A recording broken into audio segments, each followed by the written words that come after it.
Chapter 0. There were only 10 magician development laboratories established in the entire country, each with a different research subject. For example, the first laboratory founded, Lab 1, researched magic that directly interfered with living organisms in order to improve the efficiency of using magic as a weapon. Lab 4 used mental interference magic with the goal of strengthening the magic calculation area, the area of the brain that magicians used unconsciously as the source of their individual magic. Lab 7's goal was to develop magic that was used to battle against multiple opponents. The result was herd control magic, and the research subject of Lab 9, which invited a multitude of ancient magic practitioners to Nara, was the combination of ancient and modern magic. The ancient magic users cooperated with Lab 9 out of their own free will. They hoped to improve the ancient magic that had been passed down with science and create newer, stronger magic. However, from the beginning, Lab 9's goal was to develop stronger modern magic by taking components of ancient magic and produce magicians that were superior to them as weapons. As a result, the ancient magic users only ended up getting the techniques they used stolen. But understanding the details doesn't matter. It can only be said that it was inevitable ancient magic users would feel hostility to magicians produced by Lab 9, who bear the symbol 9 in their names. This ingrained hostility still remains in Common Era 2096. Common Era 2096, June 25th, Monday. The retired general known as the Patriarch of the Japanese magic community, Kudo was visiting the former site of Lab 9 with his eldest son, the present head of the Kudo clan, Kudo Makoto. Lab 9 was closed as a national research facility soon after the end of the Third World War, but its functionality as a laboratory remained, even now. Currently, it was a civilian research facility jointly operated by the Kudo, Kuki, and Kuzumi families. That had turned to researching perception-type magics, a field that produced much slower results than developing the operator of the magic. However, that was only its outer veneer. Certainly, research of perception-type magic took place here. However, that was not the research subject of the current head of the lab. Deep inside the research facility, Retsu and Makoto were guided to a large room, followed by human-sized androids. There were 4 rows of 4, 16 in total. The androids had a thin column attached to their backs, a female form robot, Gynoid. If this was a lab that developed 3H humanoid home helpers, this would probably not be a strange sight. There were other usages for them. For example, they might be used by a research facility developing androids for military purposes. However, gynoids were unsuitable material for a magic research lab. If you stuck to traditional thinking, what's the progress? Pride in his role as overseer of this research surfaced on their guide's face in response to Makoto's question. Parasite cultivation is going well. Successful installation into gynoids has risen to 60%. As you well know, the prototypes are 16 in number, so it's reached the initial projections. Yes. The researcher's attitude as he answered would be felt as abnormal excitement if this was normal research, but neither Retsu nor Makoto were bothered by it. Certainly the researcher's team's results were ones that he could definitely take pride in. He probably noticed the signs of their approval. The head researcher's tongue began to wag with increasing fluency. The parasites cultivated now are kept in a completely dormant state in the gynoids according to the results of the loyalty programming. The initial resistance to the loyalty programming is no longer being observed. It looks like the most important barrier to actually using parasite dolls, successful application of the loyalty programming, is done. A performance test will be done whenever you order it. The expectations that oozed out of the supervisor's remarks exceeded Makoto's predictions. Makoto considered the fact that it would probably take some time to put together a combat performance test in his mind, as such preparations hadn't been made. It's probably too early for a combat test. You say that they've undergone loyalty programming, so the number of tests on their autonomous behavior is insufficient. Retsu, not Makoto, replied to the researcher's proposal. It is not even understood how stable their use of spirit power is outside the experiment room. For that reason, the test. The supervisor, who persisted due to his lack of understanding, was brought to heel by Retsu with a gesture. Are you aware of the competition the magic high schools held annually in August? This year an event called Steeplechase Cross Country has been scheduled. In addition to physical obstacles, they must also overcome obstructions with magic aiming for the goal. a long-distance obstacle race. The supervisor immediately understood Retsu's true meaning. The parasite dolls will be used as an obstacle. The defense force has too few people to spare for a competition for high school students. Right. If parasite dolls are used, then military magicians cannot be injured from attacks by the students.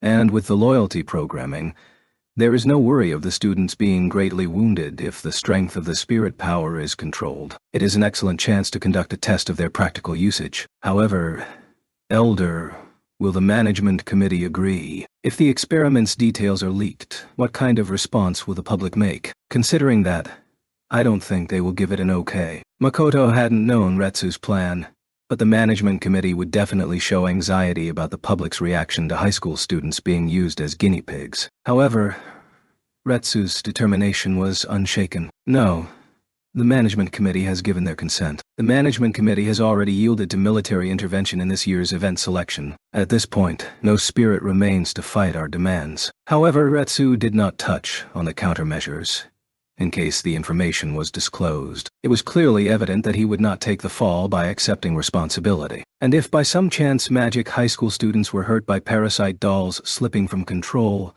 neither Retsu nor Makoto would say anything. Leaving the details concerning the operational test to his son, Retsu returned to the Kudo family's principal residence in Ikoma.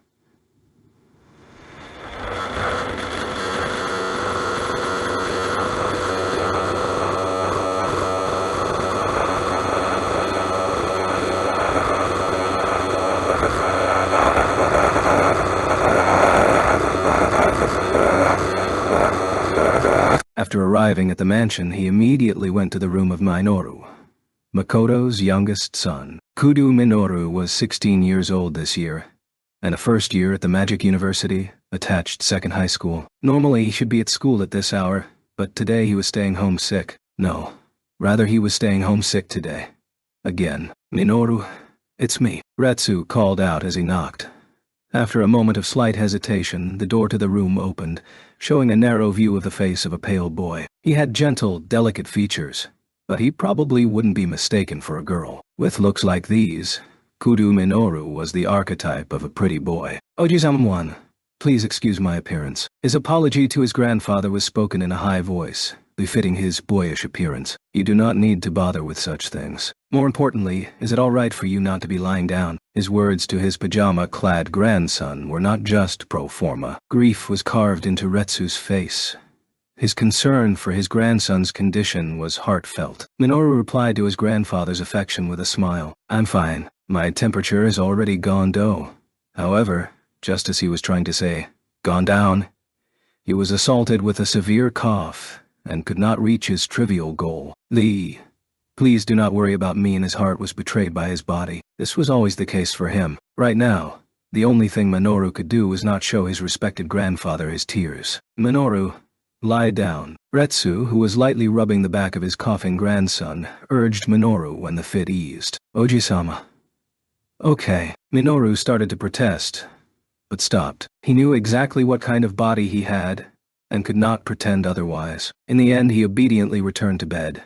He was wise enough to understand that not worrying his grandfather was the more appropriate action. Retsu propped Minoru's neck on a pillow himself and sat down on the chair he had moved. In a gentle voice, Retsu induced Minoru into conversation. Minoru, you don't need to be upset over your absences becoming somewhat numerous. His consoling words were not a polite lie. Your magic power is among the most powerful in your generation and the world. Even if I compare you to the magic high school students taking part in the 9 schools competition, you have almost no equals among the students. And this was not the bias of a relative. Minoru possessed magic power befitting the grandson of Kudo Retsu. Thank you. He probably understood that his grandfather genuinely acknowledged his talent. The hidden sorrow cleared from Minoru's face. Retsu's words had succeeded in cheering up his grandson. However, they were also a little insensitive. The 9 schools competition.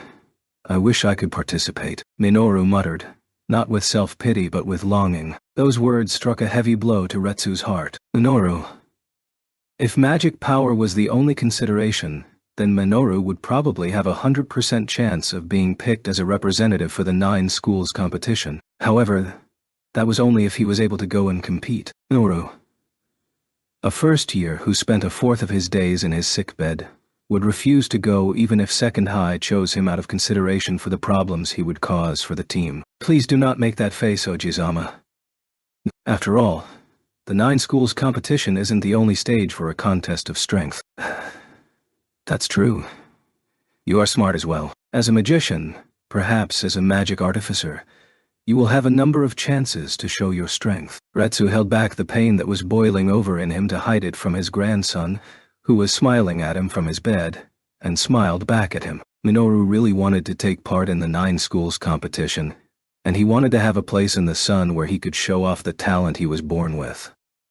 Retsu took his hand because he understood, but at the same time, his grandson knew that such a chance may never come. If he was healthy, then there would be no need to give up on the future. If he had been less powerful, then it would be an idle wish. The abundance of Minoru's talent only hurt him more. To Retsu, this was absurd, and the one who had brought about this absurdity was not an invisible existence like gods or demons. The one who had consigned his grandson to this gruesome fate was his own son. The one who hadn't stopped him was his own self. These self-condemning thoughts were gradually eroding Retsu's heart. Now that I think about it, Kyoko-Nisan is also coming by to visit me today. She said she would also like to meet with you, Ojizama. Really? That's good, Minoru. Yes. Among Retsu's grandchildren, Minoru and Fujibayashi Kyoko were especially close. Minoru was really happy about the visit he spoke of. The genuine smile finally surfacing on his grandson's face was all too pitiful, making it hard for Retsu to remain in this place. He placed his hand on his grandson's forehead to confirm that the fever was not all that great, and stood up. Rest for a while, Minoru.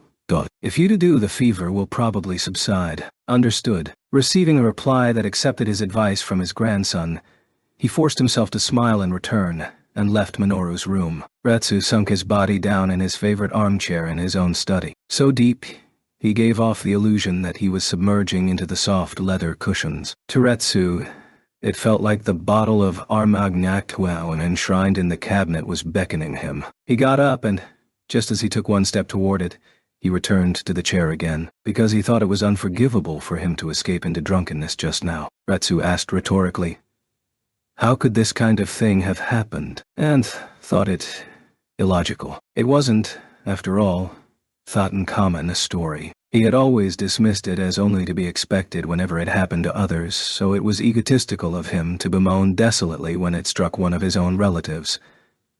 Retsu ruminated over this. However, no matter how much he mockingly rebuked himself, this misfortune would not go away. Retsu knew this also.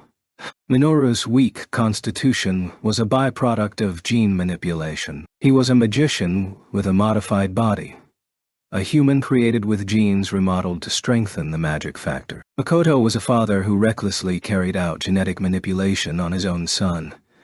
In a nutshell, his hang-ups about Retsu were to blame. Ever since Makoto was young, he had an inferiority complex about his own magic power being so much less than Retsu's. His own children were also ordinary by 10 Master Clan standards, and he despaired over the fact that their talents only slightly exceeded his own. Looking objectively, both Makoto and his children were endowed with sufficiently strong magic power. He just picked a bad target for comparison. Retsu had observed a successful increase in power in the 10% who survived remodeling, and even without taking such a risk, Makoto certainly displayed ample ability. Retsu had repeatedly told that to his son and heir, but he could not get Makoto to comprehend it. When Makoto's obsession with power turned into despair, a madness developed inside him. He became fixated on the warped idea that if he could not get an heir who possessed high magic ability naturally, then he should artificially create one by his own hand. Furthermore, to create the strongest magician, he planned to make an improved crossbreed of kudu genies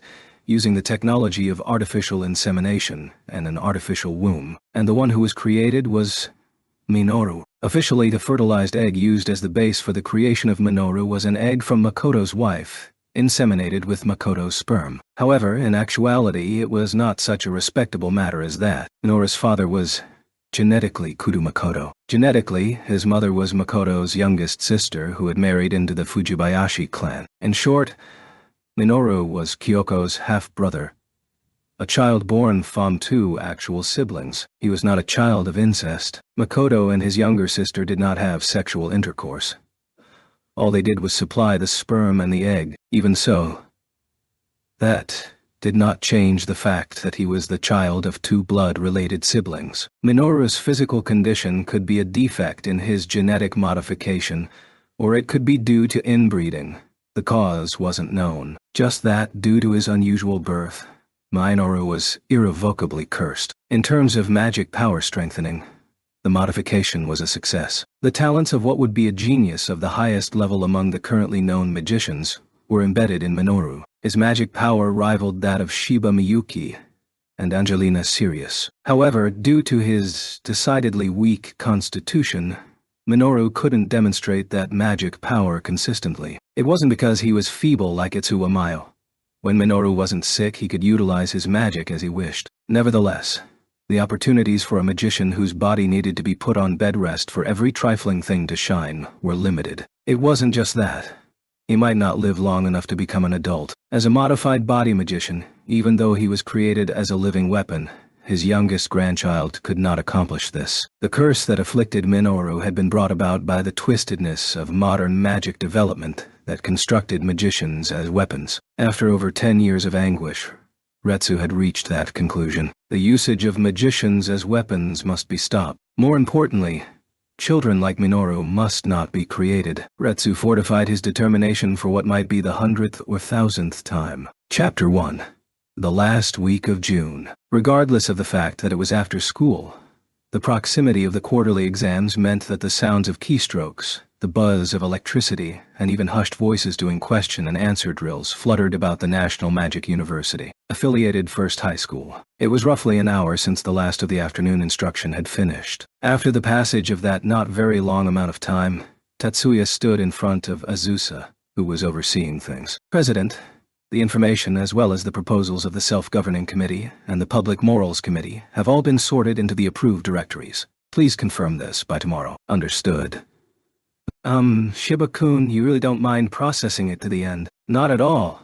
Do you need me to stay? Perhaps because she trusted his abilities, or maybe simply because it was troublesome, Tatsuya curtly shook his head at Azusa's words, which admitted that she had passed off most of her work to him. Then, excuse me, thank you for all your work. Time was nowhere near the closing of the gate. All the other officers were continuing to work and made no move to get up and leave. Nevertheless, Azusa accepted Tatsuya's declaration of his intent to escape as if it was only natural and thanked him. The truth was that Tatsuya's early withdrawal was at Azusa's direction.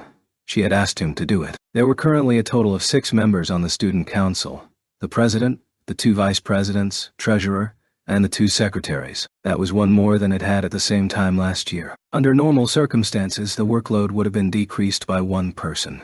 However, with the addition of Tatsuya, things had turned out a little too much for the better. In other words, Tatsuya's ability to handle work was too strong. The student council entrusted the work of controlling necessary operations from management of the school to a few committees. Not only magic high schools did this, it was the normal way for schools to operate at the end of the 21st century. However, control of the important matters of school management were by no means left to students. Major disturbances like the Blanche incident that occurred on the April of last year were actually quite rare. The work of the student council was almost all simple decisions, time-consuming work of making small necessary adjustments and clerical work. And if Tatsuya exhibited his full ability to take care of matters, he could unfortunately finish off all the adjustments and clerical work easily all by himself. That would mean no work for the other officers, and that would mean that they would lose the chance to accumulate experience doing the work. The most anyone can remain an officer on the student council is only 2.5 years. If Tatsuya did everything, then the underclassmen wouldn't learn the job and his fellow second years might forget how to do their jobs while the upperclassmen wouldn't know the current arrangements. And if Tatsuya was absent for a long time, the work of the student council wouldn't be performed properly. Consequently, the management of the school wouldn't go smoothly. The risk of that was actually quite infinitesimal, but just the potential alone was extraordinarily unpalatable. So in the first month, April, President Azusa and Treasurer Isori came to a decision. And so, the pair plucked up their nerve and asked Tatsuya to off a bit for that reason. At their wits' end, they came up with an approved early leave-taking solution. This was quite convenient for Tatsuya. Originally, Tatsuya had intended to spend time after school reading unpublished research documents that the National Magic University disclosed to affiliated high schools and training. He had not wished for the positions of Public Morals Committee member or Student Council officer and the accompanying duties. Finishing work early left him with a lot of time he could use. Miyuki? Dottie. Yes, I'll wait here. They had repeated the actions so many times they were well beyond the point where he had to say that he would come to pick her up. Secretary Hanuka watched Tatsuya depart with dissatisfaction. The cold gaze of the other secretary, Izumi, as she watched Tatsuya depart only said, "You darn slacker." She was unaware that Miyuki was quietly glaring at her. At this hour, club activities were not yet over. Consequently, the locker room was empty when Tatsuya changed into his gym clothes. And after he put his uniform in a bag and into his own locker, he went to the training forest behind the school. This man-made forest wasn't just for practicing magic. In order to fulfill the needs of students who aspired to take the path of soldiers, policemen, and rescue workers for physical training, the density of all the trees and the ups and downs of the ground were all calculated for usefulness. The ponds, the sandy soil, the running paths, and the rest were carefully positioned. Also, various devices and instruments were installed. As a result, it served as a base for activities of more than just clubs that took part in competitions. They shared it with clubs centered purely on outdoor physical activities. The club Tatsuya was visiting was one of those that didn't take part in magical competitions. "Yo, Tatsuya."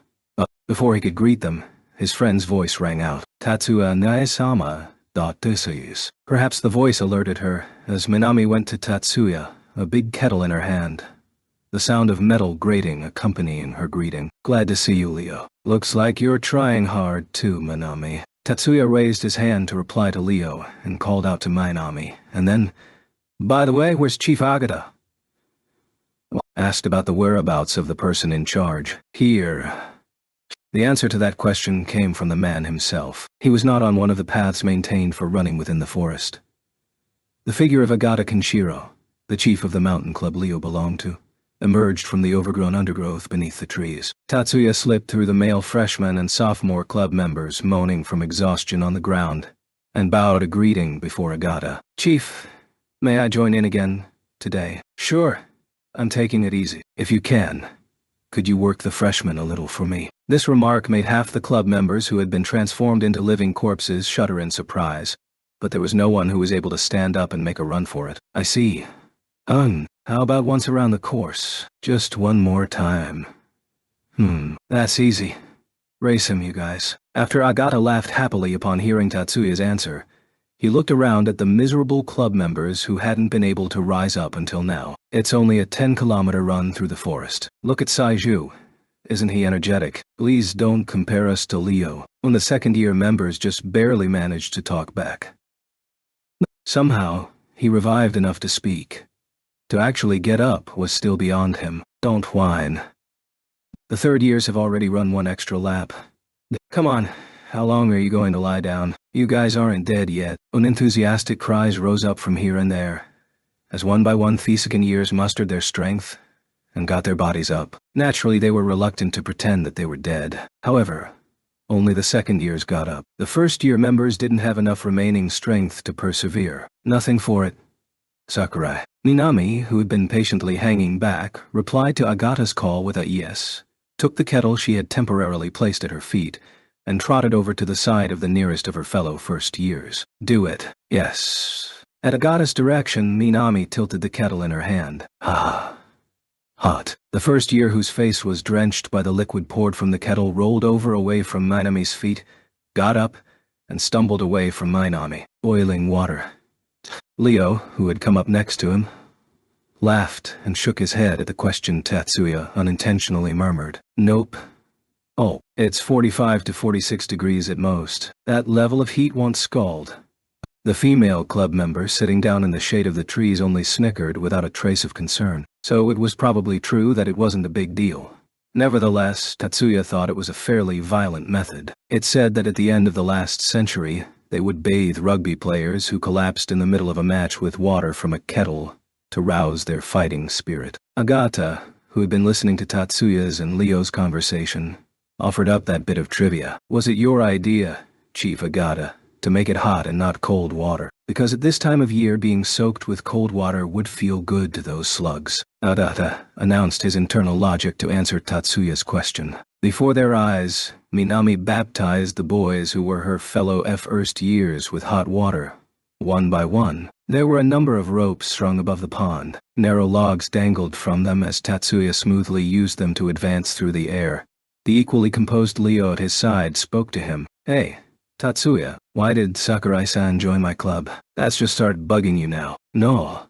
I've wondered about it before. As Leo said, Minami was a proper member of the mountain club in contrast to Tatsuya, who was not a member and was just using their facilities. It's somewhat tangential, but as a condition for being allowed to take part in the mountain club's activities, Tatsuya had to tune the club members' CADs, and his fellow second years who were club members called him things like an honorary member and the like. Back to the main topic. With Sakurai's magic power, didn't she get a lot of invitations from a lot of clubs? It was just as Leo said, so Leo's skepticism was natural. Minami's magic power had been revealed to the whole school in April's stellar furnace experiment.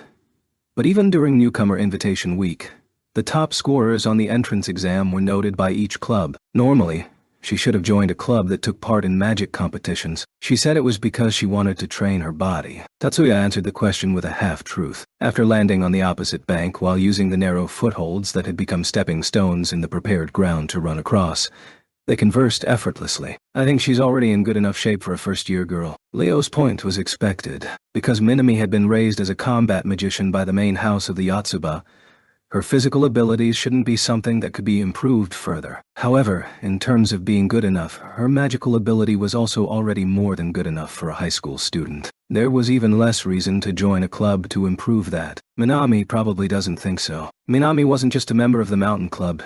She had also joined the cooking club. Her primary reason for joining clubs was to waste time so that she could leave with Tatsuya and the rest of the student council. With her mistress, Miyuki, to be exact. Tatsuya was scrupulously keeping this other half of the truth unvoiced. For magic high schools that put emphasis on practical skills, the 9 schools competition, the great tournament that all the magic high schools competed in, was a very important event. This was true not just for the school administration but for the students as well, due to the results of the 9 schools competition being linked to their career paths. Nevertheless, this was not in the least unusual. As a result, it is perhaps only natural that even more effort is put into it than the quarterly exams. The diligent in all things Nakaju Azusa, president of the student council of First High School, in order to not let the individual students' enthusiasm go to waste, had started to work on the preparations for the 9 schools competition a month earlier than had been done in other years. As a result, she anticipated that there would not be a flurry of activity right before the quarterly exams, and that the preparations would proceed in a rather relaxed fashion. Until today, Monday, July 2nd, 2096, when a totally unexpected notification caught her completely off guard. On that day, Tatsuya and Miyuki went to the student council room after school as usual. The quarterly exams were next week. However, that had nothing to do with the activities of the student council. For the already mentioned reason, compared to most years, the duties of the student council officers had lessened. Not that this had anything to do with the siblings. They were not the kind to do overnight cramming sessions. So the uneasiness, discontent, and grumbling had nothing to do with them. Anyway, immediately after Tatsuya opened the door to the student council room as usual, the gloomy atmosphere wafting out of the room made Tatsuya unconsciously stop. Ani-sama? ... What is...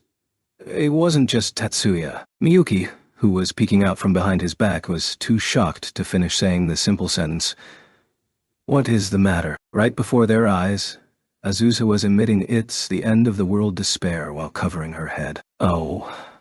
It's you two, thank you for coming. From in front of the president's desk, Isori spoke to them with a face dark with despair. That prompted Tatsuya to muster the determination to finally take a step into the moribund air. You're welcome, Isori-senpai. What the heck happened? Once he made a decision, he took the direct route. That was Tatsuya's style. Ignoring Azusa, who was covering her head, Tatsuya asked Isori for information. Well, the details of this year's competition have been delivered from the 9 schools competitions management committee. Instead of the inarticulate Isori, Azusa, who still wasn't showing her face, answered Tatsuya's question. Oh, it's already that time. The particulars will be made available on the public website tomorrow. I see.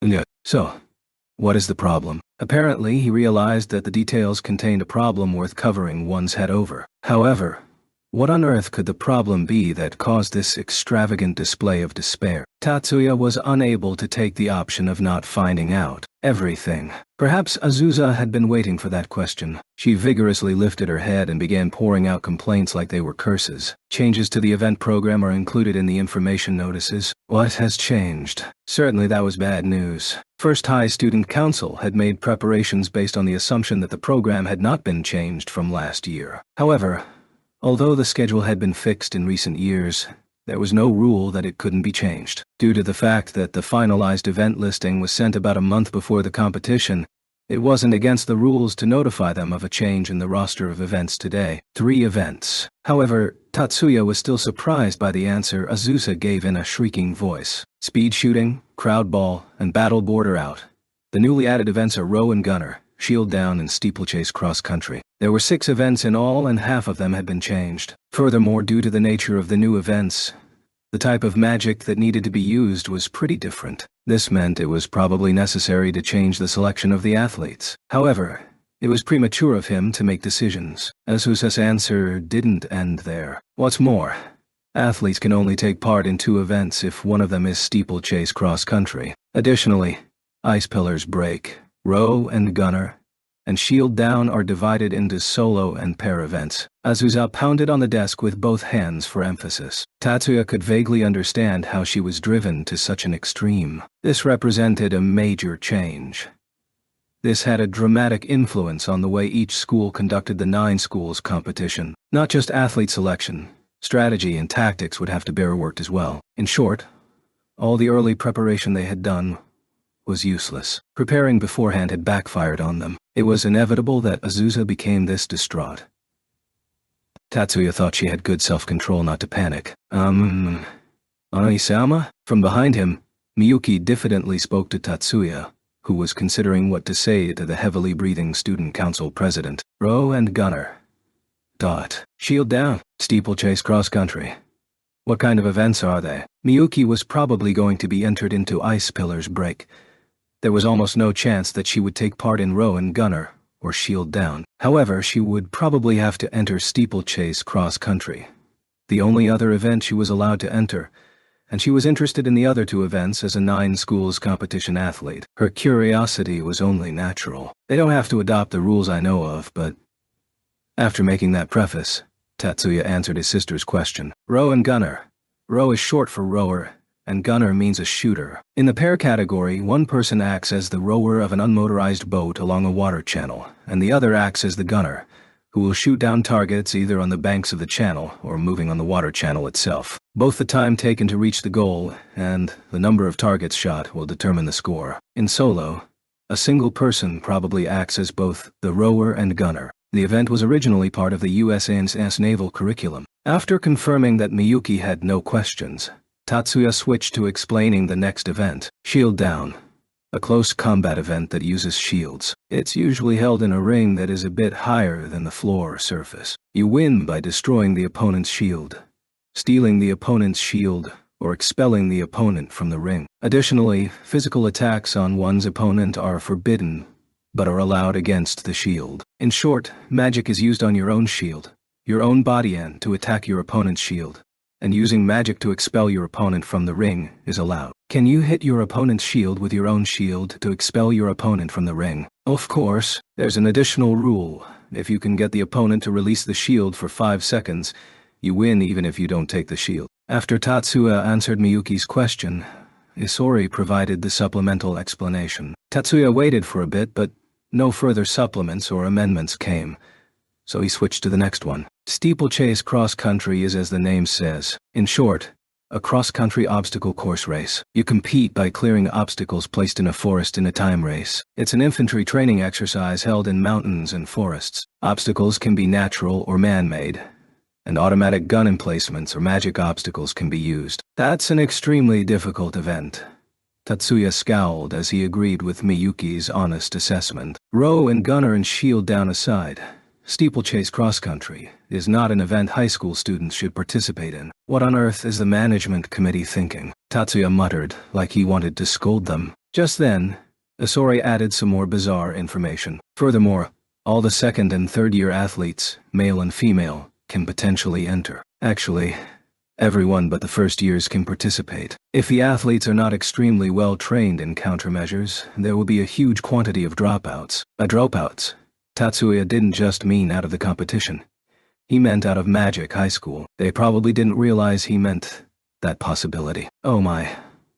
Azusa made that cry of despair, and once more collapsed on the desk, radiating hopelessness. The student council's work wasn't just to prepare for the 9 schools competition. A portion of the high school's management duties were consigned to the student council to give them practical work experience, not just in Magic High Schools, but in all high schools. Not performing those duties would hinder the smooth management of the school. Therefore, even at a time like this, they had to get at least the minimum of the work done.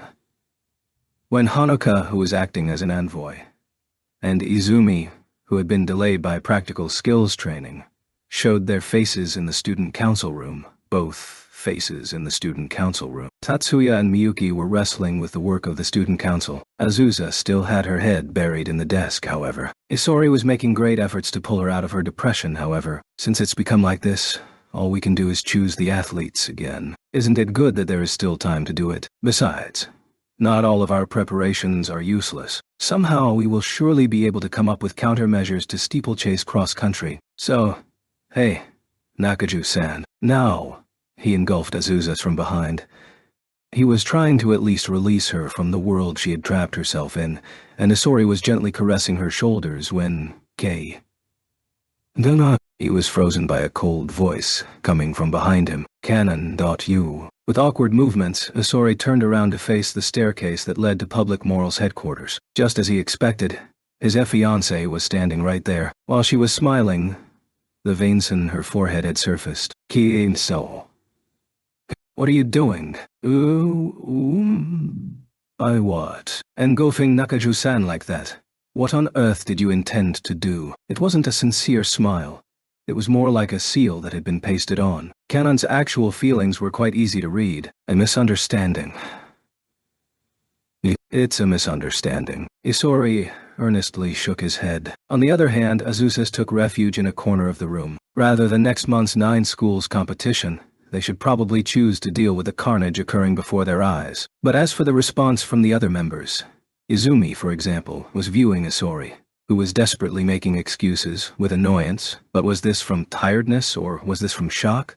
She was not looking at the work-in-progress screen, but rather at Miyuki, who was reading reports at her desk. For Izumi, Miyuki was an oasis for her heart. When she was tired from work, when she was deadlocked in confusion, and when she was uncomfortably nervous, she would actually feel her heart warm when Miyuki entered into her field of vision. A lover's quarrel anyone would avoid was making Izuma's will to do anything gradually sink to the ground. She was covertly trying to take a look at Miyuki, which, in Izumi logic, was an indispensable step to recovering her motivation. Just then, perhaps by some kind of coincidence, the gazes of Izumi, who was turning, and Miyuki, who was looking up, met directly. To Izumi, who was beginning to be flustered and was thinking of excuses, Miyuki gave a troubled smile and flicked her eyes toward Isori and Kanon. And this time, Miyuki gave Izumi a look. Izumi had asked the Oni-sama she loved and respected, "What should we do?"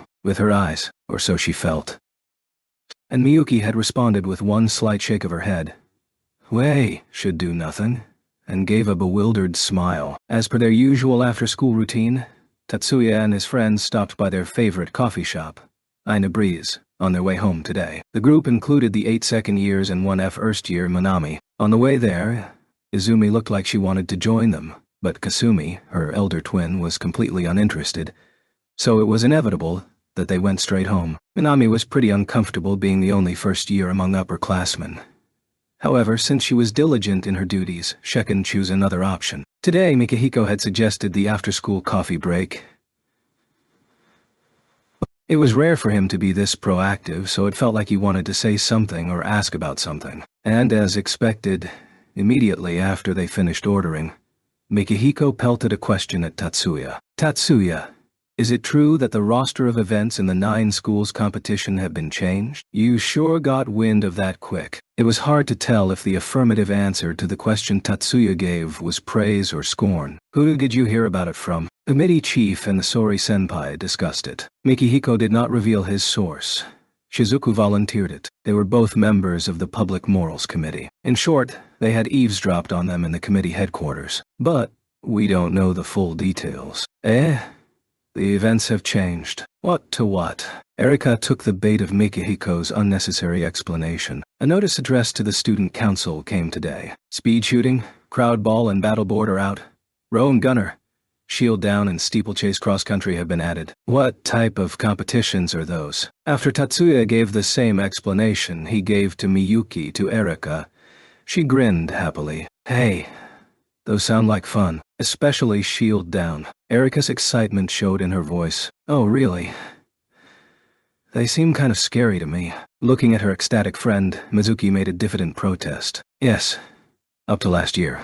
All the events they held avoided direct clashes between athletes. Even Monolith Code was like that. Perhaps Miyuki was thinking the same thing. She promptly chimed in her agreement to Hanaka's remark. But I think steeplechase cross-country is more dangerous than shield down. Yes, Anui-sama said that as well. Miyuki nodded as she agreed with Shizuku's interjection. In a forest without paths, even moving around is dangerous if you're not used to it. With not just physical obstacles but magical ones as well, it would be strange if no one got hurt. Right? Tot. A very experienced guide is needed for hiking in the mountains, even with roads. It's too reckless to do a speed competition in an unknown forest. Leo and Mikihiko voiced critical, or rather negative, opinions based on their individual experiences. Hey, Tatsuya, I get the feeling that the events they added this year are awfully military-ish. You agree. Everyone there was somewhat in agreement with Leo's words. It's true. Once again, he was right not to try and fool his friends, and so all Tatsuya could do was nod. Without reluctance, Tatsuya explained what he had surmised, and what he based it on. It's probably an effect of the Yokohama incident. After last year's incident, people connected to our national defense affairs have acknowledged the usefulness of magicians to the military. And this is an attempt to influence our education in that direction. That's exactly what the anti-magician activists in the media are protesting. Erika jeered with an evil grin. Tatsuya couldn't just smile at her mockery. Yes, but their timing is not the only thing that is bad. Why are they making such easily understood changes? And I think adding provocation to the current international situation is unnecessary. Onoka's and Mizuki's faces clouded with unease in response to Tatsuya's words. Well, that doesn't matter, it's going to get busy from now on. Perhaps to change the mood. Tatsuya continued to act as if he was already bored with the topic. This was not a complete pretense. In the current situation, Tatsuya would have to do without his pleasant after-school routine at least until the 9 schools competition was over. The students of First High School were not the only ones to show annoyance at the change in the event program of the 9 schools competition. In the mansion of the Ikiju clan of the 10 master clans, students of 3rd High School were also pouring out complaints like their fellow second years. To suddenly, unbelievable. Absolutely. No matter how much they say it's within the rules. It would have been better to inform us earlier with such a large-scale change, right? Definitely. And we already started practicing the ousted events. We even got as far as refining the activation sequences. All the hard work we've done till now have been a waste of time. True. We have to redo everything from the athlete selection on. And Masaki, are you listening? Perhaps feeling that he was being repeatedly given absent-minded words of agreement, Kichijuji, who had been grumbling about the notice from the 9 schools competition management committee, flared up at Masaki. Naturally, I'm sorry if you felt I was ignoring you. However, it seemed that Masaki's mental state was even less calm. His tone as he answered was quite pointed. Sorry, I was venting. No, I'm the one at fault. It's natural for you to be upset, George. And with that, the pair were apparently able to release their anger and cool their heads. The thorny mood promptly disappeared. Their need for fruitless agitation was satisfied. Anyway, no matter how much we grumble, there's nothing we can do about it. Masaki spoke as if he was telling himself that and... Right. First, we re-pick the athletes. Kichijuji sighed as he accepted it. Right. We have to think about what this means, George. However, the next words that came out of Masaki's mouth were packed with more than consolation. What do you mean? Naturally, the suspicions on Kichijuji's face as he questioned Masaki only made him seem more earnest. The events that have been added to the program all have strong ties to actual combat. I think that is more to our advantage than First High's. I see. First High puts a lot of emphasis on achieving a high-ranking international license.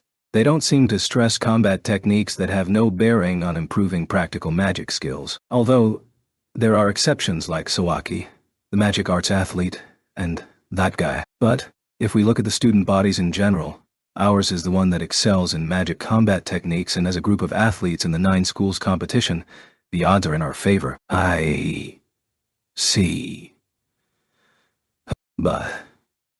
But Kichijuji agreed with Masaki's opinion, but not unconditionally. The outcome of the 9 schools competition is not determined by the average rankings of the participating athletes. Only the top ranks in the individual events determine it. Under the rules of the competition, other than Mirage Bat, the athletes have to enter into either the solo or pair competitions for the event. The key is deciding who is going solo and who is going to form a pair. I see. Now, there are limitations on the duplication of entries this time. It's as you say, George. How we divide the athletes into solo and pair competitions is going to have a big impact. For example, you and I would form the best pair. However, Masaki suddenly paused and looked toward the door. There was no knock. However, his intuition was not mistaken. Hello, Shinkuru-kun. The next instant, Akane, the eldest daughter of the Ikiju clan and Masaki's younger sister, entered the room as she called out in a lively voice. You knock before entering my room, like I'm always telling you. As she listened to the lecture from her brother that had already become routine, Akane took iced tea and gum syrup from the tray in her hand and placed them in front of Kichijuji. Here, Shinkuru-kun, 1 gum syrup is fine, right? Ooh, thank you, Akane-chan. You're welcome. You don't want one, Nai-san? A drink from the sister who entered without knocking, and Akane demurely looked at her brother as she spoke.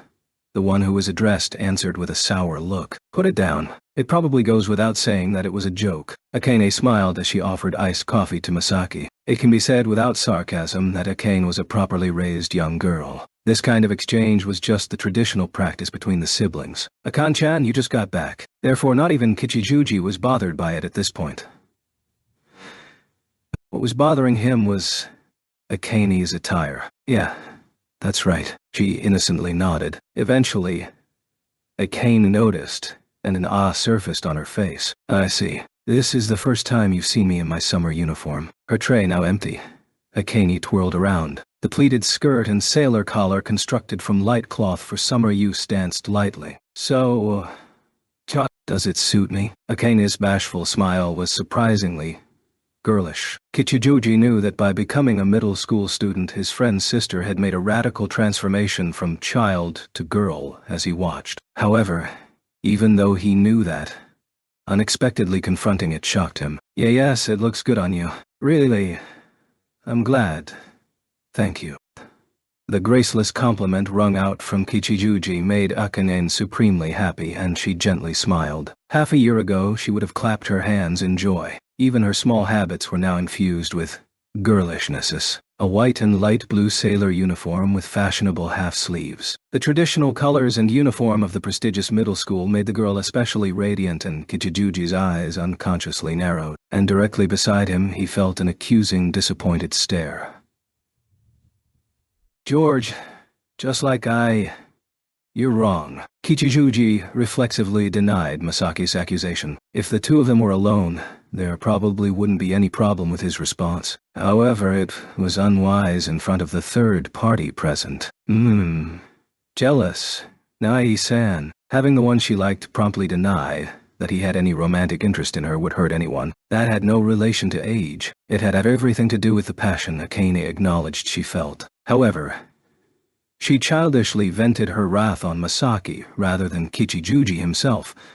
Or perhaps her passion for him kept her from seeking her beloved's ire. Don't say stupid things. Whichever one it was, all Masaki could do was refute it bluntly. He didn't feel like making a serious attempt to communicate, and the other side became even more sullen about being treated like a child. A misunderstanding, you say? Up to this point, their words were at their usual level of abusiveness. Afterwards, the normal pattern would be a Kane saying, "I'm not letting you have Shinkaru-kun all to yourself," or something equally cutting, and Kichijuji would mediate between the siblings. I was listening. However, today things went differently. "So what?" Akane laughed smugly at Masaki's objection. "You invited Shinkaru-kun to be your dance partner, Nai-san. What the...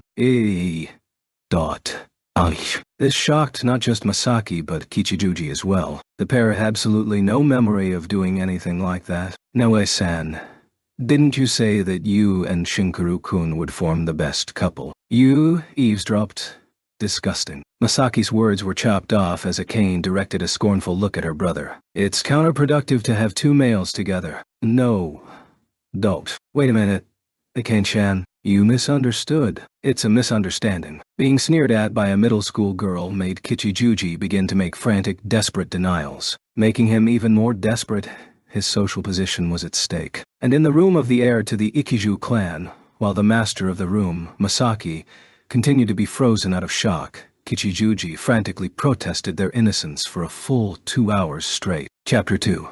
July 3, Tuesday morning. One night after the notifications that brought all the magic schools into bewilderment and mayhem. At the JSDF 101st Brigade Base Commander's office in Tsuchiura at Old Ibaraki Prefecture, its commander, Major General Saeki Hiromi, had summoned for the independent magic-equipped battalion commander, Major Kazama Harunobu. Major General Saeki is a female flag officer turning 59 this year, a talented female staff officer.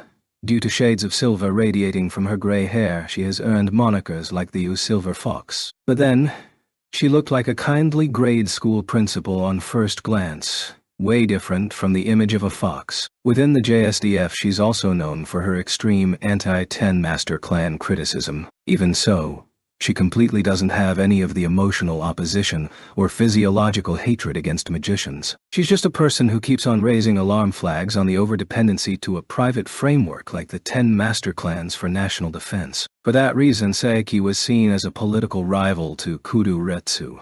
But it wasn't apparent at a glance. Her association with Kazama goes way back to the Great Indochina War. In this war, where the Great Asian Alliance advanced south to conquer the entire Indochina Peninsula, Kazama ignored the JSDF High Command's plans and directly intervened in this war. Thanks to his guerrilla tactics, the Alliance's invasion was halted, bringing in USNA and new Soviet intervention, and finally forcing the Alliance back without them gaining their objectives. Kazama was hailed for his actions as the world's expert in jungle warfare. But it was Saeki, an information analyst at JSDF GHQ at that time, who supported an almost isolated and helpless Kazama with intelligence and operation plans from both sides, who was the very reason for his military successes, and for the unauthorized action in the Great Indochina War.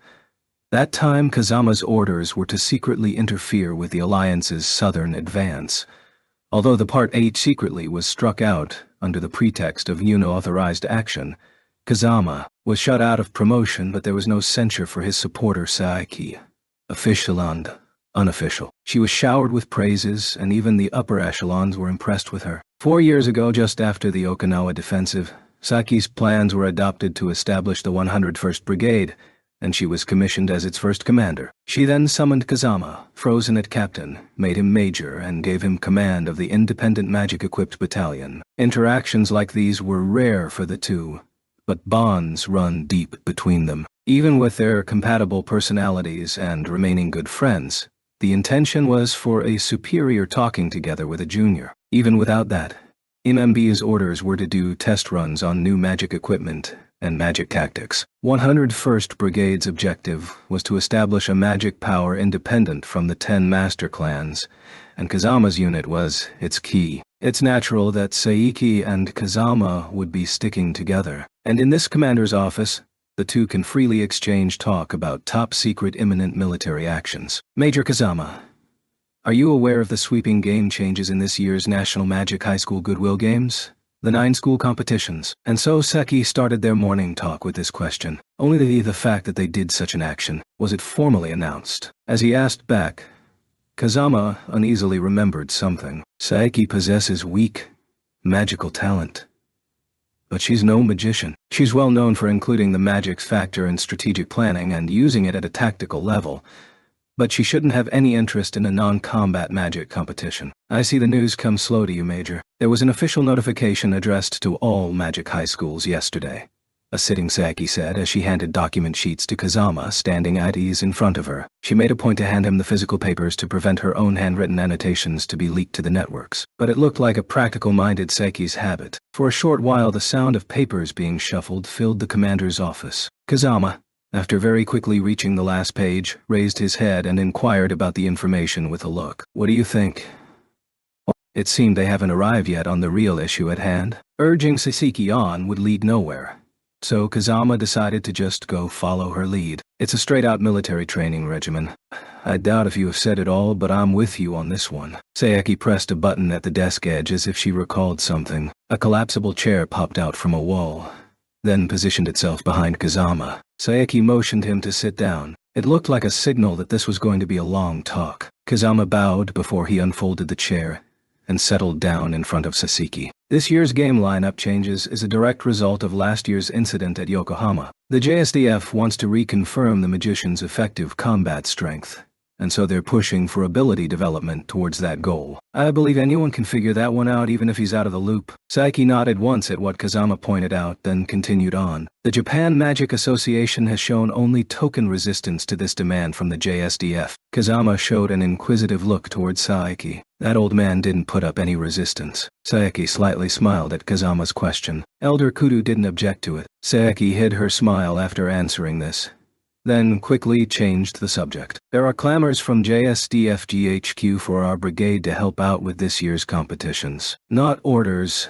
but clamors. What Kazama said was agreement, rather than confirmation. Yes, we should consider that they brought these to me myself, or rather to our brigade. I can sympathize with that. Even the GHQ knows that Saeki is critical of the 10 master clans and the status quo of the national magic community it controlled.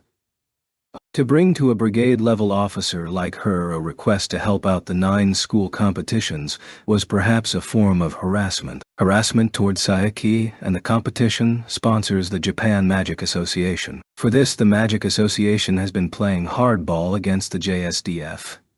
But it looks like the EHQ is pissed. Finally, on the surface, Saeki's words sounded like a complaint, but it's plain to Kazama that even the HQ has finally started to feel the risks of requesting the 10 master clans. On this correct answer, Saeki showed a satisfied expression towards him. I'm going to answer these calls. Kazama braced himself for an incoming marching order. However, I'm not dispatching the independent magic battalion. Your unit will be on standby for the duration of the 9 school competitions. Saeki's marching orders were not to sortie but to stand by. Understood. The battalion will stand by until further orders. Totally caught off guard, Kazama's response was noticeably slower. Even so, he repeated the orders in a way military regulations allow. One thing.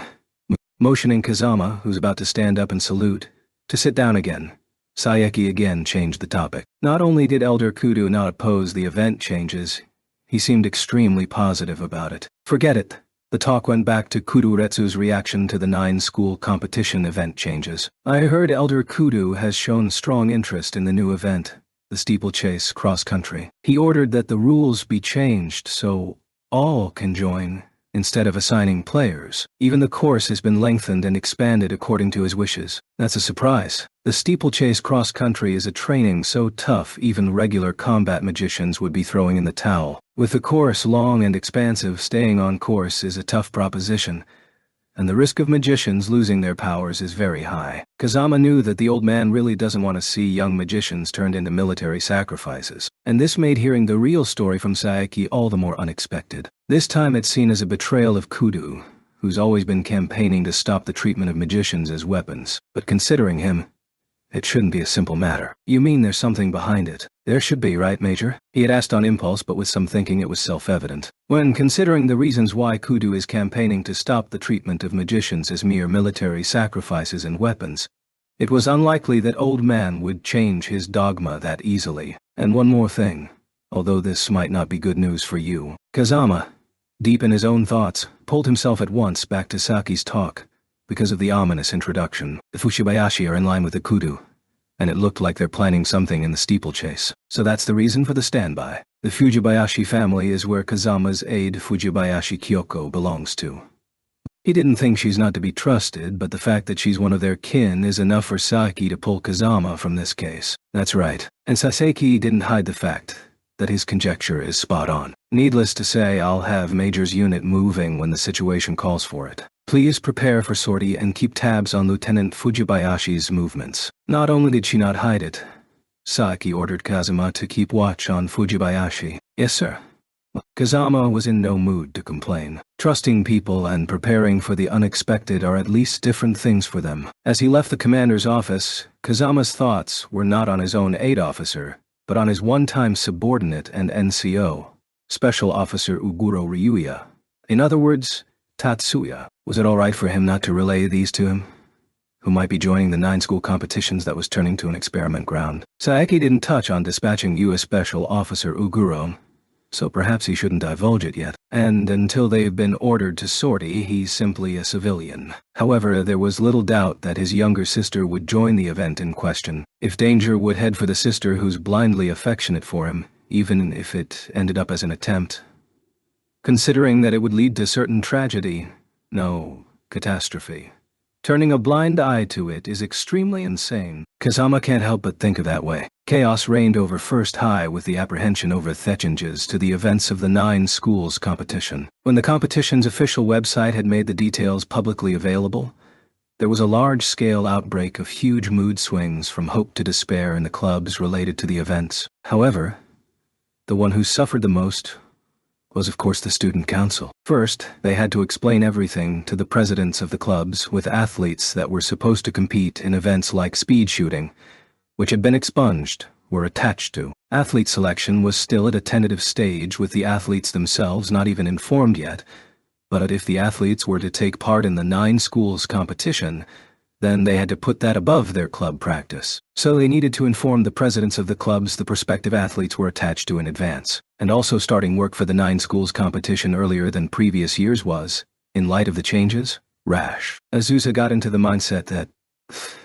the worst is yet to come. They started the athlete selection from scratch. They could not just keep the original representatives for the events that hadn't been swapped without giving it some thought. There were cases where the athletes were better suited to the newly added event than the event they were originally chosen for, and they had to take into account the new rule that steeplechase was the only second event that the athletes could enter. The student council bore the responsibility for choosing the representatives, but they could not ignore the opinions of the affected clubs. After all, they had to negotiate with each club concerning club activities, practice, and other things. Also, they had to arrange for the tools needed for the new events. It was a simple business, but they had to start reading the tournament rules for each new event to determine what kind of equipment was needed for row and gunner, shield down and cross-country steeplechase, as well as what is permitted and what is forbidden. Today, when they left the school gate, all members of student council were wearing exhausted faces. Neither Miyuki nor Tatsuya were exempt from this feeling of exhaustion. No matter how young they were,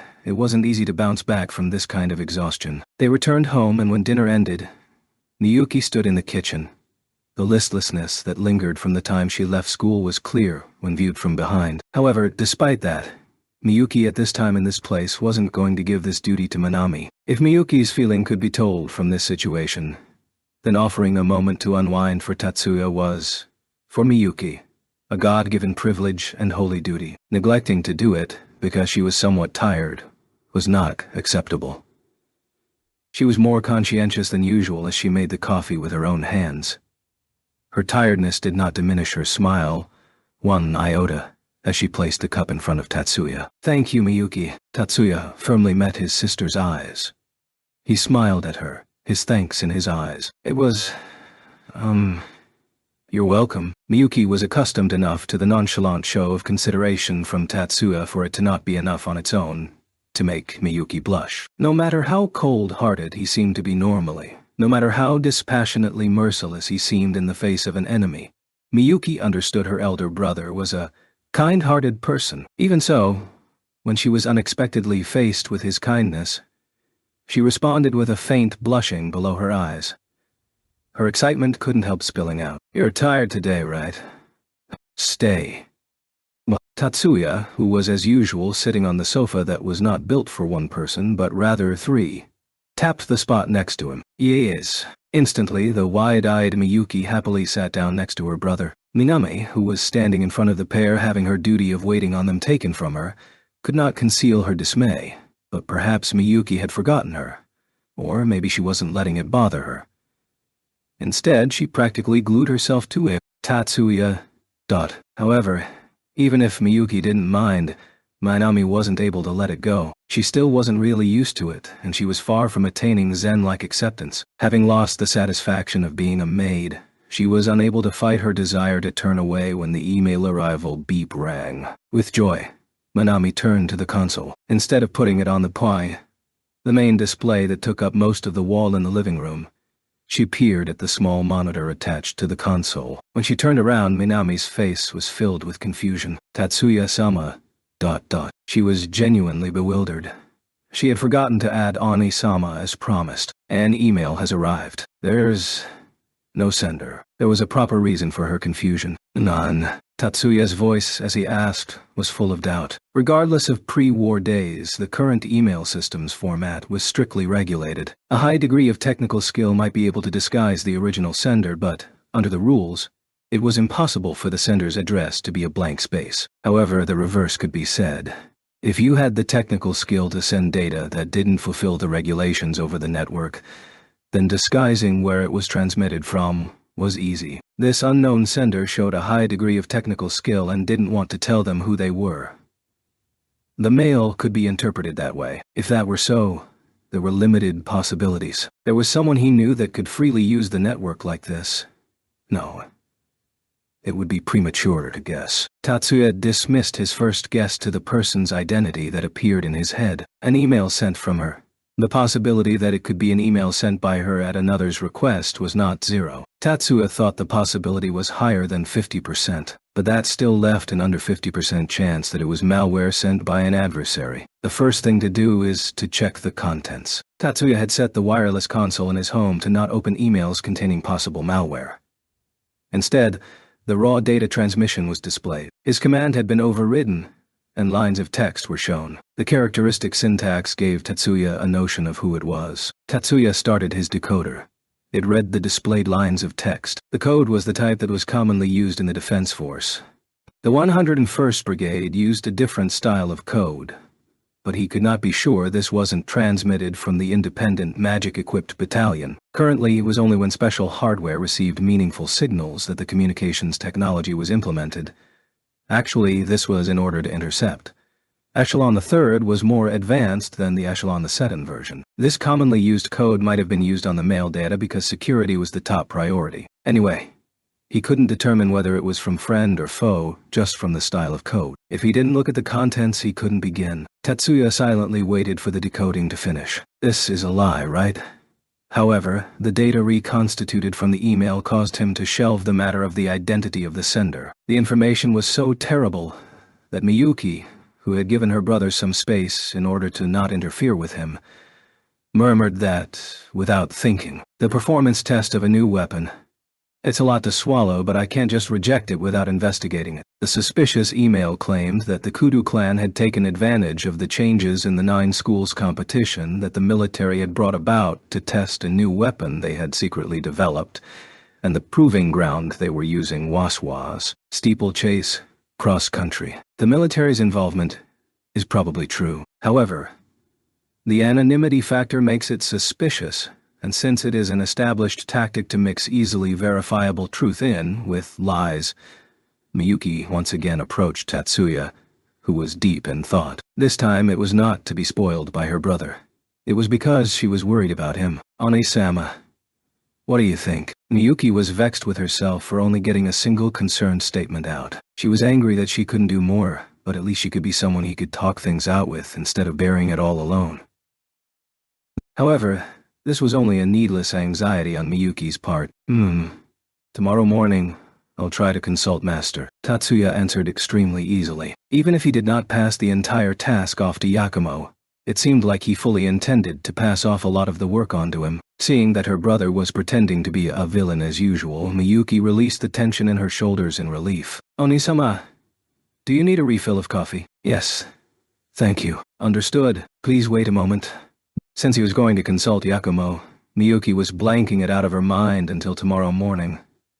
So she disappeared into the kitchen. For that reason, she failed to hear the rest of Tatsuya's words. Minami, pass this email on to Hayama-san for me. Yes.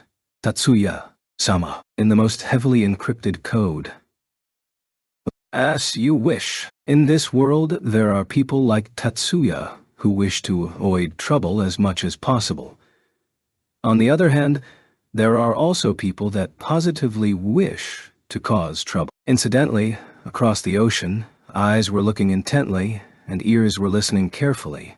There were also those who diligently searched for these seeds of chaos. The master of Zhou Gongjin was exactly that type of person. Gongjin, the taxidermied human corpse used for the ghost spell, called the name of the kneeling Zhou Gongjin. You understand that the Japanese military is holding a performance test for a secret weapon at the 9 schools competition held in Augusto.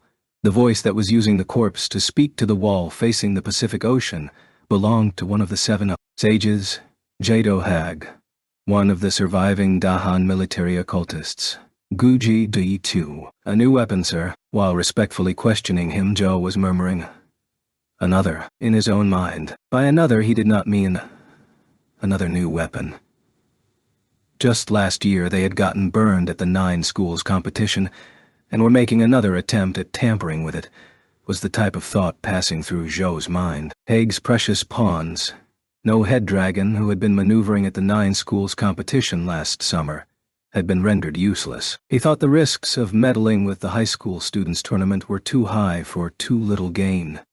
However, apparently his master believed otherwise, ruminated Joe, somewhat surprised. They are calling it by the code name, Weapon P. I have not been able to confirm it, but from looking at the situation, it is unmistakably something that uses the abilities of a parasite trapped inside an android. Hearing this conjecture, Jaw was obediently impressed, not with Haig's information network but with the Japanese military's technical skill. It was outside his specialty, but he had learned to use sprites in his own occult studies. This was not a fairy but an angry spirit with a demonic core, and he had heard enslaving and containing it in a doll was a difficult spell. They're reproducing the Yellow Turban 3 Guild warriors. The Japanese are doing well. Despite not being mountain sages in 4, they think they are able to control the things. However, using high school students for the performance test is truly foolish, however. Haig's opinion differed from Zhou's. Perhaps it was only that he did not want to acknowledge them. Is it all right to intervene in the test? Prepare a berserker spell. It's Norman 5 witchcraft, but the people under your control can use the format of their occult practices to make alterations. Understood. I'll make arrangements to insert a berserker spell into Weapon P. Zhou was constructing how he would arrange for refugees from the Great Asian Alliance he would use in his mind, and asked the most bothersome question. Is it all right to merely threaten? It's not necessary to end it with them unhurt. But it's not necessary to kill. Weakening the Japanese military by taking away their magical capacity is enough. Surviving as an incompetent would be worse than dying here. This much suffering is okay, was a Haig-like opinion. It was a pretty spiteful, naive thought. As you wish, Master Haig. While Joe was scoffing at his master in his head, he made a reverent prostration in form only. The following morning before going to school, Tatsuya visited Yakumo's domain, accompanied by Miyuki. Tatsuya was clad in his usual training wear. In contrast, Miyuki wore summer sportswear.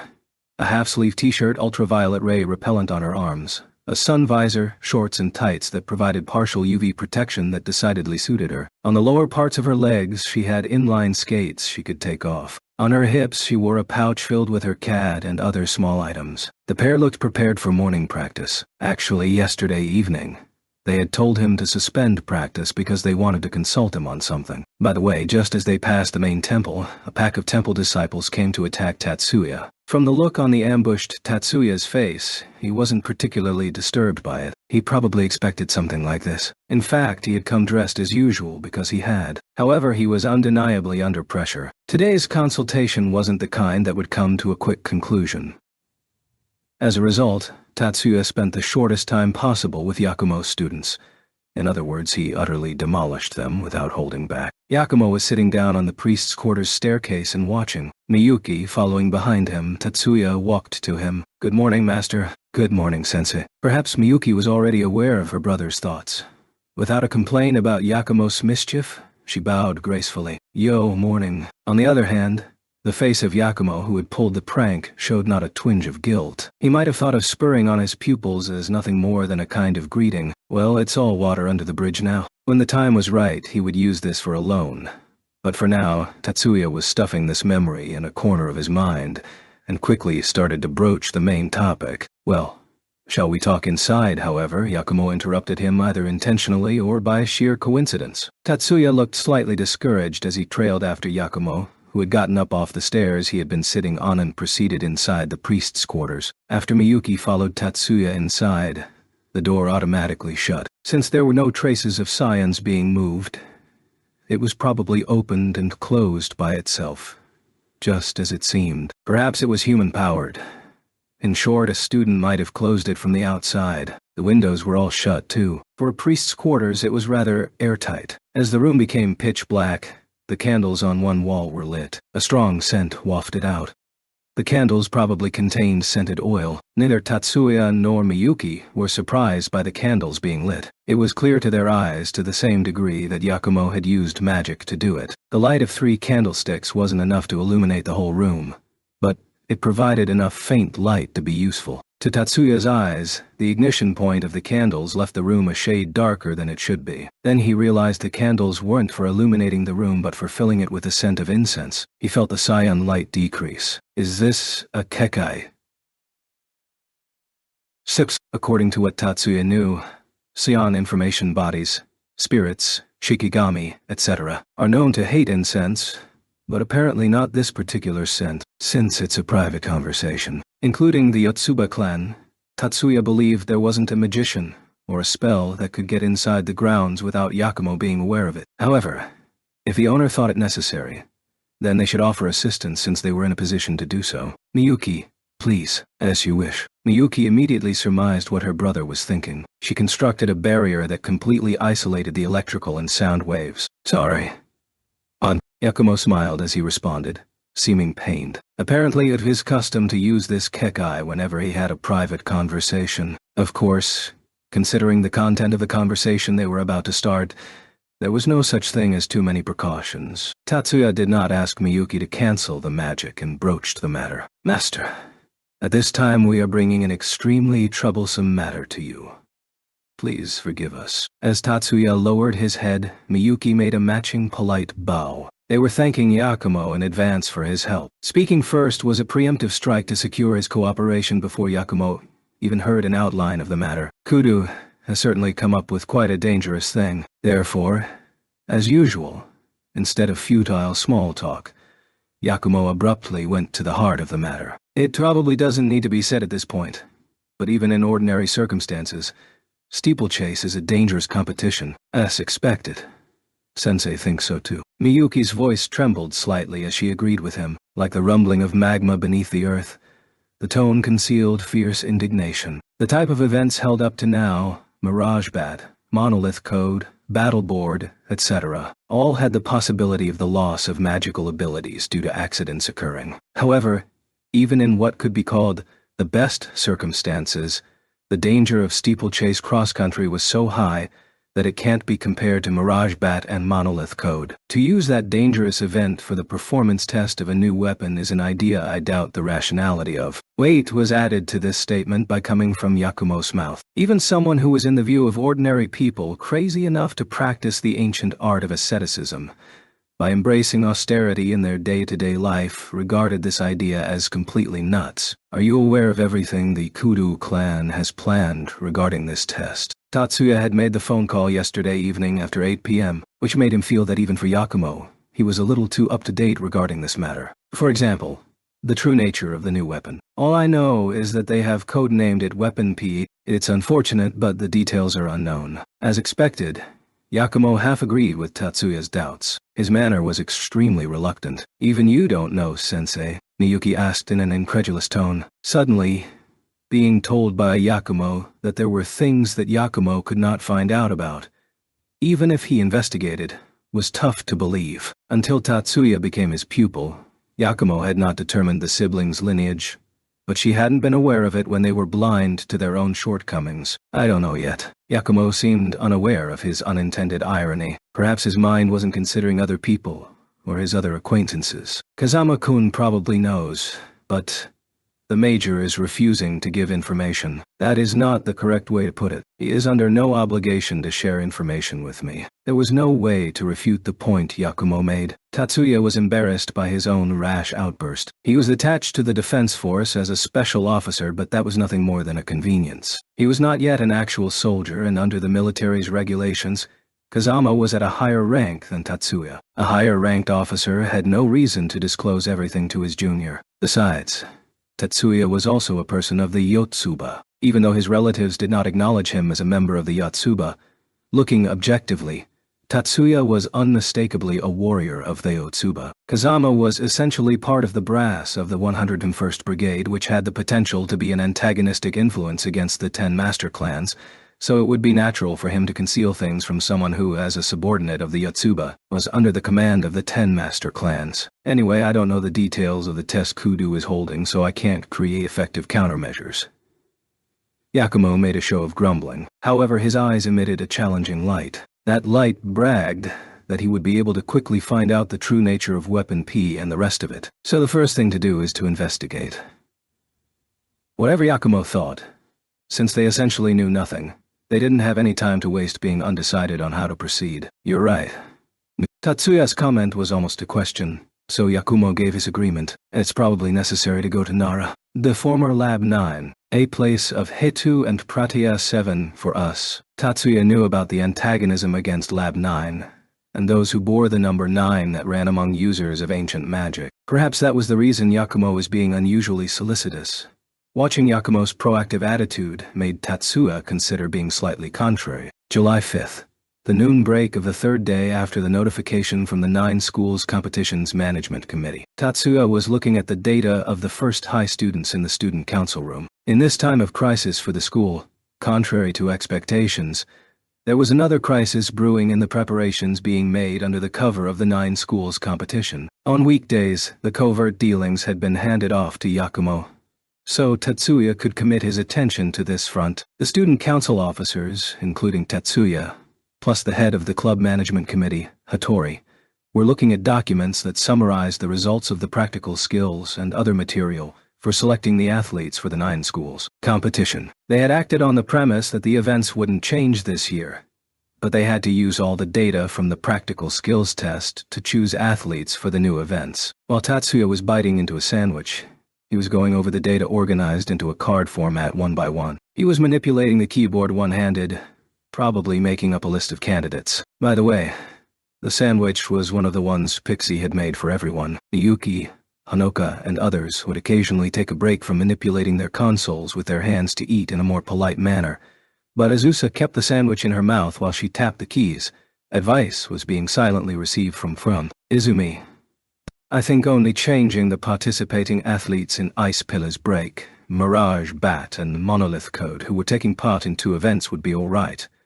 But what do you think? The first to speak up was Hattori. I think it would be fine, but the main division of Ice Pillars Break has to be divided into solo and pair. Shiba-san for the girls' solo, and wouldn't Chiyoda and Kitayama be good for pair? After Tatsuya made his point, Hattori caught the ball and tossed out an idea. How about the boys? In the boys' division, there's almost no difference between their abilities. Since the 2 would have to work together, the practical thing to do would be to decide based on compatibility, right? I agree. I think it would be fine if we chose the row and gunner representatives from the speed shooting and battleboard representative candidates. I think that's fine for pair. But solo requires a high level of skill with multicasting. Don't you agree that that must be taken into consideration? I see. Which do you think is of greater importance? Shooting skill or boat handling skill? Since I expect the row and gunner boat to be more stable than the board for battleboard, I think the ability to shoot while moving would be even more important. So then the corresponding clubs would be SS board, the biathlon club, the hunting club, and also the goal they were concentrating on this noon break was reselecting the athletes. Almost all the advancement on meeting that goal came from conversations like this between Tatsuya and Hattori. After school, his feet took Tatsuya to the second smaller gym. He wasn't playing hooky from desk work. This was also part of preparing for the 9 schools competition. At the 2 entrances to the smaller gym, cleaner mats were installed that completely cleaned the soles of your shoes when you simply walked on them. Therefore, there was no problem, even if you didn't take off your outside shoes when you went inside. However, Tatsuya dared to become barefoot because he was switching into his wooden floor mode. It was also known as entering the arena. Regardless of it being immediately before the last of the quarterly exams, the armor-clad club members raised a rhythmic din from their clashing shinai. While he couldn't identify them by their concealed faces, Tatsuya searched for his target, relying on body shape and posture. Erika, Tatsuya-kun, it's odd for you to come to watch me. Erika showed slight surprise at Tatsuya walking alongside the wall and raising his hand to greet her. As she had said, this was the first time Tatsuya had come to see the kendo club practice since his inauguration as vice president. By the way, Erika was not a member of the kendo club. She was attached to the tennis club. That being said, she was halfway to being something like a ghost memberate. The tennis club wasn't a very active club. They no longer even bothered to complain when anyone missed practice. Since that was how things were, Erika sometimes came to help the kendo club like this. She had not volunteered. It was at the request of Sayaka, so she didn't try to get out of it. Tatsuya was also aware of the situation. However, Tatsuya hadn't been aware that today was a day she was helping. Tatsuya had gone on foot to the tennis courts before coming to the second gym. In short, he had wasted his time and energy, but since it wasn't Erika's fault, he didn't mention it to her. Why are you here? Erika wasn't aware that Tatsuya had been earnestly searching for her, so she was just making small talk. I am here to sincerely ask you for a favor. Because Tatsuya assumed a formal posture and spoke those words in a formal tone, Erika lost all expression as well as all of her defense. It was what was commonly called the looking like an idiot type of look, but she was so beautiful she even looked good like that. What's up? This is sudden. You need a favor from me, Tatsuya-kun. The glint of alertness in Erika's eyes was not hidden.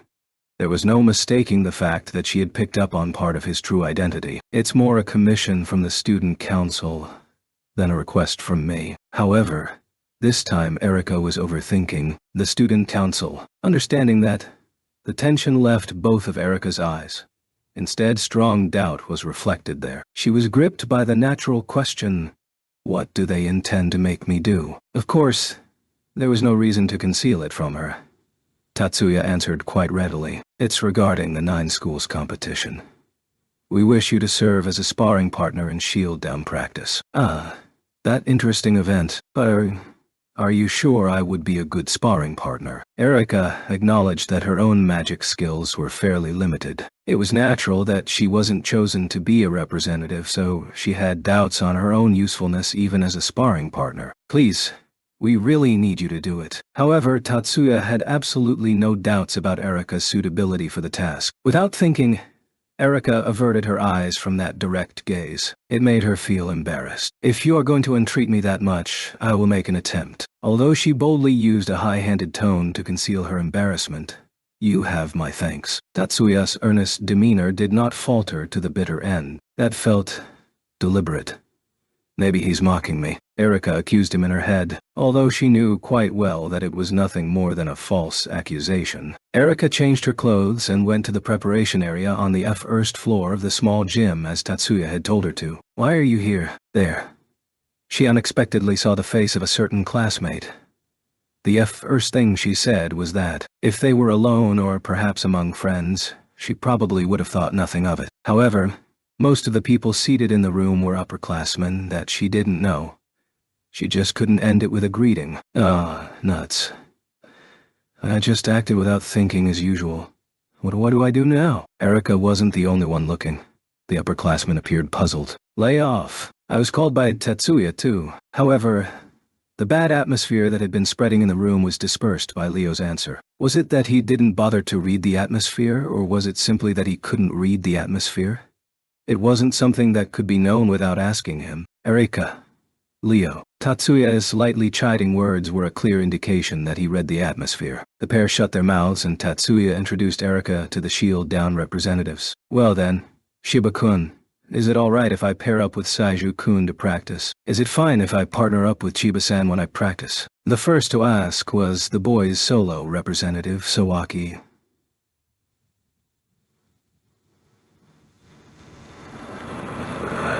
The next utterance was the third-year student named Chikura Tomoko, who had been chosen to be the girls' solo representative. Okay. Shield Down was a combat training type of game. However, there were only 3 representatives apiece for the male and female divisions. 1 person for solo and a 2-person team for pairs, so that they were short 1 person for 2 on 2 practice matches, which led to Erika and Leo being chosen as sparring partners. We are having you serve as sparring partners for the solo practice matches as well. Incidentally, they plan to add them to a rotation with the pair's representatives to give the solo representative a 3-person rotation to spar against. Shiba-kun had no other recommendations. Saiju-kun, I'm depending on you. Thanks. Chiba-san, go easy on me. Ditto. This was all the explanation they got. However, Erika seemed fine. Leo, on the other hand, seemed to be forcing his face into an insincere smile since his partner was Sawaki, who was rumored to be a first-class martial artist. Calling it the epicenter of the conspiracy would probably be a misrepresentation. If anyone traced the chronological order, the Kudu clan had only latched on to a military plot that was already using magicians for military objectives for their own purposes. However, using the pretext that the 9 schools competition, which was nothing more than a high school magic tournament, was already being used for military objectives.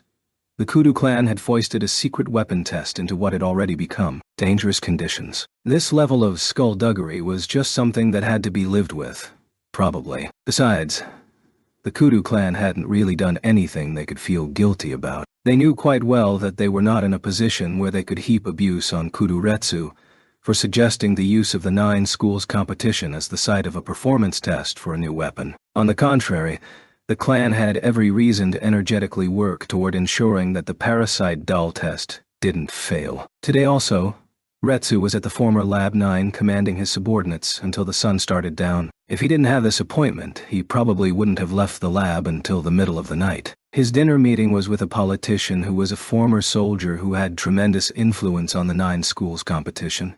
When he retired, he had been a captain below Retsu in rank, in order to win him over to his side, in response to an invitation. After 6:00 p.m., Retsu went to a traditional Osaka restaurant. It was around this time Makoto, whom Retsu had left in charge, received an internal phone call from the front gate guard concerning a visitor. A guest. I was not expecting one. Who is it? Us his name. He gave Zhao Gongjin of China Street of Yokohama. He wishes to speak to you directly about his errand. Do you wish to see him? Dana-sama. He had heard of the name of Zhao Gongjin of China Street of Yokohama before. Even if the other 28 families had not heard of him, this was not a name someone who bore the family name of 9, due to originating from the former Lab 9, could ignore. I'll be there soon. Send him to the reception room, please. Matching his words, Makoto immediately stood up. As he entered the room, he saw a man dressed like one of Yokohama's Chinese businessmen get up off the sofa, and the first emotion that gripped Makoto was jealousy. Zhao Gongjin looked that young and dashing in Makoto's eyes. His refreshingly beautiful appearance had a sparkling vitality that an old man like Makoto could not possess, or so Makoto thought. Welcome. I am Kudu Makoto, head of the Kudu clan. Makoto clamped down on the dark emotions seething within and held out his hand with what looked to be a composed smile. I am Zhao Gongjin. Please call me Zhao. In contrast, Zhou politely, and, at least in appearance, humbly responded with a handshake. That name is notorious lately. You are quite the celebrity around here, Zhou-san. The implications in Makoto's words made Zhou smile without any meaningless humility in response. It was within Zhao's calculations that he would be recognized. In the first place, he came in his public persona because Makoto would know what he was doing around here, and he could save himself some work that way. Zhou was thinking underneath the cover of his smile. I am honored that you know of me. As it happens, I asked to make this visit today because I thought I might be able to be of use to Kudu-sama in that matter. By that matter, you mean? Yes. I believe that it is just as you are thinking, Kudu-sama. I wish to consult you on how to deal with my countrymen who are fleeing the tyrannical government of the Great Asian Alliance. On one hand, Zhao cooperated with Japan in regard to maneuvering against the Great Asian Alliance. He provided various forms of support to those who wished the utter destruction of the Great Asian Alliance. His principal activities were lending his influence in order for political refugees to get through the last stages of acceptance, and sponsoring their journeys to Japan. However, he also helped financially with the refugees' political activities. As for whether the Great Asian Alliance knew of his activities as a refugee broker, they actually knew. The information wasn't so well known that all the high-level government and military officials were aware of it, but at the very least it was an open secret amongst the military and government officials maneuvering against Japan. As for why he wasn't on the Great Asian Alliance's political blacklist, it was because his guidance of political refugees was actually extremely convenient for the Great Asian Alliance's government. People who hoped to become political refugees were, in short, factions unsatisfied with the government.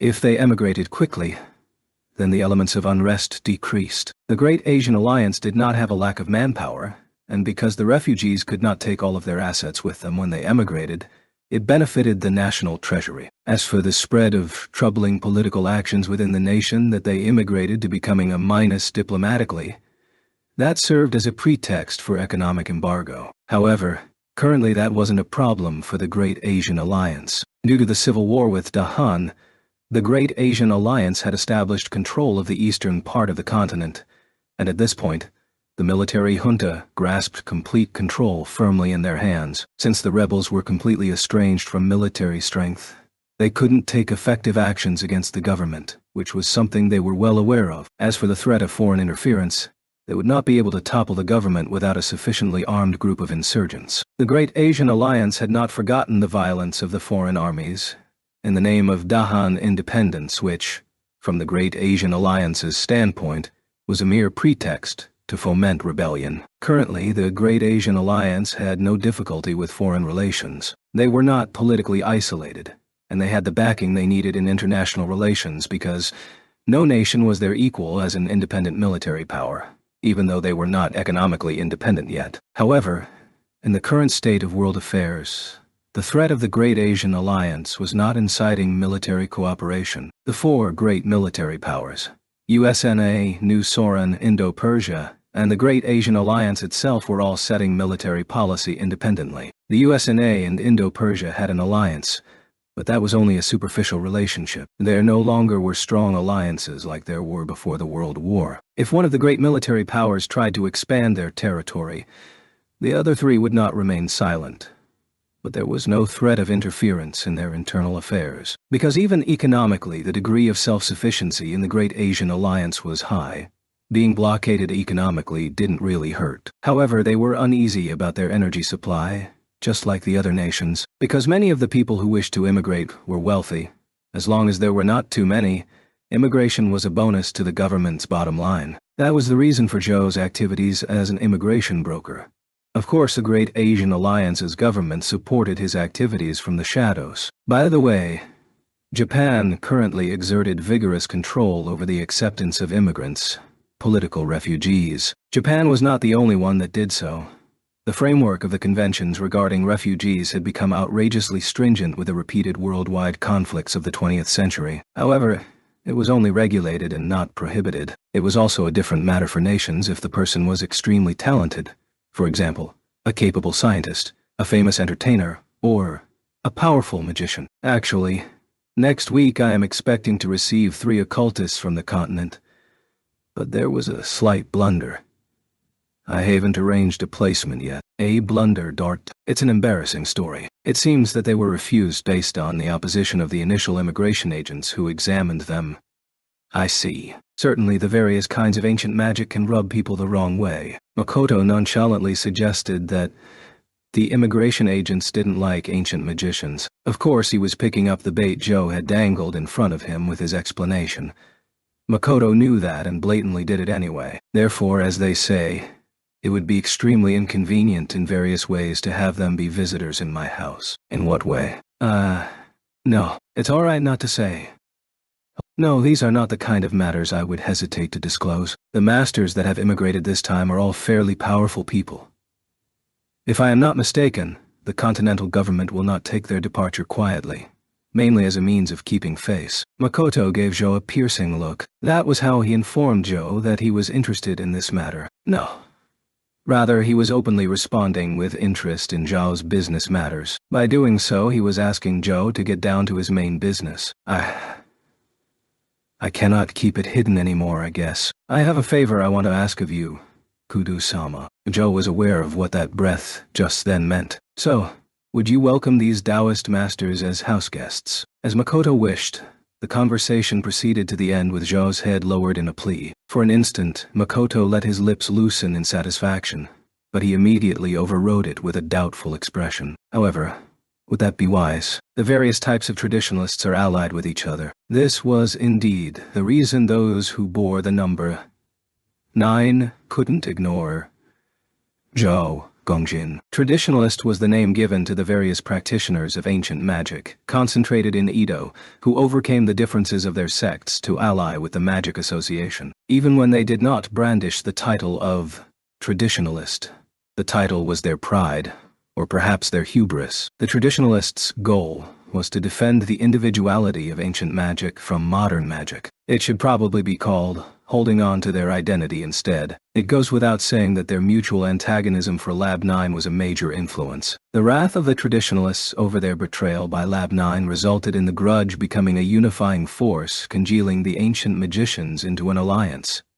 Hostility toward those who currently bore the number 9 was a natural outcome, especially toward the foremost family among them, the Kudu clan, and it was customary for Zhao to introduce the ancient magicians among those he helped immigrate to temporary homes related to the various occult traditions that were already in existence in Japan. Zhao should have been aware of the potential to increase the hostility to his own people by associating with those who bore the number 9. It is my utmost duty to find a safe haven for my compatriots that are fleeing tyranny. I certainly have obligations to the traditionalists who have cooperated with me up until now. However, that does not outweigh my original objective. You may call it a safe haven, but unless there are special circumstances, the government won't allow the naturalization of refugees. It doesn't matter if it is only temporary. For those who have been subject to tyranny, to live in peace is a priceless commodity, even if it is only temporary. Zhao was being truthful, but that made it look like he had investigated his countrymen. Of course, Makoto couldn't trust him completely,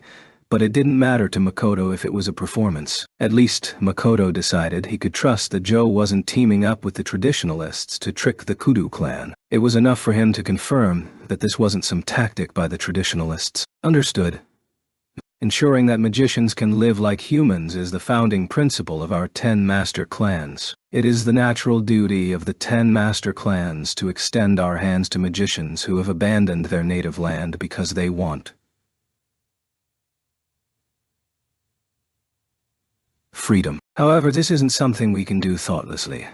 So please understand why I can't give you an answer immediately. However, he could not immediately agree. He had to avoid having this person he just met for the first time view the head of the Kudu clan lightly, although he might have been overthinking things. That is only natural. It seemed that Zhao did not mind that Makoto was delaying his decision, probably because he had received positive feedback to his plan from Makoto. Zhou took a small envelope from his pocket and handed it to Makoto. Here are the profiles of the master Taoists I have prepared. I hope I will receive a favorable reply. I will take the information you so thoughtfully provided. I should have a reply by the beginning of the following week. Makoto replied to Zhou while taking the envelope with the data card. I am grateful. So it would be all right if I visit you on Monday. Makoto took a notebook-style terminal from his pocket, and after casting his eyes down on it, immediately looked up. If it's at 4 p.m., so at that time. Thank you for today. Zhou made an elegant bow befitting his appearance. As Makoto glanced through the data Zhou had handed him, he summoned the person in charge of lab security and ordered a gag order imposed concerning Zhao's visit. Don't even inform the previous head. Got it. Makoto commanded that it be kept so completely secret that he even included Kudu Retsu. The chief of lab security looked troubled as he made his farewell and withdrew. Next, Makoto contacted the private information broker he used. From the information broker who came in less than an hour, Makoto requested a supplemental investigation to the one Zhou Gongjin had already offered. Finished with the first document, Makoto leaned back in his chair and sighed deeply. Yellow Turban Doll Warriors. He had murmured that intermittently as he perused the data concerning the occultist's specialty in the dossiers. It was written there that the 3 refugees were working on reviving the lost Taoist spell of the Yellow Turban Doll Warriors. Way too convenient. It's just like they had waited for the development of the parasite dolls to bring them in and sell them. Makoto understood Zhou's request. Regardless of how top secret the development of the parasite dolls was, Zhou had gotten a hold of the information, Makoto concluded. I ought to be concerned with how he got the information, but...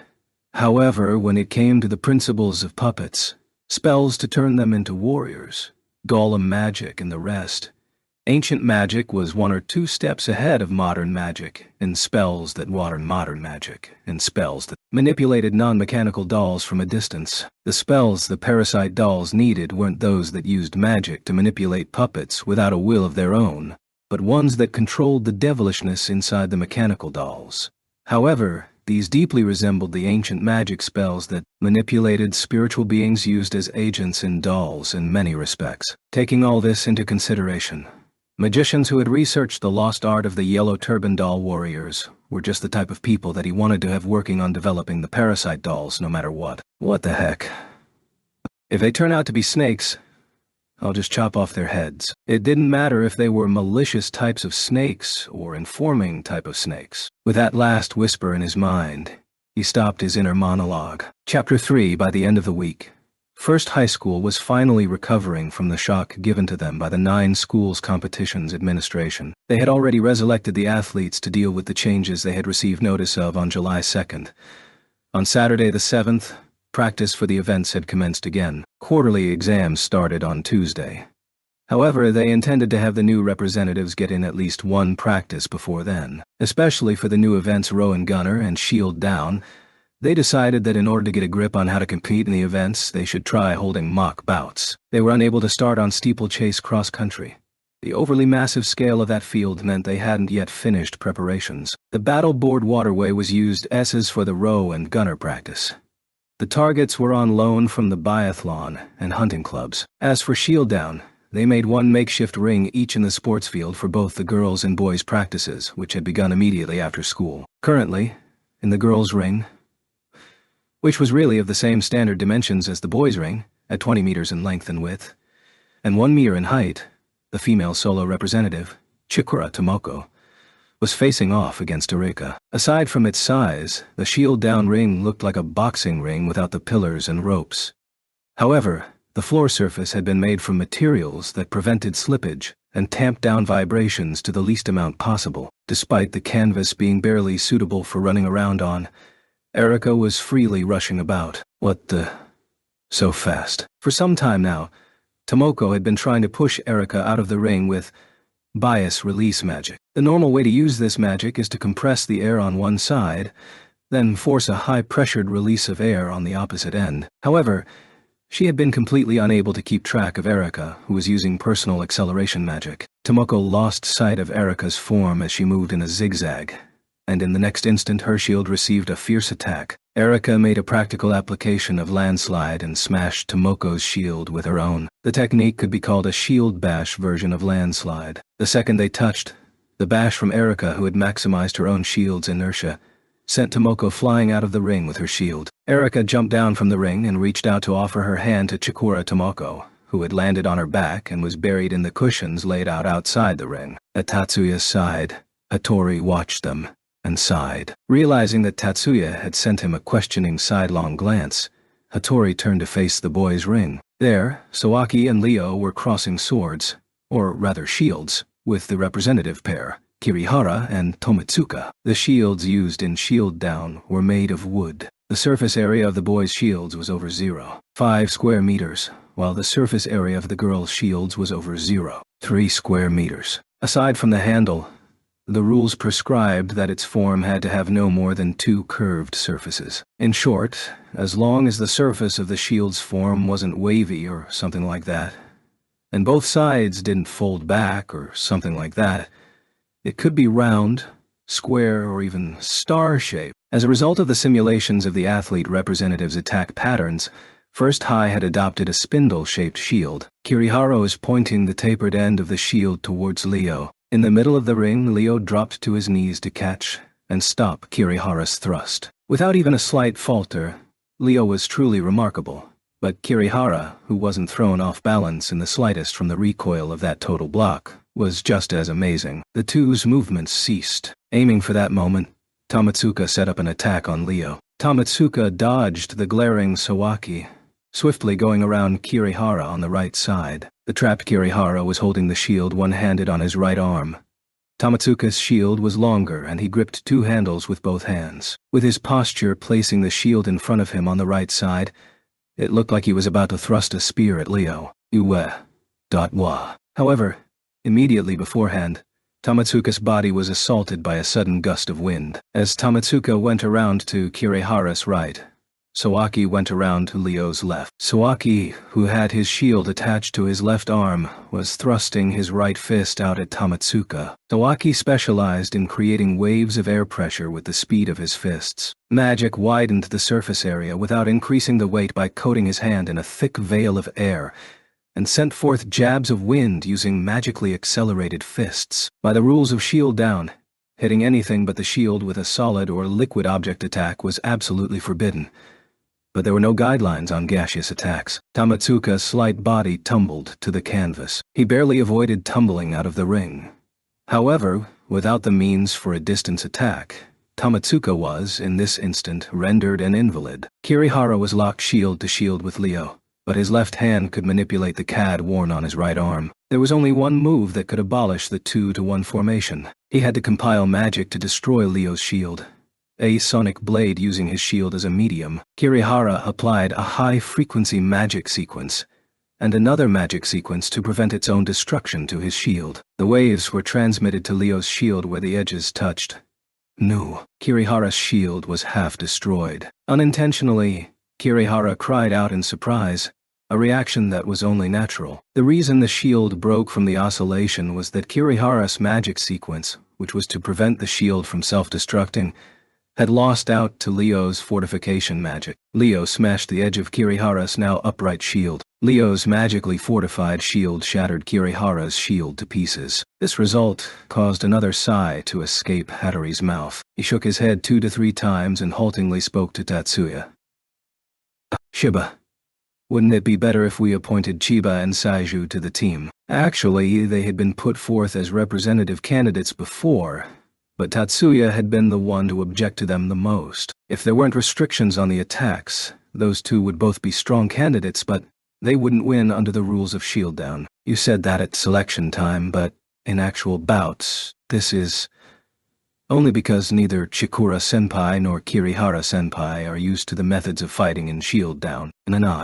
After gently denying Hattori's misgivings, Tatsuya called out to Minami, who was watching the practice from close to the girls' ring. Yes, Tatsuya ne-sama. Minami started to rush over to him. However, Tatsuya stopped her with a hand gesture and walked over to the girls' ring himself. The girl beside Minami, who was Minami's partner in the first-year girls' Shield Down pairs competition, stiffened out of nervousness. Erika. Dati. What? Please. Tatsuya beckoned Erika with a hand as he walked. Erika, who had been fervently watching Leo's bout, immediately returned to the girls' ring. Erika, take on Minami as an opponent for me, please. You mean solo? Yes.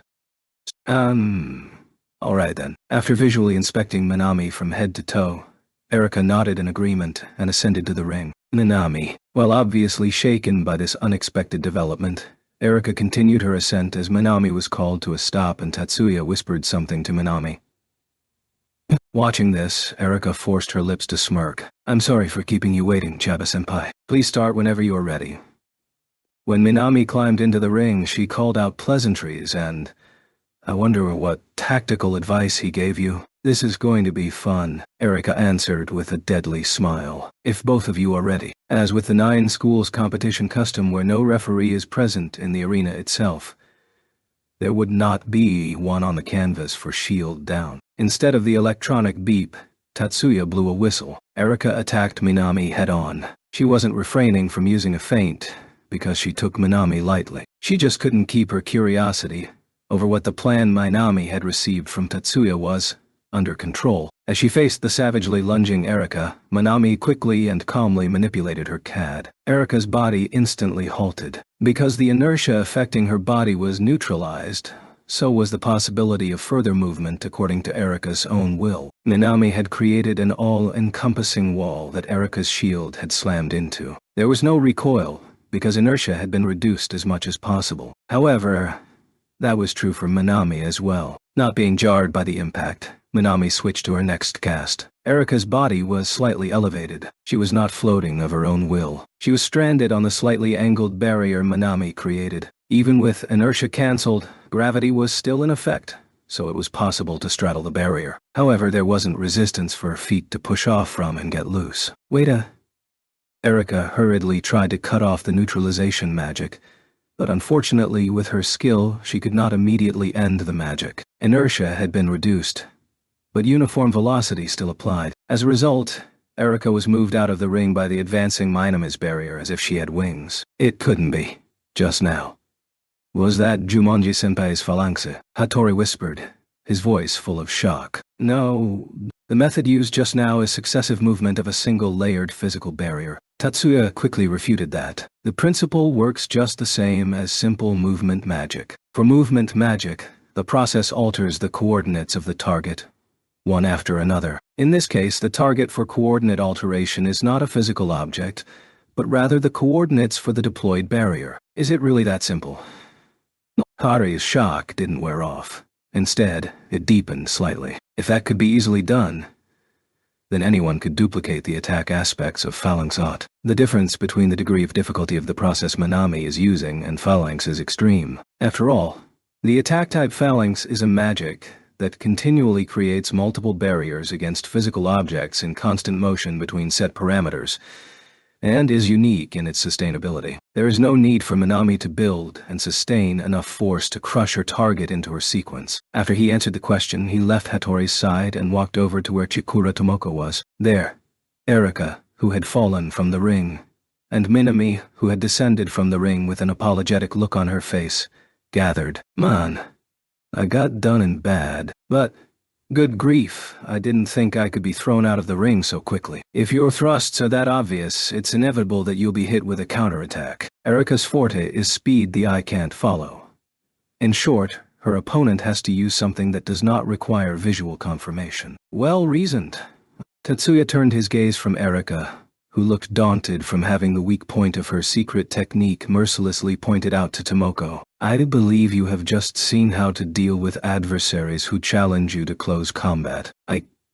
I can't use a barrier like that. Chikura-senpai, aren't vector inversion processes your specialty? Perhaps since she hadn't realized Tatsuya knew her magic specialty, Tomoko's eyes widened slightly. Yes, that's true. Applying vector reversal on your opponent just before your shield's touch would be a good way to send your opponent flying out of the ring with movement magic. It was vexing that Tatsuya proposed a technique she hadn't known of or imagined. In this 9 schools competition, Tatsuya held 2 positions, that of an engineer and a tactical advisor. It would be out of the question for him not to know the athlete's strengths and weaknesses for either role. It was a slightly blunt way of putting it, but perhaps there was a reason. The potential for facing such a situation was high. Aside from whatever she thought of his attitude, Tomoko generally understood Tatsuya's advice. The one who looked like she had something to say was Erika, but Tatsuya's attention was on the vibrating information terminal in his pocket. He took the terminal out and read the message. Tatsuya then turned around and spoke to Hattori. It seems that the preparations for Pillar's Break are done. I would like to switch over to there.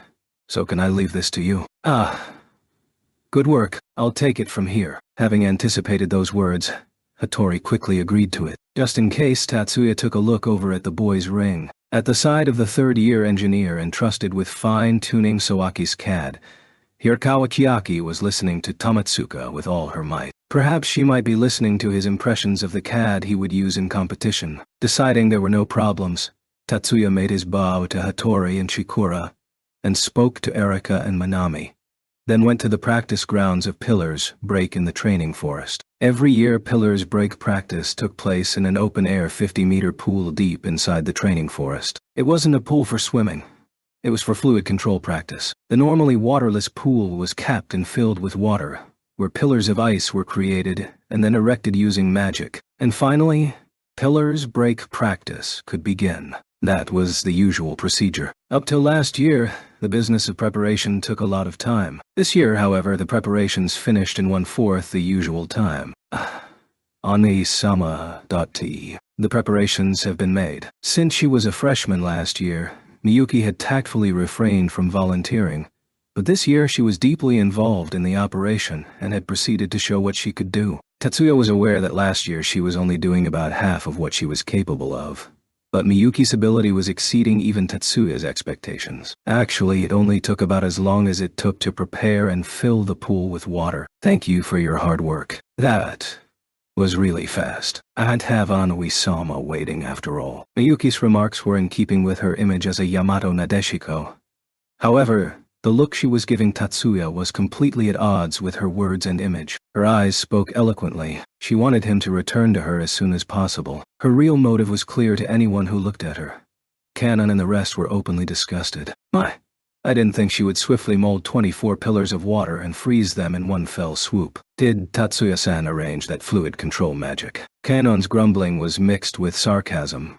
However, Shizuku was interested in the techniques Miyuki had used. The application of similar models duplication theory was my idea, but the practically usable form was Miyuki's. I just intuitively used the magic from the activation sequence Anui-sama had already constructed. The brother and sister were praising each other's achievements. At this point, not just Kanon, but Shizuku as well turned away, allowing the two to have their own way. Anyway, since the preparations are done, let's get started. At Tatsuya's words, Miyuki immediately got into position. Kanon and Shizuku's moves were somewhat sluggish, which was not completely their fault. As already noted, the 50 meters long, 20 meters wide, and a 5 meters deep pool was not for swimming. Therefore, it was not kept to a high hygienic standard. All that had been done was to coat the surface of the walls and bottom with highly water-repellent clay. However, that made it quite suitable for pillars break practice. On the scaffolding on one side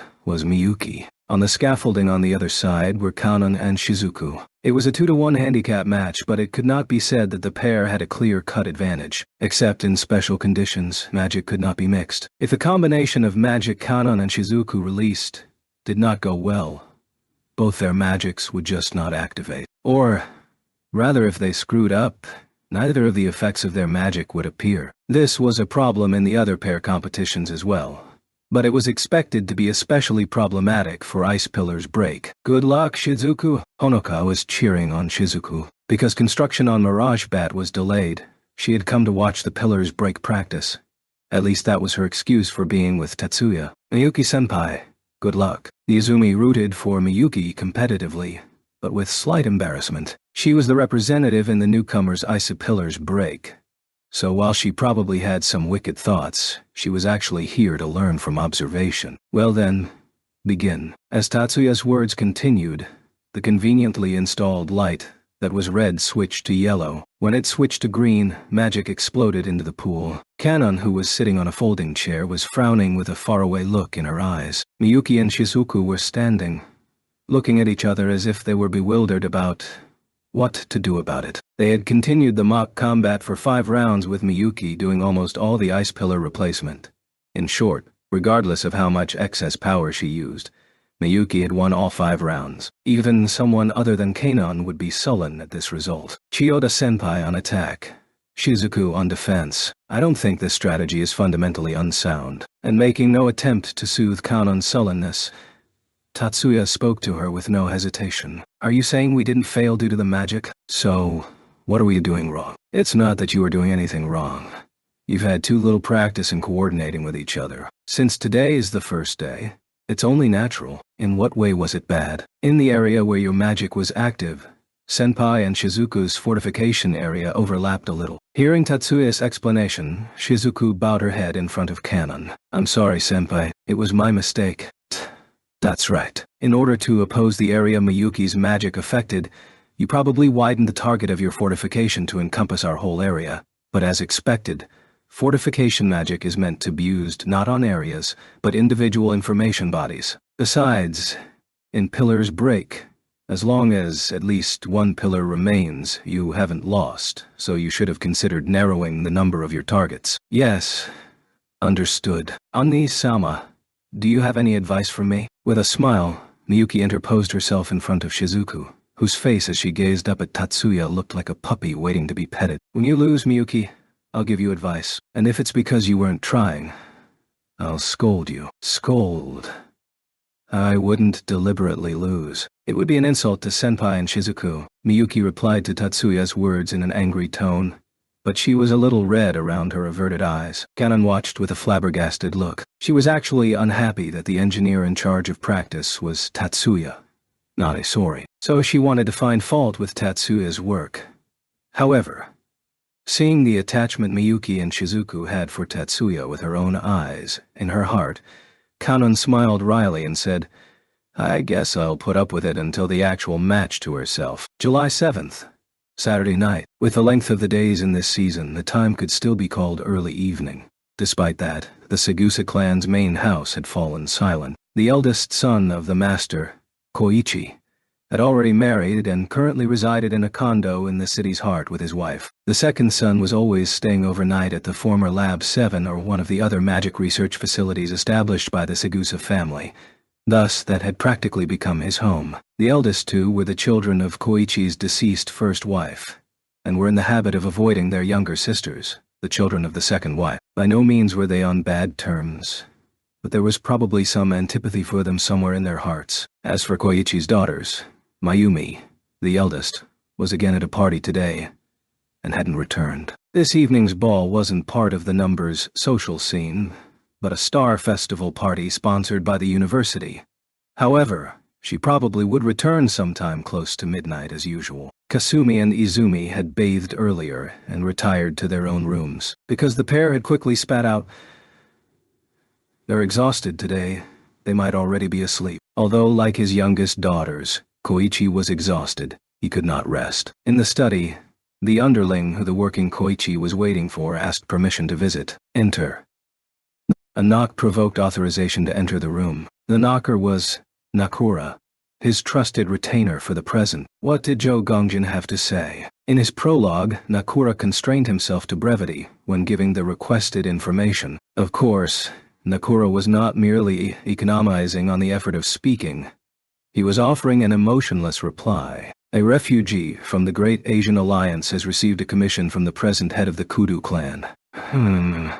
What's the real reason he contacted Kudu? To interfere with the performance test of the parasite-possessed combat gyroids, parasite dolls in the 9 schools competition, by driving them amok and injuring the participants. He says he will not go as far as killing them. Do you think it's alright to trust him on this point? The method. By using a technique that will drive the parasite being used insane. External systematic magic that intervenes by spirits, huh?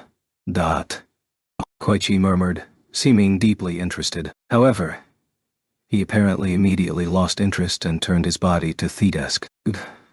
Good work. The words were filled with a command to leave. However, Nakura did not meekly obey it. Is it all right to leave it alone? Not my concern, Koichi answered with his back toward Nakura. The parasite doll performance test is being held during the steeplechase cross-country event. First years are not a target. Do you mean it's not your concern because your own relatives will not be injured? That's an odd thing to say. There was no tinge of criticism in Nakura's voice, but Koichi felt that there was something there he had to respond to and turned his chair to face Nakura. Why should I expend my efforts for the sake of other clans' daughters? Nakura bowed his head, acknowledging his error and Koichi's point. In the first place, considering his connections to the events connected to this, it would be hypocritical of him to be concerned about other families. Besides, the first ones to interfere in this event were the military's extremists. The parasite dolls test is something that came about when Master Kudu used it for his own ends and substituted the magicians for machines. By now,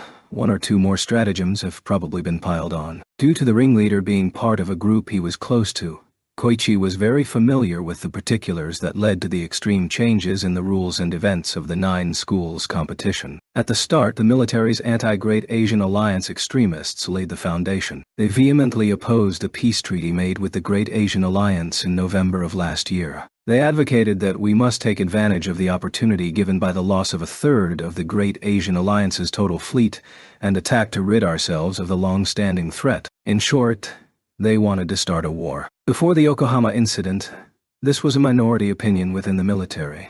But since Yokohama, there had been a steady increase of supporters. However, the military threat had been effectively grounded, a fact which increased the opposition to the extremists, which had grown to have too much influence for the military's top brass to ignore. Approval for putting pressure on the Magic Association was largely influenced as to pacify the extremists. As a result, competitive events with a strong military flavor were scheduled in this year's 9 schools competition. What would happen afterwards?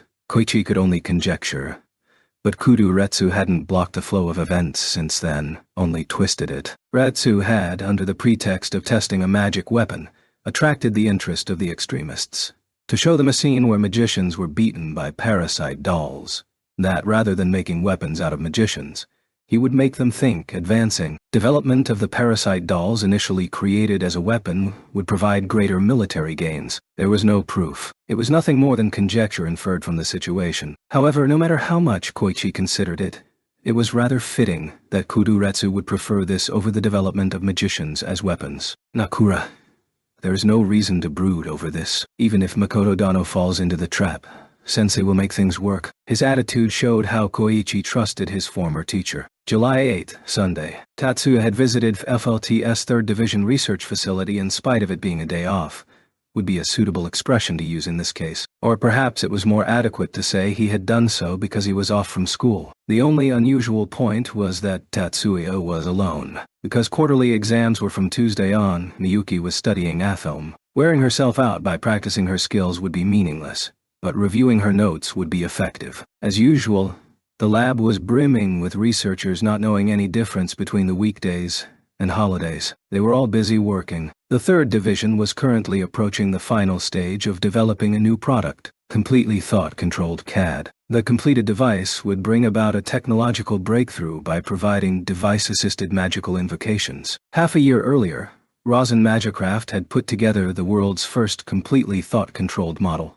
But FLLT's new product would succeed that. Naturally, Rosen and FLT's products were based on completely different concepts. Rosen's CAD incorporated an exclusive mechanism utilizing a scion wave-activated switch, which, as a device, would enter a fairly large size. In contrast, the completely thought-controlled CAD FLT developed was one solely specialized to produce the activation sequence for non-systematic magic operating the CAD. Where traditional CAD focused on producing given activation sequences for designated magic through finger input, this device realized that through non-systematic magic input, though FLT's completely thought-controlled model mandated installation of a pairing software that coupled to the CAD, they thought there were huge advantages to being able to continue using a device you were accustomed to working with. At least, that was how the 3rd Developmental Division read the situation. The pairing software covered 80% of the CADs that had been put on the market in the last 5 years,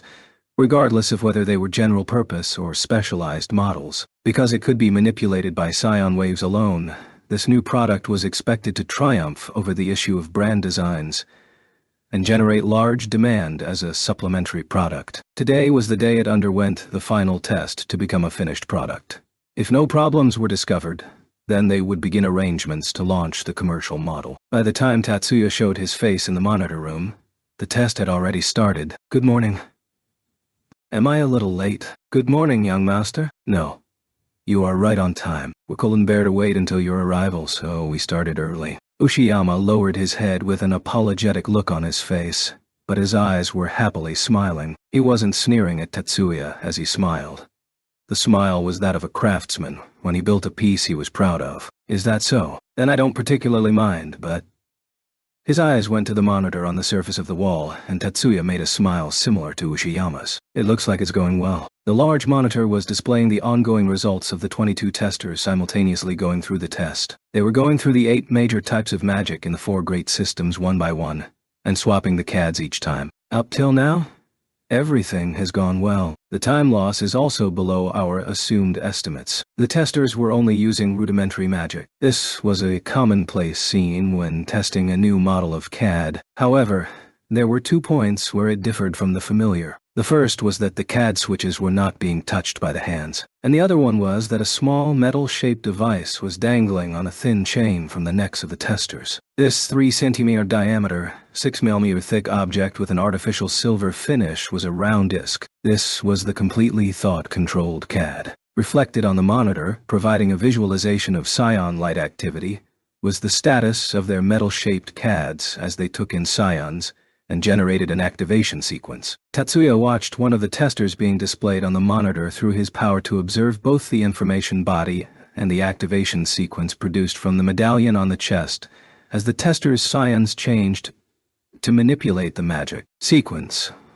Watching as the psion waves converged into a narrow point, pinpointed the switch buttons on the bracelet worn on the left arm and were absorbed. While CAD buttons had electric switches, it similarly had an inductive stone antenna installed to receive psion signals. This antenna, which was an already installed type of switch that did not need manipulation, directly interacted with psions instead of being manipulated by fingers.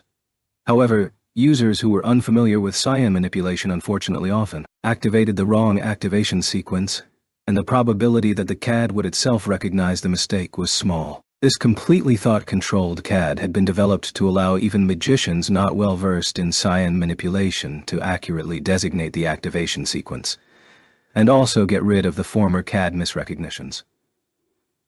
For that purpose, the plan Tatsuya and his team had adopted was one where through the psion waves converging into the inductive stone antenna, they would send in non-systematic magic to generate the activation sequence needed to invoke magic using magic. Certainly that was a circuitous way, but only because it was best to use a simple structure to operate the CAD, so the burden on the magician would almost always be low enough to ignore. On consideration of the matter, compared to the merit of correctly indicating the activation sequence, the indirectness of the method was trivial. I want to test it as well. Please do. Hey. Give the young master a test model. Tatsuya took the metal-shaped, completely thought-controlled CAD from the researcher who came running in answer to Ushiyama's call and went to the test room. The afternoon of that same day, Tatsuya took Miyuki downtown. Or to put it more correctly, Miyuki took him. The test of the new model CAD proceeded without problems, and finished before noon. Tatsuya had already returned the special model cartridges to the storage of the CAD he normally used from the one he used in the movement verification test he had overseen, and he couldn't find any flaws. For that reason, the time he had reserved for fixing bugs became completely vacant. Removing the character for prototype, Tatsuya returned home with the completely finished version of the completely thought-controlled CAD as a souvenir to face the sullen glare of his younger sister, who was starting to feel stressed. Of course, Miyuki didn't snipe at Tatsuya or anything. It was rare for her to do so. She just directed surly, angry eyes at him. However, Tatsuya could not set that aside. Since they had started high school, Miyuki had always maintained second place in the written tests. In the combined scores, it goes without saying that Miyuki was the undisputed top. By no means did Miyuki not comprehend the subject matter she was studying. Having said that, she was not the type to obsess over placement. It only took one glance for him to decide that the amount of stress Miyuki was under wasn't merely from studying. Have the preparations for the 9 schools competition become burdensome? Thinking that, Tatsuya suggested Miyuki go out to change her mood. An excursion with Onui-sama. ... Let's go. Please let's go. While Miyuki replied like that, Tatsuya was caught off guard by her fierce attitude. In short, Miyuki wanted Tatsuya to come with her. He felt her response was a little too extreme. His little sister just wanted to be spoiled by her elder brother. Tatsuya hesitated because he was aware of that. But he didn't dislike spoiling Miyuki. How about you, Minami? Tatsuya's question was partly due to the importance of taking their housemate into consideration. No, I have to study for the tests, and I want to do a little cleaning. So you don't need to include me, was the sum of Minami's politely worded answer. Her conscience said, shouldn't she fulfill her duty as a guardian and accompany them? But in the end, her feelings of "there's no way I want to be stuck in that sickening sweet atmosphere" won. Tatsuya had suggested the outing, but he hadn't thought up an actual plan when he did it, so deciding where to go was left up to Miyuki, and as a result, they went shopping in downtown Shibuya. A weakness for fine clothes was an aspect of Miyuki. She still had only a slight interest in cosmetics, but she liked looking at and wearing clothes, thought Tatsuya. Miyuki's real feelings were slightly different. She liked having Tatsuya look at her all dressed up. Well, anyway, it was a frequent pattern that when he went out with Miyuki, they would tour those types of shops. So today as well, the pair was visiting a recently built fashion center. In this center, each tenant did not run a separate business, but rather each floor's shop owners seemed to collaboratively do business. There were no partitions between fellow tenants. The party dress display was next to the area that sold lingerie, the layout making any male casually walking around feel uncomfortable. Tatsuya also drew attention when he first got there, but since he was basically only following Miyuki, he didn't avoid their attitudes. Since he didn't feel particularly embarrassed, Tatsuya decided that feeling awkward about crossing the lingerie area and the swimsuit area on the sides was strange. Today, that would backfire on him. Miyuki had chosen a well-ventilated dress for summer use in the area that sold casual wear and presented it to the clerk hoping to try it on. Unfortunately, none of the changing rooms for that area were open. Both Miyuki and Tatsuya were fine with just waiting for the previous customers to finish up. However, perhaps a strange inclination awoke in the store clerk who was moved by Miyuki's beauty, and the clerk forcibly guided Miyuki to an open changing room on the same floor, which was a changing room in the area that sold swimsuits. As usual, Tatsuya crossed the narrow area displaying women's swimsuits. However, perhaps even he felt it would be wrong to stand outside the changing room. As Miyuki disappeared into a door in the wall across from him, he told her to call him on his information terminal if she needed him, and Tatsuya left the area. However, his consideration was not rewarded. Of the 4 changing rooms lined up and completely concealed in the store, this was the one furthest in, and as Tatsuya took the corridor to get out to the main floor, he passed in front of the other 3 changing rooms, where in front of the one closest to the door he bumped into 2 young girls. The girls were Kauhai that Tatsuya knew well. Shiba-senpai. ... Why are you here? This is the women's locker room. The one with the upset voice that pressed him for answers was Segusa Kasumi, who was a boyish figure in her t-shirt with an animal design and jeans with the cuffs turned up. It's not a locker room. It's a changing room. Kasumi-chan. Ah, could it be? You're with Miyuki-senpai. Where is she? After she corrected the shocked words of her elder twin, Segusa Izumi suddenly excitedly approached Tatsuya, clad in her quite feminine, but somewhat sheer sleeveless dress that used a lot of lace and had a wide neckline with a hem that was 5 inches above her knees. And if the pair was here, then he could make a rough but accurate guesstimate about who was in the changing room. Gripped by a sense of impending doom, Tatsuya tried to leave the area. Unfortunately, he was a little late. What are you two making a fuss about? Oh.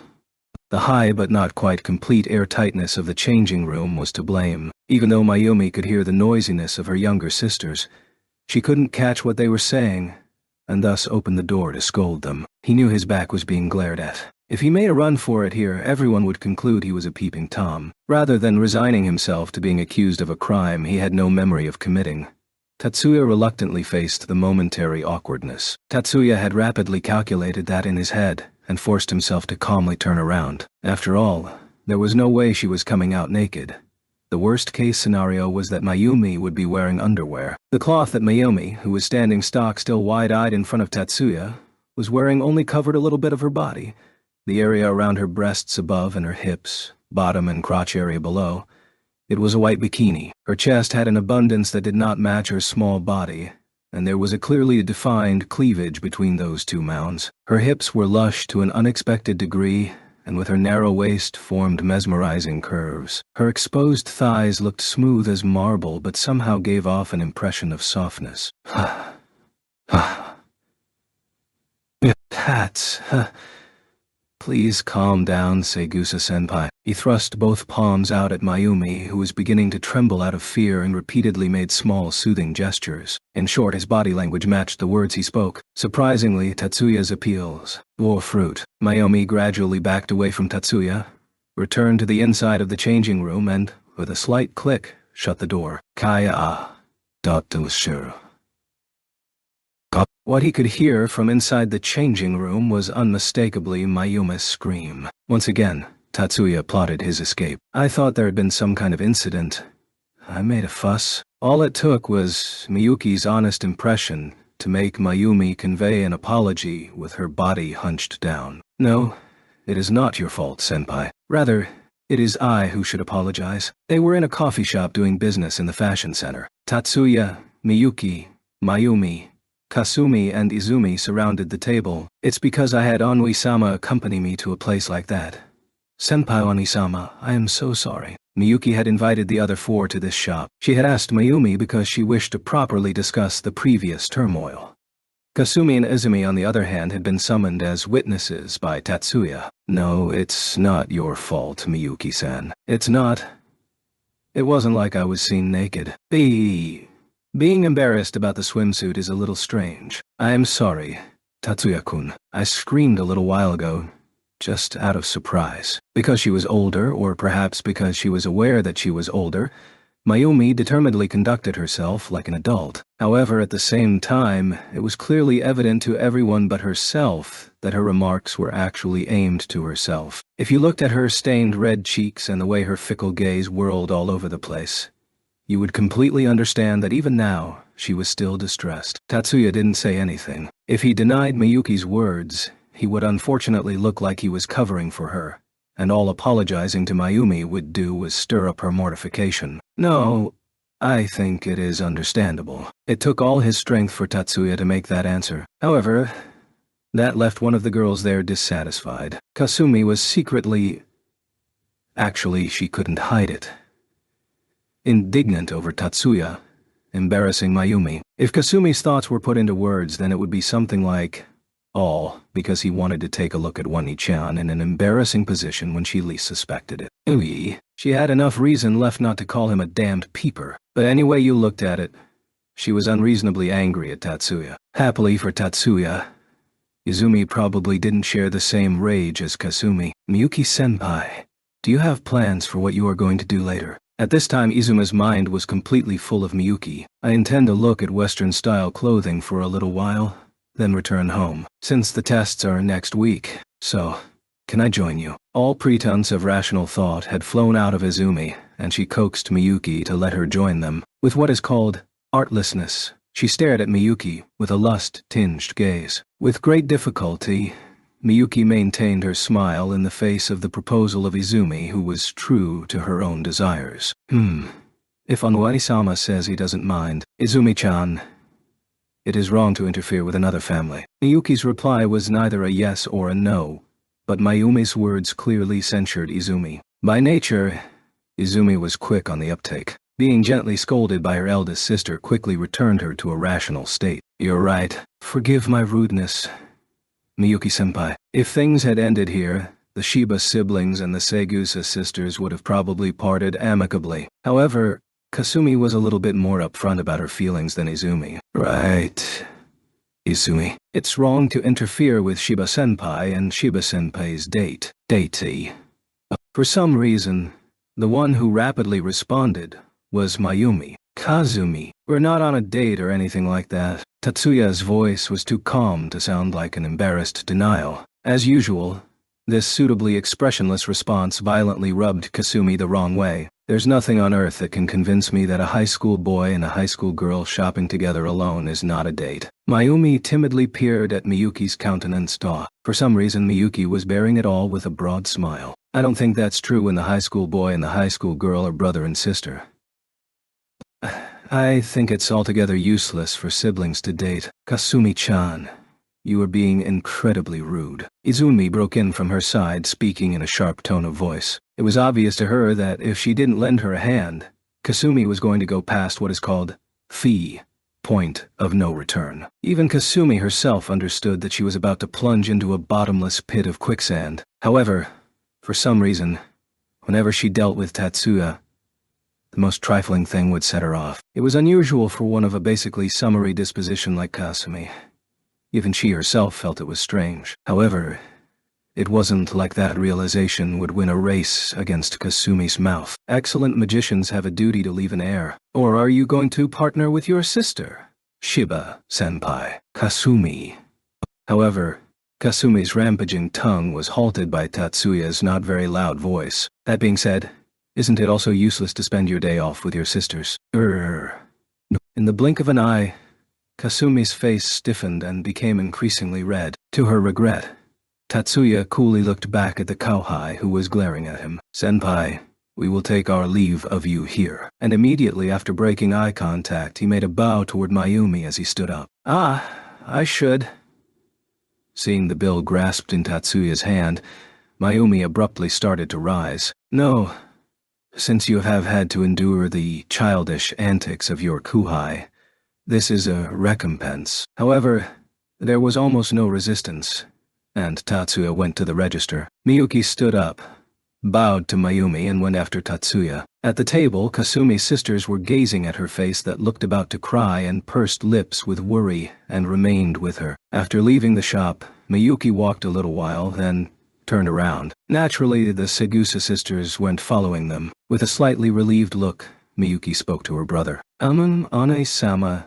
I don't think Kasumi meant any harm. For an instant, Tatsuya looked back at Miyuki with a strange look and immediately agreed with a wry smile. I think so too. Tension loosened by Tatsuya's answer, Miyuki let out a huge sigh. Even I understood that Kasumi never intended to say that. I only used that logic to keep Kasumi from continuing further, but I was a little too mean. Tatsuya smiled in a self-depreciating manner, but Miyuki understood that he wasn't seriously attacking himself. I like Ani-sama's habit of not being overly gentle to other girls. You have all the traits needed to be a wicked girl, too. Miyuki's cheeks swelled with a humph. That childish action made Tatsuya smile sweetly. Chapter 4. On Monday, Zhao Gongen visited Kudo Makoto's domain at the promised time. Makoto welcomed him and replied that he would take responsibility for allowing the refugee occultists to enter the research facility. Joe and Makoto were sharing smug smiles when they shook hands and parted, and regardless of the stringent gag order, Kudoretsu knew of the meeting an hour after it happened. As you have heard, Makoto Dano has promised to accept the refugee occultists, and this Yogongen has not asked for special rewards or conditions. The aforementioned occultists probably intend to conceal their actions under our own. Is that so? His all-white hair elegantly styled and clad in his crisp three-piece suit, Kudoretsu calmly nodded at the report of the old gentleman in the business suit, with his head shaved like a monk. Is it all right to act unconcerned in this situation, sensei? The old gentleman who called Retsu sensei was the former master of the Kuki clan, Kuki Mamoru. He was over 60 years in age, but considering Retsu was about to turn 90, he was not yet at retirement age. He had turned over the clan to his eldest daughter in order to work as Retsu's hands. The clans of the 9 had a greater sense of unity than the other numbers. Compared to the relationship of 10 master clans and the 18 associated clans, theirs were more like a main house and branch houses. It was close to that of a lord and his family, and their retainers. They could be called a traditional faction. The truth of how they combined their power against mutual enemies with the Kudu clan at their core resided back to their time in Lab 9. But the reason why the Kudu clan became the head, not the Kuki, nor the Kazumi, was due to Kudoretsu's charisma. Recently, Kudoretsu's influence had, regardless of Makoto's ability to give orders to the lab's employees, considerably thinned, but for the generation of the previous heads of the Kuki and Kuzumi clans, in short to Mamoru and the rest, Kudoretsu was still their leader. It doesn't matter. There needs to be a modification to the plan, but, as you say, it just so happens that the day of the 9 schools competition, that the performance test of the parasite dolls is being held. Occultists of the Great Asian Alliance perform some tasks. 9 schools competition athletes are grievously injured by extremists manipulating public opinion behind the scenes, and under the instigation of Zhao Gongjin, occultists are sent by the traditional faction to visit our research facility, which is cooperating with the extremists. Retsu's reply to Mamoru's question was mild while still being rude. It would be perfectly normal to regard the situation as altogether too convenient. However, Mamoru was objecting to Retsu's plan. He was not speaking as if the details of the plan needed retouching. Rather, he was speaking as if the plan was suddenly collapsing as it went to extremes they weren't expecting. Both Mamoru and Retsu knew that. Arrangements must be made to keep magic high school students from becoming victims. By becoming victims, Mamoru meant dying. He was ignoring victims that were merely wounded.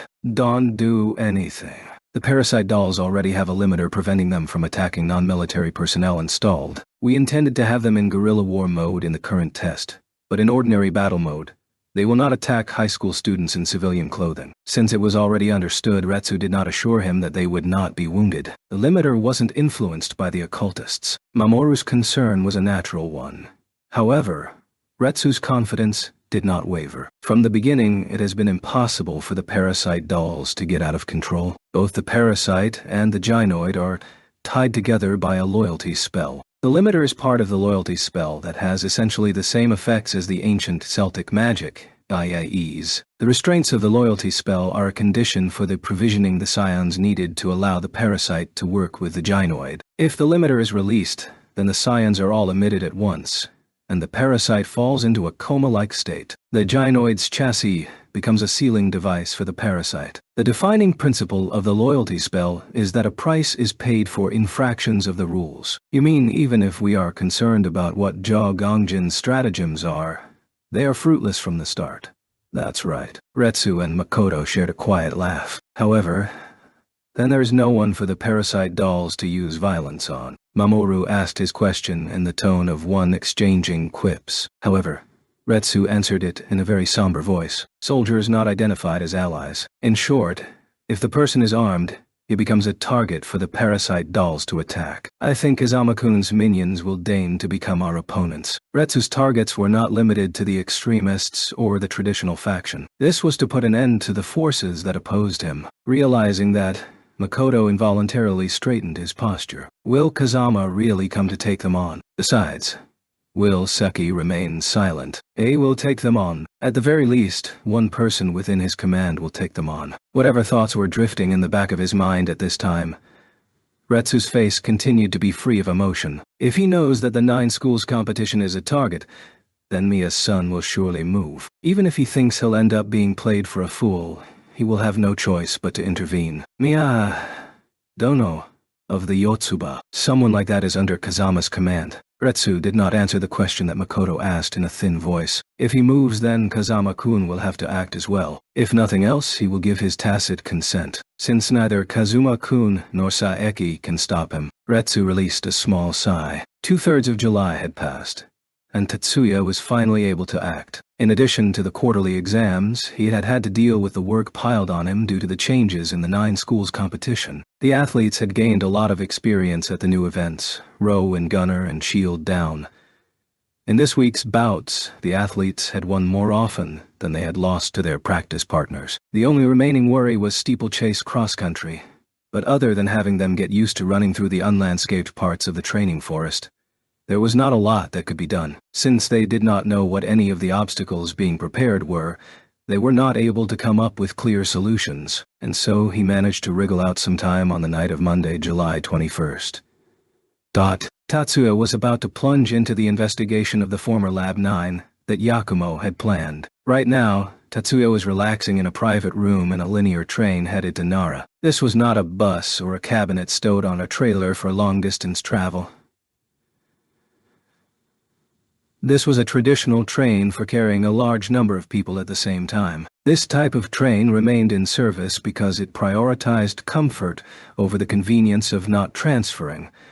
Thus it was presented as a limited express electric train with green railway cars up to the old standards. As for why Tatsuya had made this choice while going on a spying mission, that reason was his fellow travelers. At first, Tatsuya and Yakumo were the only ones going. Currently, there were 4 passengers in the private cabin. Tatsuya had been faced with Miyuki begging, "Please take me with you," and Manami simultaneously hitting him with, "If Miyuki-sama goes on a trip, I should go with her to look after her," until he gradually gave in. "This is a much more pleasant ride than I thought it would be, Ani-sama. Besides, I feel that this is quite speedy." The traveling by linear train had been Miyuki's idea. Certainly, almost all vibrations were effectively dealt with by the cushions, and the speed was on par with a short-haul plane. However, curiosity was probably her first consideration. In an era that had shifted to a land transportation model where people were moved in small groups, riding a bus was unusual. Traveling in a compartment of a train that transported a large group of people together was a first for both Tatsuya and Miyuki.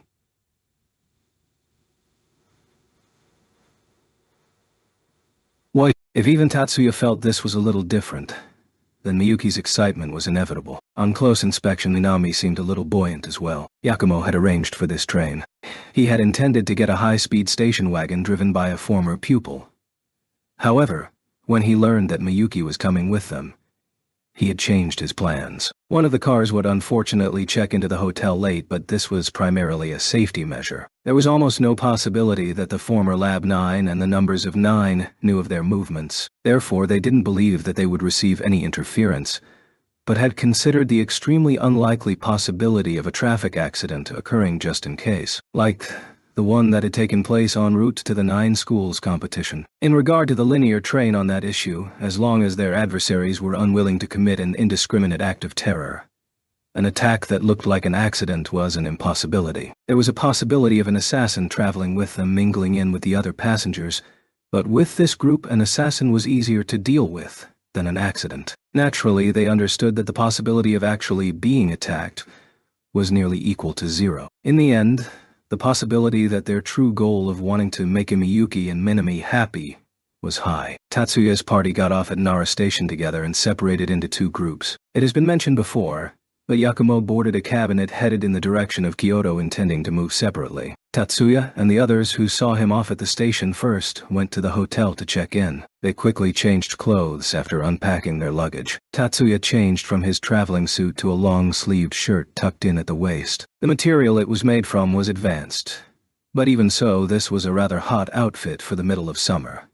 However, it concealed the cads worn on both arms, so it was unavoidable. It only gave him a temporary peace of mind, but he had already sprayed on coolant underneath the shirt beforehand. When Tatsuya left the room, the quarrel that occurred could be called expected. So no matter what I say, you are going and leaving me here. The gaze Miyuki aimed at Tatsuya made the exaggerated claim that he was a hero embarking on a long trip around the world. She politely clasped both hands together in front of her chest. No matter how much he spoiled his sister, Tatsuya apparently couldn't take it anymore, and his answer was extremely blunt. It's dangerous. I'm not taking you. I won't be a burden to you. In the first place, this is not an hour when young ladies go out. Miyuki, are you a loose young woman? The time was currently a little before 9:00 p.m. He would certainly think nothing of her going out at this hour on a school day. The remark had just slipped out of Tetsuya's mouth in desperation as he was thinking that he didn't have any power to persuade her. But unexpectedly it was effective. Chei.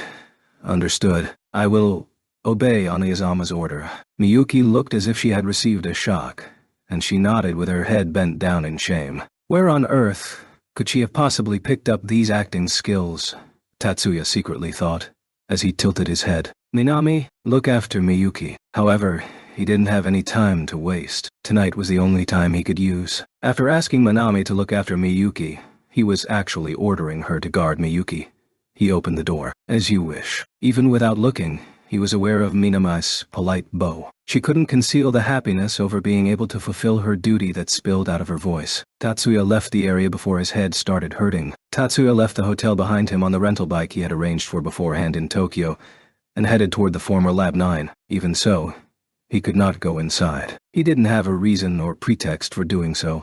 He was on the public road in front of the research facility, precisely at the midpoint between 2 streetlights. He had parked the bike on the side of the road exactly where the light was the weakest, around the former Lab 9. Currently, the name had been changed to the 9th Kind Magic Development Research Facility. But among magicians it was still nicknamed the former Lab 9.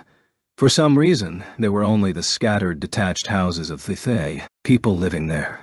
There wasn't even a closed convenience store. It could easily be called a tranquil environment. With so few people about, even the tiniest whisper would be easily caught by a microphone. With so little pedestrian traffic, even a single person would probably attract attention. With the conditions more difficult than he had anticipated, Tatsuya became cautious in his movements. From the side bag in front of the bike seat, Tatsuya took out an information terminal. While he was pretending to check to see if he was on the proper road on a navigation app, he was actually using elemental sight on the inside of the research facility. The current published research topic of the former Lab 9 was perception magic. The actual state of affairs might be different, but even if it was only a pretext, it didn't mean that they didn't do any development of perception magic. Even Tatsuya did not have full knowledge of all current magic. Without a melee or any other type of noise in this situation, there was a possibility that he could be detected by unknown means if he used elemental sight. But compared to sneaking in, the risk is smaller. As he told himself that, he used his bird's-eye view of ideas. At first, the entire research facility entered his field of vision. Since they had chosen the 9 schools competition as the stage for their experiment, the P-weapon should be a weapon that used magic spells. Since they seemed to be holding a test against magician opponents, it might be a weapon that emitted magic, or a weapon that inhibited magic. Tatsuya had hypothesized 2 types of weapons that emitted magic. One was a weapon that used a substance like a Nino Magatama 9 that preserved magic sequences. Half a year had passed since Tatsuya had begun his analysis of Nino Magatama, but he didn't have anything to show for it yet. However, the former Lab 9 might have succeeded in preserving magic sequences. The other one was a parasite, and a humanoid form droid fused into a combat robot. Because Pixie was an example, this one had a higher probability. Whichever one it was, he observed thick scions. If there was a device that stored magic sequences, then this was the stored magic sequence. If there was a combat robot, then these were the accumulation of scions that belonged to the parasite housed within. As for the possibilities for a weapon that interfered with magic, for now, he hadn't considered it. Even if it used Antonite, he possessed a pseudo-cast jamming technique himself, so he was aware that he wouldn't be able to distinguish it from a normal CAD. Searching for something he wouldn't be able to recognize was futile. He carefully examined the entire research facility. As he expected, there was a thick concentration of scions in one section. He tightened the focus of his observation power on that section. Parasite containment. A female model robot. At the same time that Tatsuya discovered the parasite doll. Yes. Reception called the room Miyuki and Minami were staying in. Minami picked up the phone of an old-fashioned design with a speaker and microphone in the handset, and turned toward Miyuki. Miyuki Wane-sama, ... In the house, she carelessly called her Miyuki-sama. However, Minami had unconsciously made a decision that in places where other people could hear her, she would use the exact address she had been told to use. A guest is here for a face-to-face meeting. A face-to-face meeting. With me. May I ask for a name? Yes. Minami exchanged a few words with reception through the mic, and this time when she turned around her face looked nervous. Kuroba, Mitsugu-sama, and Ayako-sama ... They are in the lobby. Minami infected Miyuki with her nervousness. Inform them that I will come down immediately. Miyuki gave Minami those directions and hurriedly turned toward the mirror. Miyuki proceeded to the lobby, accompanied by Minami, where the Kuroba father and daughter certainly were. Ah, Miyuki-chan, it's been a while. Mitsugu spotted Miyuki with his keen eyes and called out to her. However, Miyuki only returned the greeting and met him halfway. Uncle, it has been a while since you have called on me. Having tied on courtesy, the distance between them shortened. Miyuki deeply bent at the waist. Yes, but the most important thing is that we are both so healthy, Miyuki-chan, Mitsugu replied with an amicable smile. It wasn't just a look on his face. The same smile was also showing in both of his eyes. At the very least, Miyuki couldn't see through Mitsugu's performance with her powers of observation. Ayako-chan, it's been about 3 months. Thank you for lending your various abilities to us in the spring incident. Was she smiling to the same degree as Mitsugu? Miyuki didn't believe she was. You're welcome. If I was of assistance to Tatsuya-san and Miyuki Oniya-sama, then I am pleased. Therefore, when she saw the light of challenge emitting from Ayako's pupils in her smiling face, Miyuki was a little relieved. Why are we standing around talking? How about we sit and talk? You there, Sakurai, Minami-kun, come with us as well. Mitsugu gave orders to Miyuki and Minami in the guise of a suggestion. Miyuki was under no obligation to obey Mitsugu. But even without an obligation to obey, Miyuki obediently followed behind Mitsugu. Mitsugu escorted the 2 of them. If his daughter was included, the 3 of them. not to a sofa in the lobby but to the hotel's tea room. He took them to a lounge styled like a private room. This hotel is under the patronage of the main family. Although I didn't think Miyuki-chan knew. Mitsugu had suddenly unleashed a preemptive strike by giving out confidential information in a mischievous tone, without a hint of goodwill. Miyuki maintained her smiling face, albeit with difficulty. Is that so? Kokonoe-sensei arranged for this place. What? An incredible coincidence. Kokonoe Yakumo-san Tartka. Then, this might be the opposite of happenstance. He must have done some investigating. Kuroba Mitsugu, along with the Kuroba clan, felt wary of the name Kokonoe Yakumo. It seemed like Miyuki's reply was worth a passing grade by Mitsugu's standards. The edges of his lips trembled slightly. Now then, sit. Sit. You too, Minami-chan. Feel free to sit down. The first to sit, Mitsugu urged them with his hand from his chair. Yes. Pardon me. Besides answering, Miyuki sat down, followed by Ayako and then Minami in order. It's already late in the evening. Please let us complete our business quickly. Forgive us for hurrying. Our car is waiting for us. Ayako bowed her head slightly to Miyuki as she supplemented her father's statement.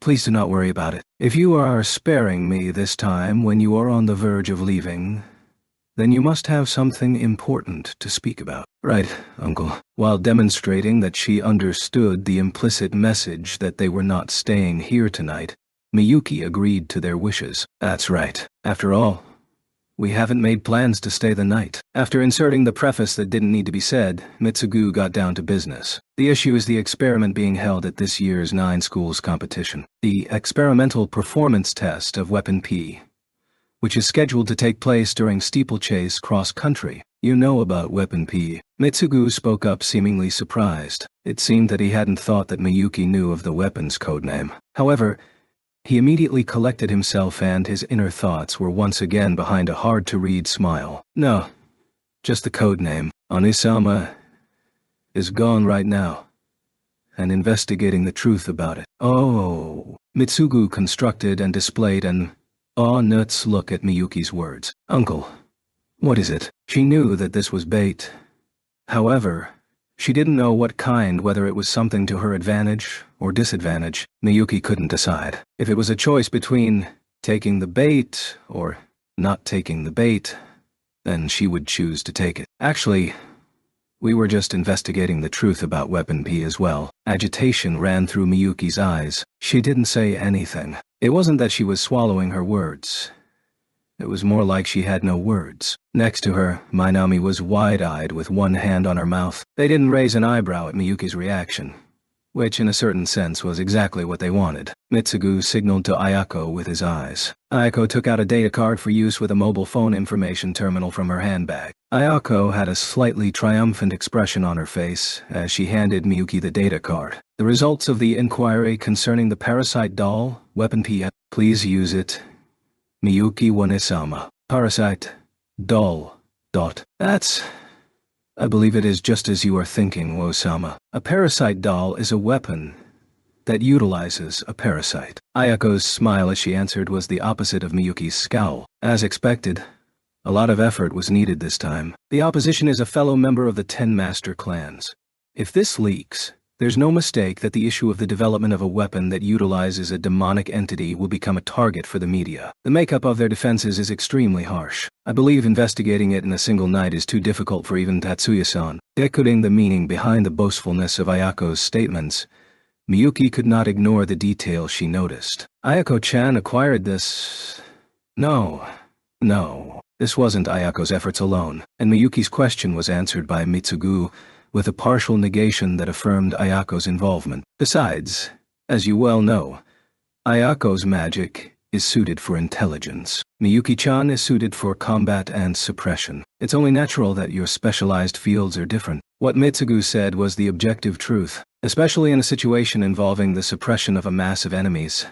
Ayako couldn't hold a candle to Miyuki. However, while looking at the data card in her own hand, the truth did not comfort Miyuki. At the moment, the power to expose the conspiracy between the military and the Kudu clan was needed by Tatsuya. At the moment, The one being useful to Tatsuya was not herself, but Ayako. Forgive us for summoning you. While this is rude, we really do not have much time. Excuse us for leaving. Please give Tatsuya our regards. It took all of Miyuki's strength to give a mechanical reply to the pair who left their seats. At the former Lab 9 section where the scion concentration was thick, there were the same type of things as Pixie.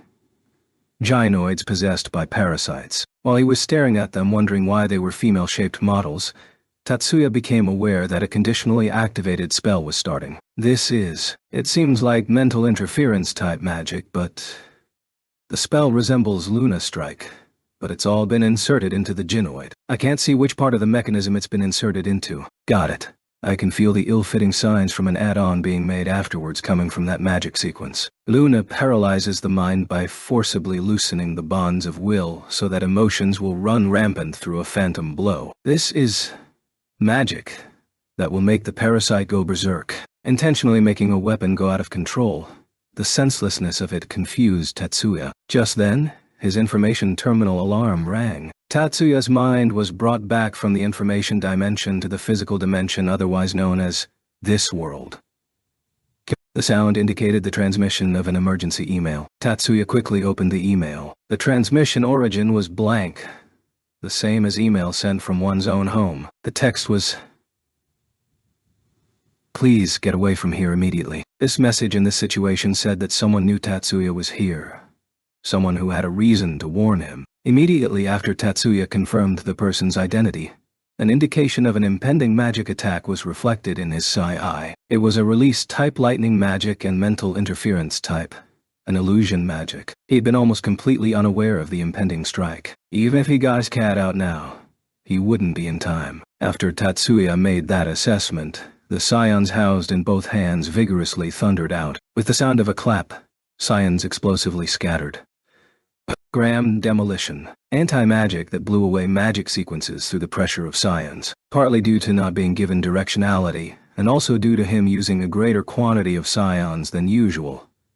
The point of impact was obscured. Tatsuya practically flew onto the bike and promptly took off. The thick mist of scions became a magical smoke screen that hindered pursuit from the former Lab 9. The next morning, the party was returning to Tokyo. Unlike the previous day, Miyuki was wearing a depressed look on her face. Though she had intended to appear the same as usual, his sister's smile seemed clouded to Tatsuya's eyes. Going back in the same private cabin of the linear train they came in was by no means boring. Tatsuya had returned to the hotel yesterday evening close to midnight. At that time, she had merely seemed tired. When they met face to face this morning, he hadn't received the impression anything was wrong either. However, as they met up with Yakumo, boarded the linear train, faced each other in the cabin, for some reason, Miyuki did not sit down next to Tatsuya as usual. Her face gradually clouded and immediately became the face of someone forcing herself to smile. It wasn't just the face of someone who didn't feel well. After about 15 minutes, they'd be in Tokyo, but this was not the kind of anomaly he could leave alone until they got in the house. Naturally, he was interested in what Yakumo, who had maneuvered independently, had discovered. However, right now, Tatsuya felt he had to make Miyuki his first priority. Miyuki, did something happen? Or are you worried about something? Tatsuya Niya-sama. It's okay, Minami-chan. To cover for Miyuki, Minami tried to hold off Tatsuya's query. However, Miyuki in her turn blocked that, and put her hand in her pouch. She held out a small type of data card for use in mobile phone terminals. Tatsuya took the card with a frown, and questioned her. Last night at the hotel, Kuroba Oji-sama and Ayako-chan entrusted this with me. They visited you at the hotel. Hearing Miyuki's answer, Tatsuya turned toward Yakumo while frowning. How did the Kuroba father and daughter know Miyuki was staying at that hotel? They hadn't taken any special measures to conceal it, but it wasn't like the Yotsuba normally kept Miyuki under observation. If they needed her for something, they wouldn't be able to immediately pin down her location. Oh, right. That hotel is under Yotsuba sponsorship. Was that unwise? Tatsuya's stare was sharp, but Yakumo, who was sitting beside him, seemed unmoved as he confessed confidential information. No, confess was probably not the right term. After all, Yakumo did not see it as doing anything wrong. Tatsuya himself did not have an excuse to castigate his teacher. Inside his weapon P's, the parasite doll's data and the results of the inquiry into the upcoming experiment. parasite doll. Is that what Weapon P is? While he repeated the name Miyuki applied to Weapon P, Tatsuya made the connection to the female model robots he had observed last night. Parasite doll. Parasite doll. He didn't think the naming was overly direct, but it was easy to understand. The gynoid resting in the former Lab 9 was clearly a doll with a parasite housed inside. A parasite doll. Ayako-chan said it was. Not Mitsugu. Ayako. Listening to that, the reason Miyuki was depressed was revealed to Tatsuya. That Ayako felt a passionate rivalry to Miyuki since she was a child was obvious to anyone who looked. However, Tatsuya was aware that Miyuki also secretly regarded Ayako as a rival. The pair's specialties were completely different, but Miyuki was still too much of a child to accept that distinction. Tatsuya kept the data card in its case and put it in his pocket. He was interested in the contents, but they were just about to arrive in Tokyo, and who knows who might be watching or listening to them. That was the official reason he gave himself.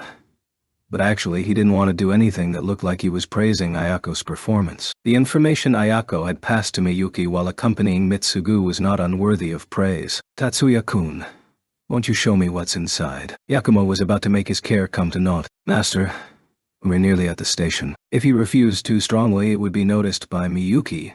So Tatsuya paid attention to his tone as he made his indirect refusal. Don't we still have enough time? We'd be cutting it close. It's fine, Onizama.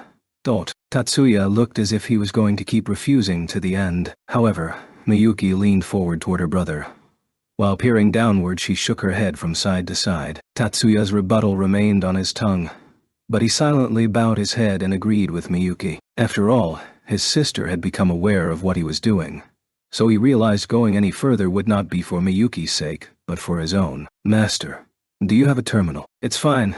I have one. Tatsuya had taken out a cable to connect the terminal to his own directly. It had been a single overnight trip, so he had only brought one handheld terminal. He and Yakumo pressed their shoulders together as they looked at the small screen. The instant he thought about doing it, he realized it wouldn't be all that pleasant a configuration. After Yakumo confirmed that the cord was connected to his own terminal, Tatsuya played back the data on the card he had gotten from Miyuki. Despite the contents being only text and simple diagrams, he scrolled through it at high speed as usual. Yakumo easily kept up with that speed. Reading this amount of data normally would take 15 to 20 minutes, but they scanned it in 3 minutes. Yakumo made a slightly smug look. Going there was effective. Perhaps this was his way of being considerate. If Miyuki was in her normal state, she would have probably made a complacent, wicked smile. He probably expected some kind of feedback.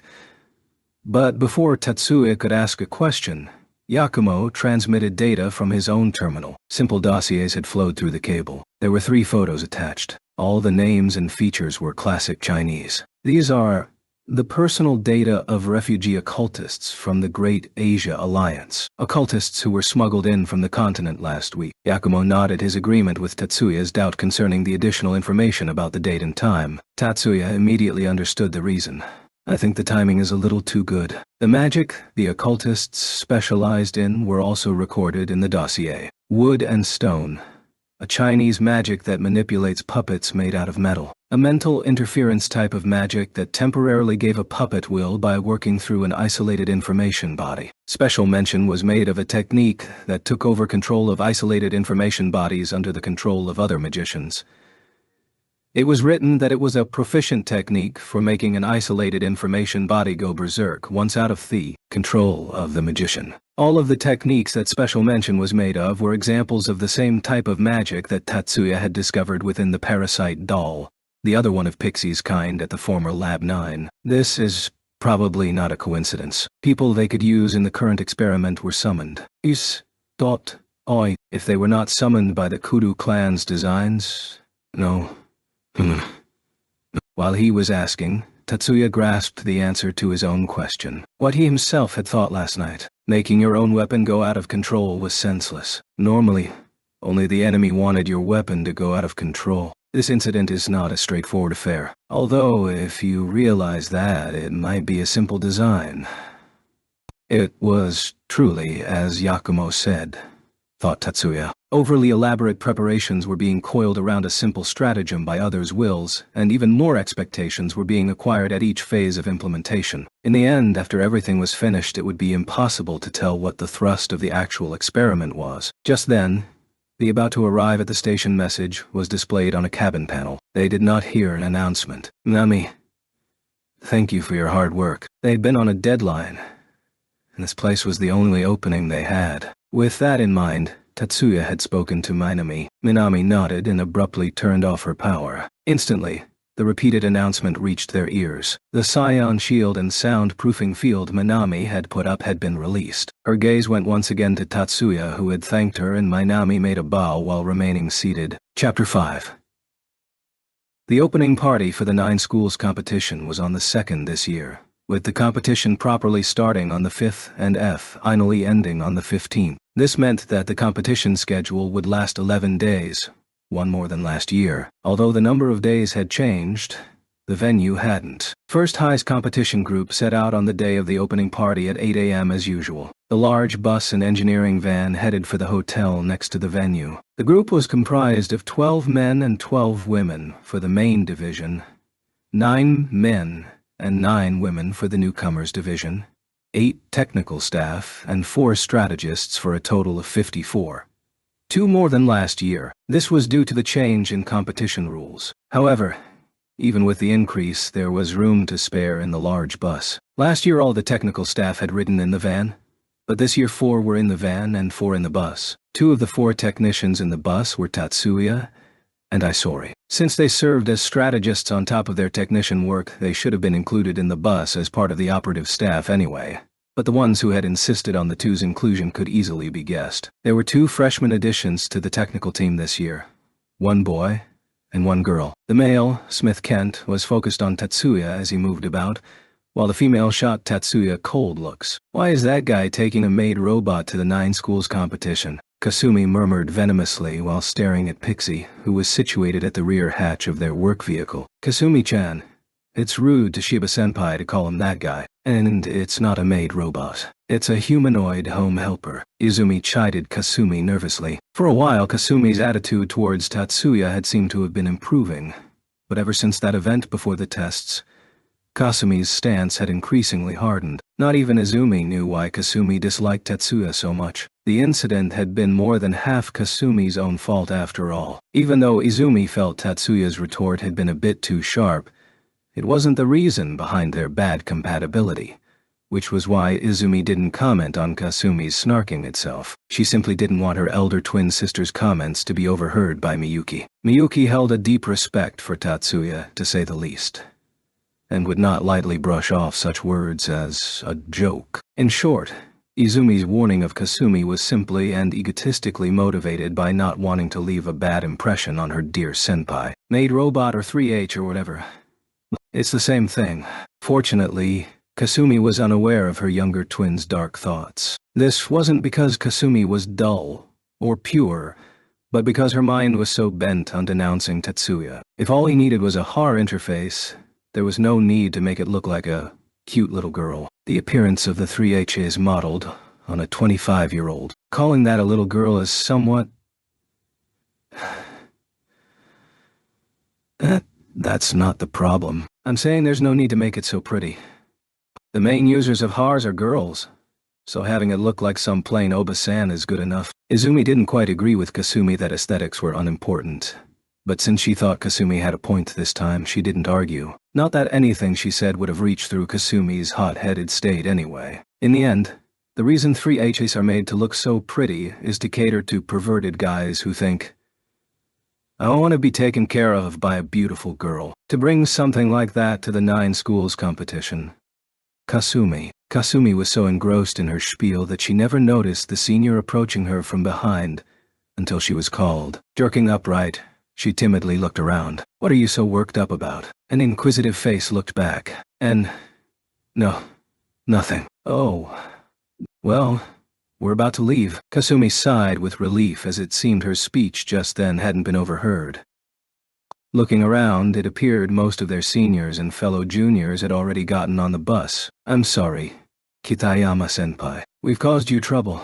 It seemed she had come to call on her fellow Public Morals Committee member and Izumi by coincidence. With a grateful look, the twins sneaked onto the back half of the bus. This year there were neither any unpleasantries on the bus nor accidents, and the delegation from First High arrived at the hotel safely. No minor troubles occurred either, as everything went according to plan, and now the opening party was approaching. Tatsuya had already entered the venue. Unlike last year, he was in his own uniform, gazing at the 8-spoked gear emblem now adorning his uniform.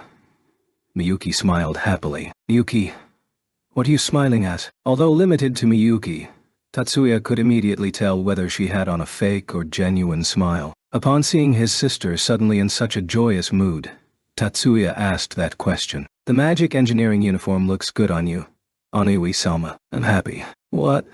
That again? You've been looking at it for 4 months now, haven't you?" Tatsuya looked slightly taken aback. Behind Miyuki, Minami eyed him coldly in a "what is this person seriously saying" way. But in this place she was the minority. "I think so as well, Tatsuya-san." "Me too," enthusiastically, competitively. Hanuka spoke her assent, while Shizuku likewise chimed in. "Yeah.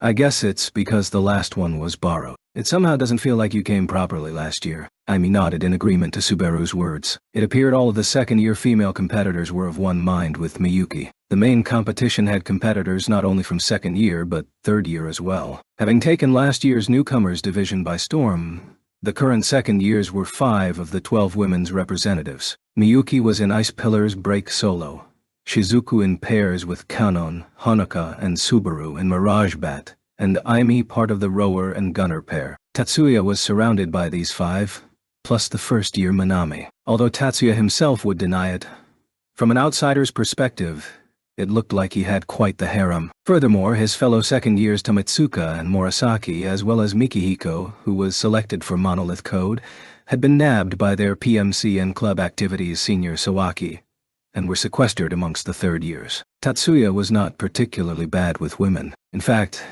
they didn't really bother him at all. But as expected, being the lone male within that group of 6 females, all of them stunning to boot, was rather agitating, even for him. At the previous opening party, Subaru and Iemi had kept their distance and not approached, so that was a change. From Subaru's remark earlier, however, they had been checking him out even then. In order to avoid overly staring at the ladies, Tatsuya swept his eyes around the hall. Within, he spotted an acquaintance who was likewise surrounded by girls. He also seemed to pick up on Tatsuya. Perhaps he sensed his gaze. Towing a gaggle of schoolgirls wearing the same uniform of Third High in his wake, Ichiju Masaki approached Tatsuya. Tatsuya likewise walked forwards, as if to greet him. Honoka and Aimi naturally moved aside, and Tatsuya and Masaki met with accompanying schoolgirls behind them. However, Masaki was not the sole male, as the figure of Kichijuji Shinkuru stood beside him. "It's been a while, Shiba-san." The first words Masaki spoke, however, were directed towards Miyuki.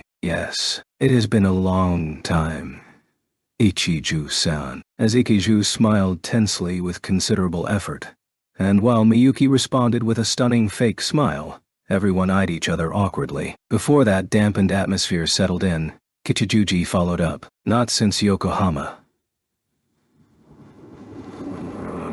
"It's good to see you haven't changed, Shiba Tatsuya-kun." "It's good to see you're doing well, Kichijuji." Although it seemed like his words were blunt, Tatsuya responded with a friendly expression, then turned to face the one beside him. "You too, Ikiju. You were outstanding at Yokohama. Truly, the Crimson Prince." "Please don't say that." Being called his nickname by Tatsuya in his dead serious voice, Masaki subtly frowned. You don't like it? I'm not making fun of you or anything. I'm just against ostentation.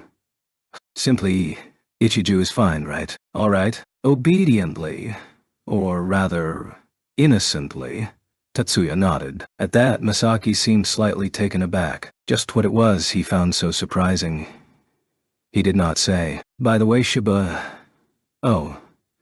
Do you mind being called that way?" "No problem." Around them, the girls from First and Third High had already begun intermingling. There was a hint of reservation on the part of the Third High girls.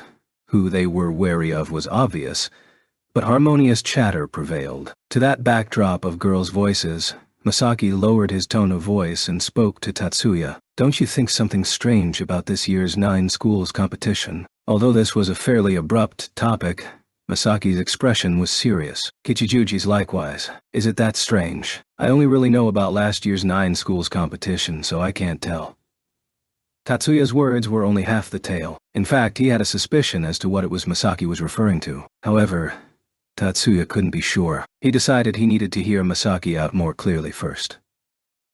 I can understand the changes to the games. It's assumable that the 9 schools competition management guidelines do call for the events to change. It seemed Kichijuji likewise didn't intend to just step back after introductions, joining the conversation. A trend towards more militant events is also evident, but given the situation in recent years, that's almost reasonable. The last event, however, steeplechase cross-country, stands out. Right?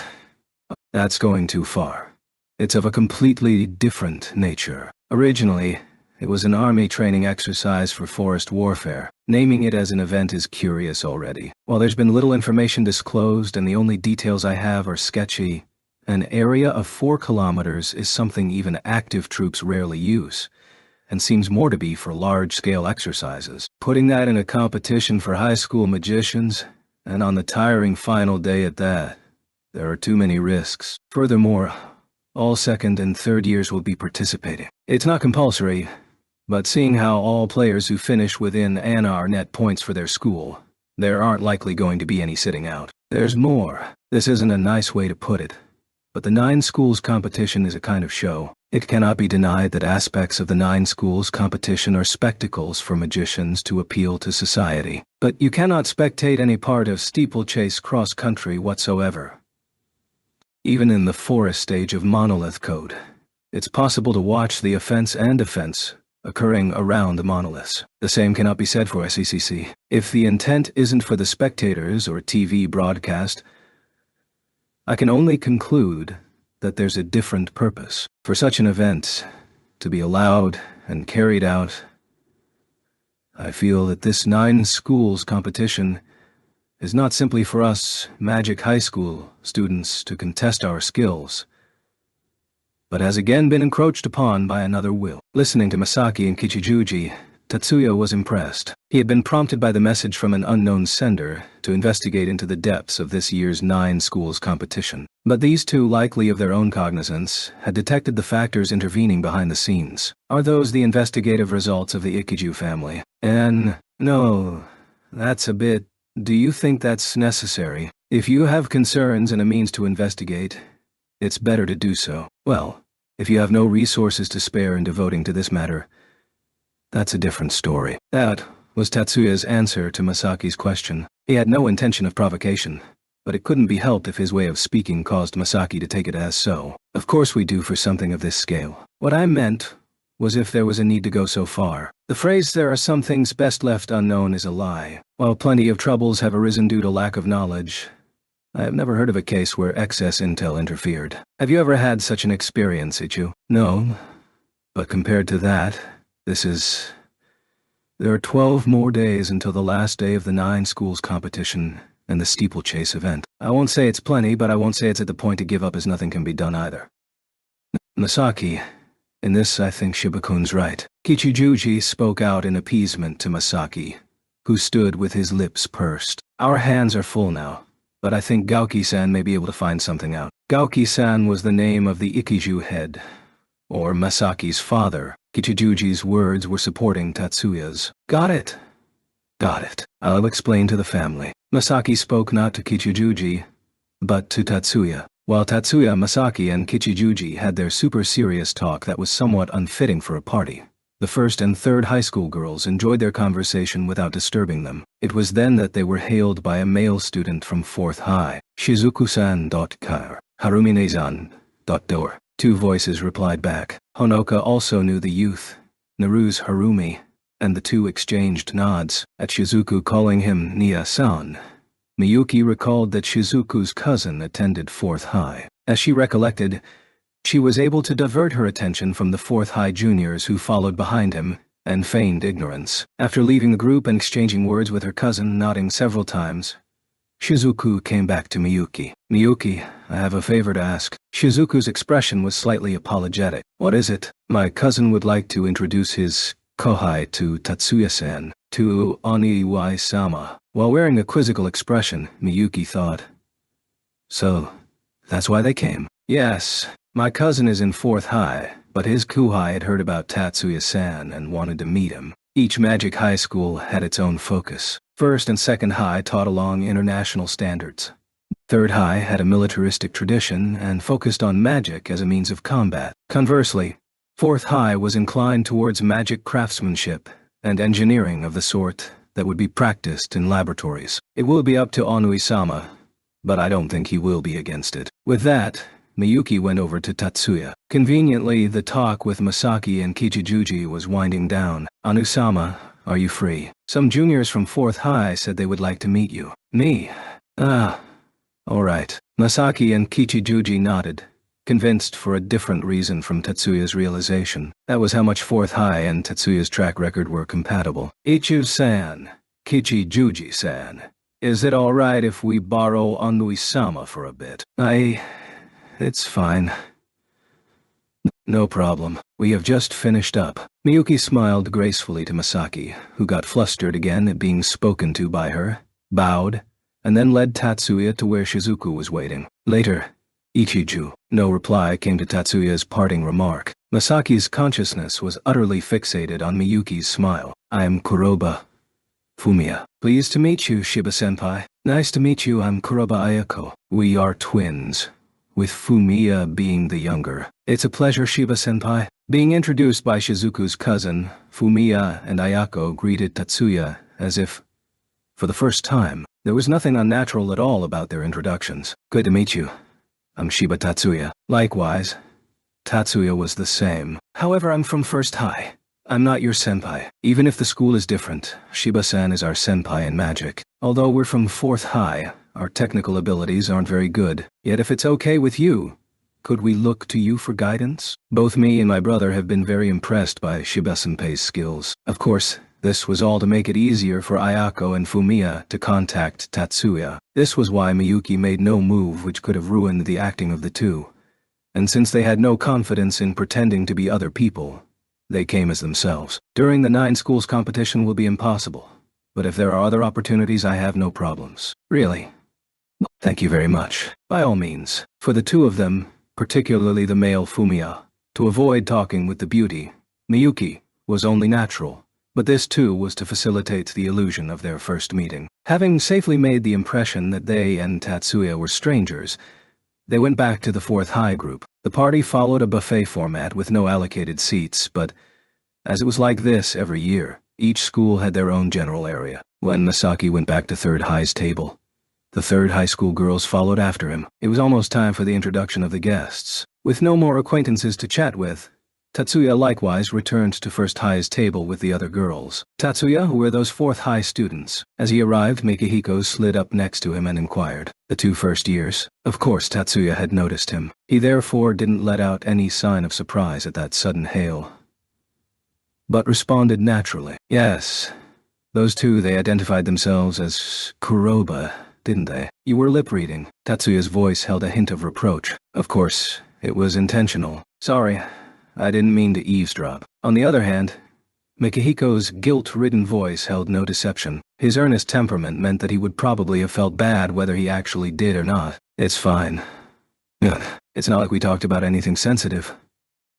Receiving Tatsuya's acquittal, Mikihiko looked relieved. His expression soon darkened again, however. Is there something bothering you about those two? Passing Tatsuya a glass of water, Mikihiko hesitantly opened his mouth. This is a rumor that started around spring, that there's a separate family under the Yotsuba called Kuroba. Even amongst the subordinate branches of the Yotsuba, the Kuroba are particularly strong. This spring is pretty sudden.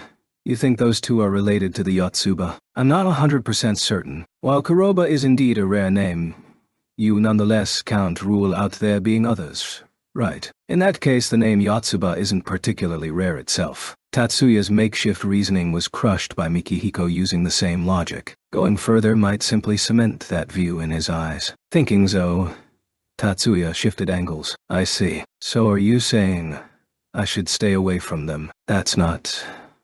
Well, a bit. At the least, you shouldn't take the initiative to approach them. So, it's fine if they approach me. Trouble always finds you, so it can't be helped. Tatsuya felt that was quite mean. He considered returning the sarcasm, but unfortunately didn't quite get the chance. The floor lighting switched as the introduction of the guests began. First, there was a short greeting by the base commander who had provided the venue for the 9 schools competition. More like a briefing. Then the Magic Association director and chancellor of the National Magic Universities took to the stage one after the other. After this eminent lineup that high schoolers normally wouldn't have the opportunity to see, Kudo Retsu should have rounded out the session with his annual greeting. However, this year concluded without the usual elders' addresses. Murmurs started up at this unexpected turn of events, not just amongst the students but the guests as well. The students of First High were no exception. However, there were also students exceptionally discussing the reason, or circumstance, behind this occurrence. Apparently, the elder is not well. As Anoka looked left and right with a confused expression, Shizuku came up from behind and spoke to her. "Shizuku, really?" She nodded to Hanuka, who turned around looking surprised. "I heard it over there." Shizuku turned towards where an invited MP was conversing with the Magic Association secretary. Just which one had it been? Either one was just as likely, decided Miyuki, who was listening in by the side. Among First High female players, 5 of them were second years, 7 were third years. Each hotel room could accommodate 2, and so it was possible to pair a third year and a second year together. While at it, there were 9 female first years, so there was an odd man out. But since there was a first-year female tech staff chosen this year for apprenticeship purposes, this made them even at 10, and avoided sharing rooms with upperclassmen. Room assignments for second years were Hanuka and Shizuku for 1 room, Aimi and Subaru for another. It was decided that the second-year odd man out Miyuki would go with third-year odd man out Kanon. For tech staff, 3 were third-year males, 1 third-year female, 1 second-year male, 1 second-year female, 1 first-year male, and 1 first-year female. They would form pairs with 1 third-year pairing up with 1 second-year. As a result, it was decided that Tatsuya would share with Asori. And for that, something amiss had occurred.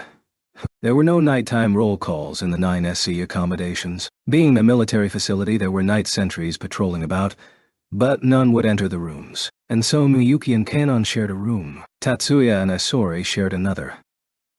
It wasn't much of a problem. At least the First High representatives, first years excluded, thought of it as reasonable. And standing in front of Tatsuya, having retired from the party, wasn't Isori but Miyuki. Elder Kudo was absent this time, right? Miyuki was sitting upright on the bed, talking with Tatsuya, who was changing clothes.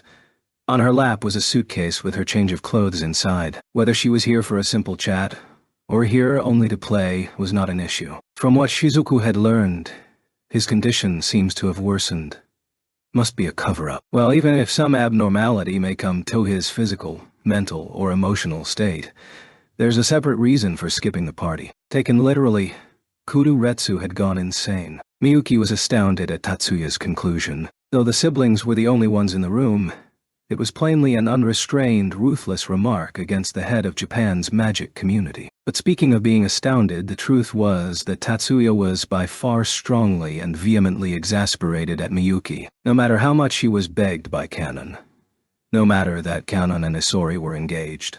Tatsuya thought there was something wrong with the helping hand to allow a young lad and lass to spend the night together before getting married. In his thoughts, there was no running from the fact that he would be staying in the same room with Miyuki. Forget running, even resistance would be futile. Tatsuya's biggest worry was that if word of this got out, his sister's reputation would be damaged. On the other hand, he thought it was convenient to have Miyuki stay in the same room instead of Asori. That was the reason he didn't drive Miyuki out. Even so, using sickness as an excuse meant he has shut himself in at his home. Or at least he shouldn't have come here. We don't know what he's planning, but it's convenient without Kudo Retsu. And at an already advanced age of 90 years old, he shouldn't be able to produce magic or have the stamina for it like before.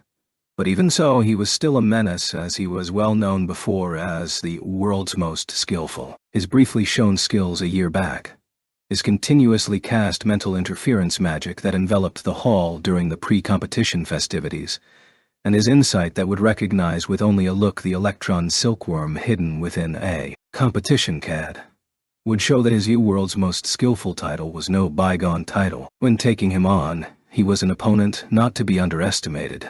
Not on open battle, but especially on attacking the weak points. No, he was a master even Tatsuya might fall behind, even if he was not being taken lightly. While Tatsuya didn't take the Kudu magicians lightly, he especially felt at ease without Retsu. Miyuki. I'm going. Tatsuya, dressed in all black, said it to Miyuki. While he wanted a stealth suit or a mobile suit variant with stealth-enhancing functions, Tatsuya knew he was asking for too much. Take care. On hearing Tatsuya's voice, Miyuki stood up from the bed and answered that to him. Not saying I'm coming with you meant she knew her limits and was controlling herself. Truth is, her eyes were imploring him to let her come with him.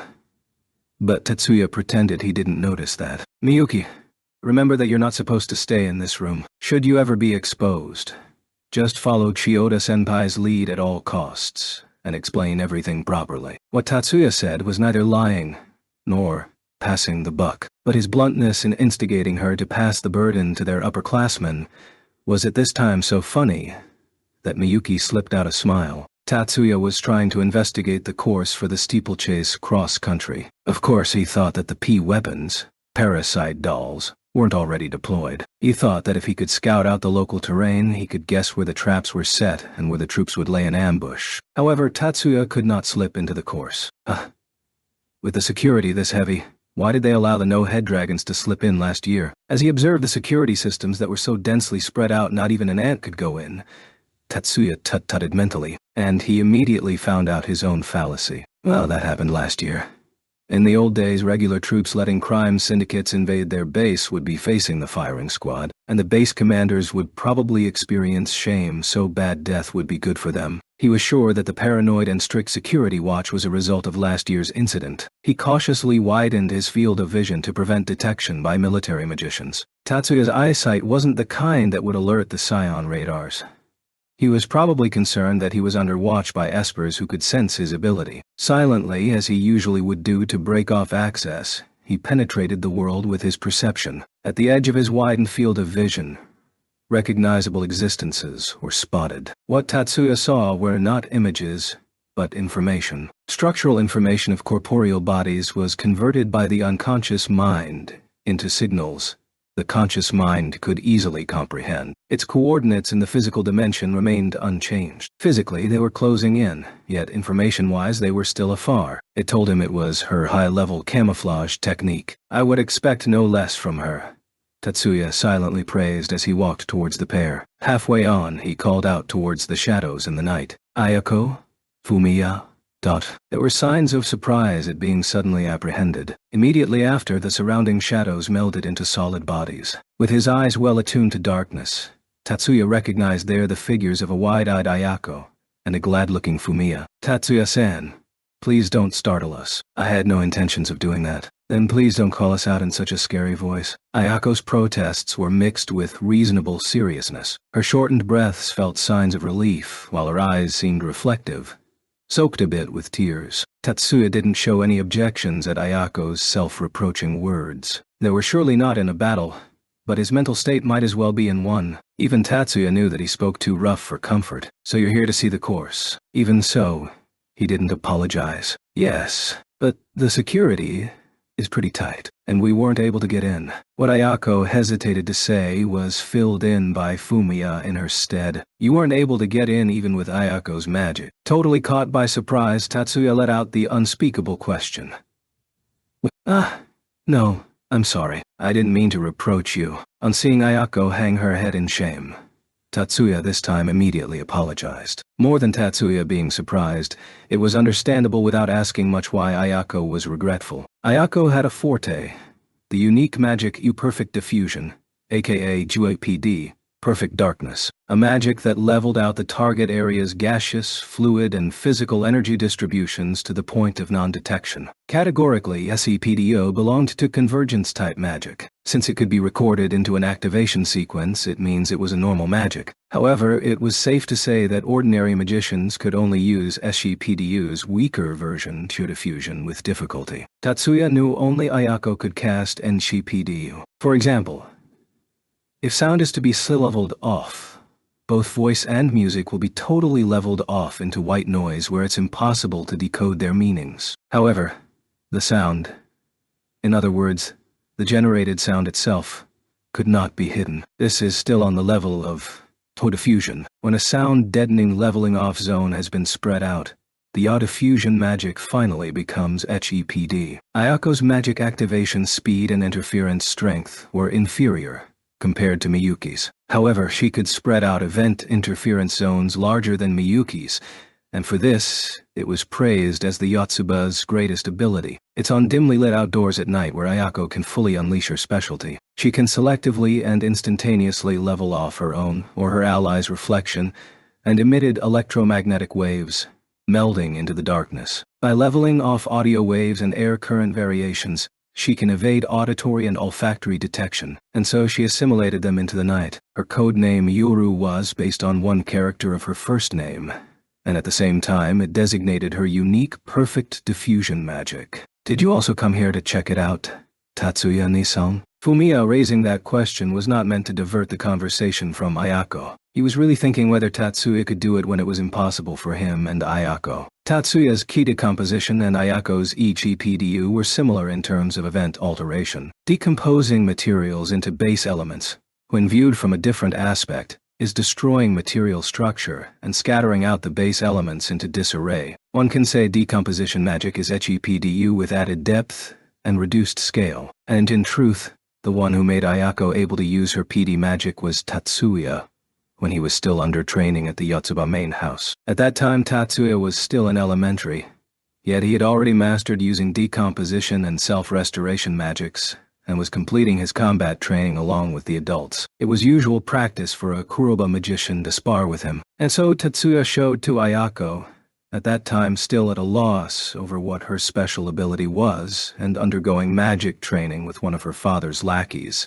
an easily comprehensible demonstration of decomposition. He knew from his elemental sight that she possessed a similar magic special ability as his own, and so a still young Tatsuya, intending to make her his own comrade, showed Ayako how to cast a YOPDU, which was based on Ode composition. Ayako's HEPDO was similar to what Tatsuya had taught to her, and because of Tatsuya, it's no overstatement that she established her name, Kuroba Ayako, among the Yotsuba magicians. Therefore Ayako never looked down on Tatsuya as a mere guardian, and this was one of the reasons Fumiya adored him. At the same time, this became one of the causes for the Kuroba twins to overestimate him. Yes, but I too couldn't get in and was troubled by that. Tatsuya's specialties were combat and assassinations. His skill in slipping behind enemy lines was almost top-notch, but those were taught by Yakumo. Inborn ability-wise, he was no match for her. Whatever place Ayako couldn't get in should be a place Tatsuya cannot slip into without being detected either. I see, Fumiya muttered, his discouragement evident. Shall we try one more time? If Onni-san joins forces with us, it's possible. And yet he was suggesting something positive, even though the chances were nil. No. Forcing our way in and making a fuss of ourselves would be the worst-case scenario. I dare say we should quietly slip away for now. A wise action. The answer to Tatsuya came neither from Fumiya nor from Ayako. Who's there? A slender shadow floated up from the forests in answer to Ayako's sharp challenge. Master, would you please show yourself in a more mundane manner? The shadow, true to Tatsuya's size and grumbling, was Yakumo. It is as Tatsuya-kun said. It's best that we withdraw for tonight. Without even answering Tatsuya's objections, Yakumo followed up on his own words. Tatsuya-san, is that person? Having realized Yakumo's identity, Ayako asked Tatsuya as she lowered her guard. Yeah, it is he you're thinking of. Ayako. Then he's that Yakumo-sensei. This time, it was Fumiya who strongly assented. For those two, the next generation bearers of the Kuroba, Yotsuba's intelligence branch, the name Yakumo carried great significance. Well then, master, did you find something? Yakumo shook his head at Tatsuya's inquiry. Nope. Nothing is laid down on the course. You were able to get into the course. Ayako reflexively raised her voice, then slapped her mouth shut in panic. Calmed down by her childish gesture, Tatsuya faintly smiled, but then he quickly wiped it off and turned round on Yakumo. We gave up to the security systems, so what you did was masterful. Tatsuya took a glance at Ayako's visage. As he expected, she was showing a bitter expression, but she had no signs of self-reproach. No, it's nothing much. On the other hand, Yakumo felt triumphant with his unbroken pride. Fine for his age, Tatsuya thought, but that Yakumo might have done it deliberately to bring out Ayako's consciousness and send it my way, thought Tatsuya as he changed his mind. Well then, what's the situation inside? Although you did say there's nothing there. If it was passive sensors, then Ayako's magic could nullify them. No problem. The problem was the active sensors. Saying that Tatsuya wasn't bothered how by Yakumo managed to cheat all kinds of sensors there would be a lie, but it was clear that it was no use prying it from him. There was no way Yakumo would just simply show his hand. Besides, Tatsuya thought that the main objective must take priority. It is as you've said. For now, only the normal obstacles were planted there as planned. It's a normal, artificially forested training grounds, so you can't surmise where the parasite dolls will be planted. Can't do it. Nothing would change even if we knew where they will be planted. This is how it was constructed, so that means the parasite dolls are at least capable of independent and continuous operation in this terrain. That much says that they are created specifically for combat. In the end, tonight's hotel sneak-out looked like a bust. Tatsuya gave thanks to Yakumo, bade goodnight to Fumiya and Ayako, and they returned to their respective hotels. It was a night when Tetsuya, the Kurobas, and Yakumo went on fools' errands. The situation nevertheless advanced without stopping. The situation may occur on-site, but at the same time the preparations were done at a different place. Reveille came early and Lights Out came late for JSDF. 101st Brigade Commander Major General Saeki, a person having a lengthy staff officer duty imposed rashly by his superiors, was laughable.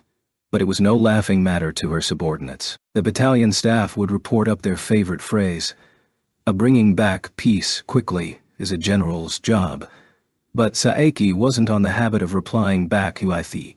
Current situation is an emergency" to a general. Even today she was at the commander's room late at night, poring over summary reports from the battalion she dispatched to the 9SC. Her preference of paper reports a result of her stressing confidentiality. She was reading unclassified reports over a modern display. On seeing the Visiphone's incoming call signal at its corner, Saeki scowled. Her 101st Brigade held no area of responsibility. It was unthinkable to get a call over the brigade commander's line from the JSDF HQ apart from emergencies like surprise attacks. Getting a call from the Defense Ministry was even more unthinkable. Just who the hell would make a phone call? Suspicious, Saki answered the call. Elder Saeki, pardon us for calling you at this unholy hour. He displayed on screen was a gentleman even older than her. Saeki knew who that old man was. Hayama-san of the Yotsuba, right? It's been a while. Oh my. It's an honor for the most esteemed general, Elder Saeki, to remember a lowly servant like me, Saeki silently muttered. Well, lowly servant. Without change in her expression. What she knew of Hayama, needless to say, was his relationship to Tatsuya, whom the Independent Magic Battalion had taken under its wing. Should they pull out Tatsuya, Saeki would have consented to a direct negotiation, delegating to Kazama as her point man. In that case, the actual other negotiating party would be Hayama. Saeki meeting face-to-face with Maya would definitely be limited to an exchange of pleasantries. She was sure this old man would be the one to set up a negotiation between the Yotsuba and the 101st Brigade. We disturbed you today at this hour to discuss something which we prefer to be kept between us. If it bothers you, then we can set another date. While Saeki was committing her thoughts to memory, Hayama again asked her about convenient time, about to impulsively reject him. Saki hastily stopped short of voicing it out. Let's hear it out. Thank you very much. Well then, my mistress will take over. Before she could comprehend those words, Saeki gulped. Respectfully bowing on screen, Hayama's figure then disappeared. Good to see you, Elder Saeki. What was shown on screen was a belle, dressed in a deep crimson dress that could be mistaken for ebony. Those good looks remained virtually unchanged since 3 years and 10 months ago. Yotsuba-san. It's been a long time since we last met. An unexpected chill ran across Saeki's back. It was Yotsuba Maya, head of House Yotsuba. Saeki knew very well from her long career in intel analysis not only Maya's own power, but the power the Ayotsuba possessed. I'm aware that Elder Saeki is busy at the moment, so I'll make my business brief. And not only was Maya's tone polite, it was also friendly. Her gentle smiling face, more youthful than her actual age suggested, had totally none of those dreadful impressions. However, Saeki forced all the incoming information she saw and heard into data within her memories. Magic range and physical range had no direct relation. Whether magic will hit or not is not decided on physical ranges, but on how far the information reaches. In truth, the last head of house, Yotsuba, and Maya's father, Yotsuba Genzu, showed himself on camera to transmit his trick and bring down opponents, and by just being connected in this video link, perhaps Yotsuba Maya could kill her. When she faced superiors and high officials, Saki would come unfazed by favors and threats. But against someone who probably and literally held her life and death in the palm of their hand, she had no choice but to be very careful. What kind of business? On the plot that Elder Saki's brigade is about to get into. Saki managing to get through this without a change of her expression was because of her steel nerves. But had she not braced herself in advance, she might have been shaking out of control. A charade of a terror plot was being planned at the National Magic Goodwill Magic Games tournament, specifically the stage for steeplechase cross-country. And you know its mastermind. And is it reliable? That question didn't come out from Saki, even if it wasn't Maya who said it. This was something not worth joking. The group with Colonel Sakai of JSDF-GFG as the core, the so-called Anti-Great Asia Alliance, hardliners, are the masterminds of this plot, or so the rumor goes. And Maya lightly chuckled as she said that. What was said was nothing but a suggestion that the real mastermind was someone else, but Saeki nevertheless didn't inquire further. It was clear that asking wouldn't get her answers, and the role assigned to Your Excellency's brigade would be that plot's executors.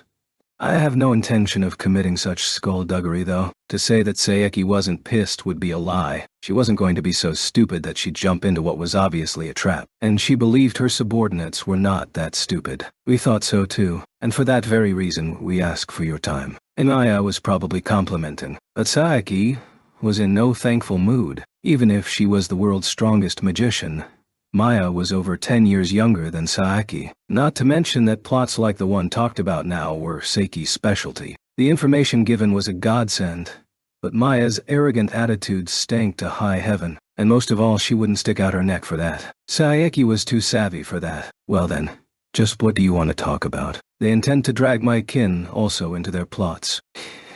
You mean Officer Uguro, right? An impressive insight. Based on that child's disposition, that's something unavoidable. The sigh that got out on screen was seen not as a performance, but as something for real. Saeki too thought that she and Maya were similar in opinion. It's just that we have no intentions of playing out what was assigned to us. Should I put a stop to him? No. Leaving that aside, the plot was so painstakingly prepared. I wonder if the hardliners really are the masterminds. Saeki stared hard at Maya's face on screen, but even with her insight she couldn't pry out Maya's true intentions. As always, it's not true that they didn't know anything. It was clear that for some reason the Yotsuba were eager to wreck Colonel Sakai's group. Even Saeki had felt scandalized for quite some time by the hardliners. True, if war broke out, they'd win against the Great Asian Alliance. However, the world wasn't only comprised of Japan and the GAA. Once she supported Kazama for the very same reason. The anti-GAA faction during the Great Indochina Wars and the anti-Gaja faction that showed up today being considered as two sides of the same coin was an oversimplification. One must consider that military action is but one factor in multilateral diplomacy. Saeki never thought that Luthi military must stay out of domestic and foreign affairs. It was expected for them to follow orders, but she believed that until the orders were lifted there is no need for self-control. Even so, Saeki thought that Colonel Sakai's faction deviated from what is acceptable for military personnel. But this was strictly an internal affair for the JSDF. There should be neither necessity nor merit for the Yotsuba to purge them. Saeki knew well that they had no lust for power. She was one of the few top brass with a direct connection to the Yotsuba. The Yotsuba wielded their power that was based on their personal interests only for self-defense and retribution. That much Saeki was sure to affirm. There must be a hidden influence behind the Yotsuba that wanted to wipe out the hardliners, and she couldn't ask those questions in this very place. Now, because of that, we would ask for your cooperation. Way ahead of an inquiry. a request ended up right before her. You're asking me to unleash our weapons? Oh no. To tie up loose ends. It's because we cannot bear to show ourselves. Those were brazen words, even though it was spoken in a mild manner. It was because it was a request to a JSDF Major General to go ransack within the JSDF and to do its cleanup. And what do I get in return? But Saeki kept her emotions shut. She was asking what she would gain. Maya enigmatically smiled at Saeki's inquiry. The influence of the 10 master clans towards the JSDF would be diminished. What Maya said about the 10 master clans wasn't about all the families.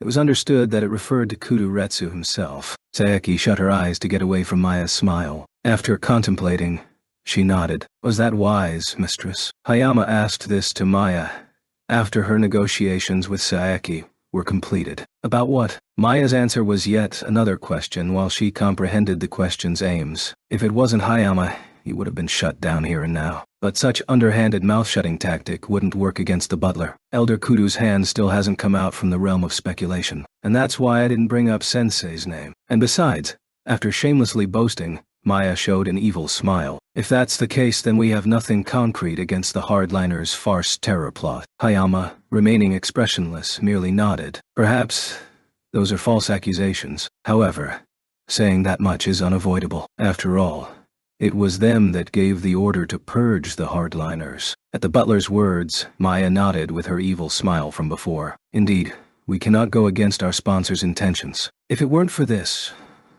we would have to resort to violent means. Between them the mood was that of henchman, rather than master and servant. If that's the case, even the secret maneuvers of the one called Zhao Gongjin would be convenient. Thinking for Tatsuya Dono's cover-up would be troubling though. A flashy show like last year would be worrisome. I wish he'd be at least more obedient for 6 more months, until we greet the new year. As Maya said those words, she pompously sighed. It's true that sparks come flying in Miyuki-san's way, but we can't tell him to cease his actions. Mistress, you think Elder Saeki will give her support to Tatsuya Dono? It's all right. We cannot stop them. After all, we can only lend a hand. Only the JSSDF has the courage to carelessly handle that child who has become the most unfortunate and worst magic weapon. For we do not have the courage for that. Hayama thought he heard her mutter those unspeakable words. It was the afternoon following the eve of the party. Invited to have lunch with Hanoka and Shizuku in their room. Not in Tatsuya's room, but in Hanoka's. Tatsuya, who along with Miyuki made 4 people returning to the hotel, heard the voice of a friend in the lobby crowded with students who had come to cheer on the competitors. Yahoo! It was a situation eerily similar to last year. But this year the clothing was very docile. Specifically, Erika was sporting a sleeveless overshirt and 3/4 length pants. Look as she waved her hand. So, you're here to cheer us on? Naturally. 2 other people are coming. As she was speaking, Leo walked up behind her. Hey, you. Carry your own luggage yourself. Tatsuya, what's up? In his hands he carried a bag, but amazingly enough, it seemed to be Erika's bag. Erika-chan, the key. Tatsuya-san, Miyuki-san, Hanoka-san, Shizuku-san, good afternoon. Furthermore, from behind Leo, Mizuki appeared hauling a newscaster-looking travel bag. Lunch? Not yet, Tatsuya frankly asked, and Erika concisely answered. Did you also call Mikihiko? For that number of people, a double room was cramped. Tatsuya and company moved toward the terrace seating of the cafe reserved for the 9 schools' competition teams. Because it was already past the peak time, the 8 people did not have to wait to secure seating. As they were settling down, Mikihiko suddenly asked a question. It seems that it was later than planned. Did something happen? The one Mikihiko asked was Mizuki. However, in response to those words, the first to respond was Erika. Double what? What? In response to the sadistic smile that Erika turned toward him, Mikihiko backed away. However, that interaction was a mistake. It was too late. Since you heard about the plans from Mizuki, I received an email, that's all. Mikihiko replied back hurriedly. On this occasion, though, the mask of impatience he wore had an adverse effect. Miki, you exchanged email addresses with Mizuki. They exchanged email addresses because we're friends. At Mikihiko's brusque response, Erika turned her gaze toward Leo, who was sitting next to him. Do you have Mizuki's email address? No.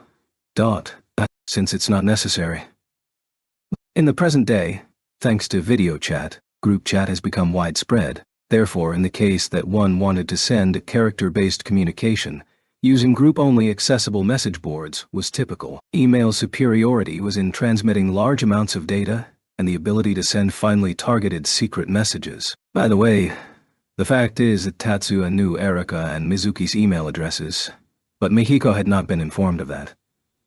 Being made to misunderstand that knowing girls' addresses was akin to something to be ashamed about, Mikihiko's face turned completely red, and as for Erika, by now her smile had spread over her whole face. Next to Mikihiko, Mizuki had a similarly red face and averted eyes. In order to clear any misunderstandings, they were seated around two round tables they had placed together, the order being Erika, Mizuki, Mikihiko, Leo, Shitsuku, Honoka, Tatsuya, Miyuki. Mikihiko, who could not bear the situation, finally exploded. What a misunderstanding you're making. I'm not the only one who received Shibata-san's email address. Miyuki-san, and Mitsui-san, and Kitayama-san got it as well. However, getting worked up only sunk him deeper and deeper into the quagmire. Tatsuya-kun, not me. Mikihiko turned upon Tatsuya a look that said, "Traitor."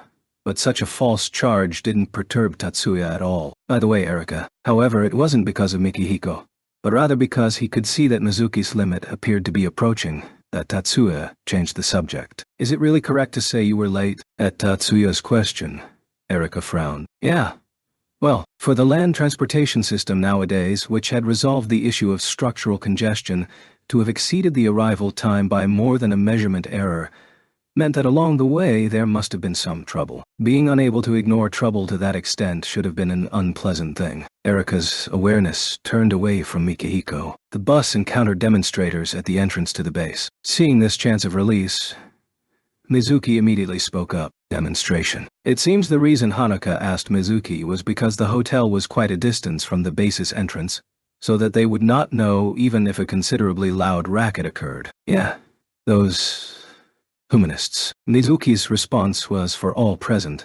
Only Tatsuya and company weren't at that place. Erika and Leo had also encountered that situation, and a fed-up look came across their faces. It's always that. Erika's voice was filled with undisguised ill humor. The majority of Magic High students are entering the army and making a mistake. Wake up. The army's just using you. Say those guys. Really, it's none of your business after all. While speaking, Erika gradually grew more excited and angry. In contrast to her, Leo's memories were also unpleasant. But he said nothing. Approximately what majority? What meaning is there in adding together high school graduates' university entrance rate and university graduates' employment rate? Since that ratio was calculated from different populations, you can't add, subtract, multiply, or divide it. Please understand at least that much. Though it was quite unpleasant, Erika was unusually logical. If her emotions were left to their own devices, they would go on indefinitely. Tatsuya reluctantly began the process of putting out the fires. For things like demonstrations and propaganda speeches, the necessary thing is not accuracy, but impact. They too know that it's sophistry. Moreover, 45% of Magic University graduates have some connection with the National Defense Force before finding employment. That's certainly a considerably high rate, so claims like that can't be helped. What? Tatsuya-kun, are you on their side? M.A. Impossible. Tatsuya's bitter smile had an I, who've already joined the military. Meaning, go. That's so, isn't it? Sorry. Of course, Erika understood that he had no other alternatives. Erika vaguely suspected. At any rate, Miki, my name is Mihiko. Mikihiko read Erika's intention behind daring him to bring back his former catchphrase as saying, "Let's change the mood. Is it still Shibata-san? Even though, since you call Miyuki Miyuki-san, it should also be fine to call Mizuki by her name." That's completely off topic. However, because of Erika, Mikihiko's solicitude was poorly returned. Chapter 6.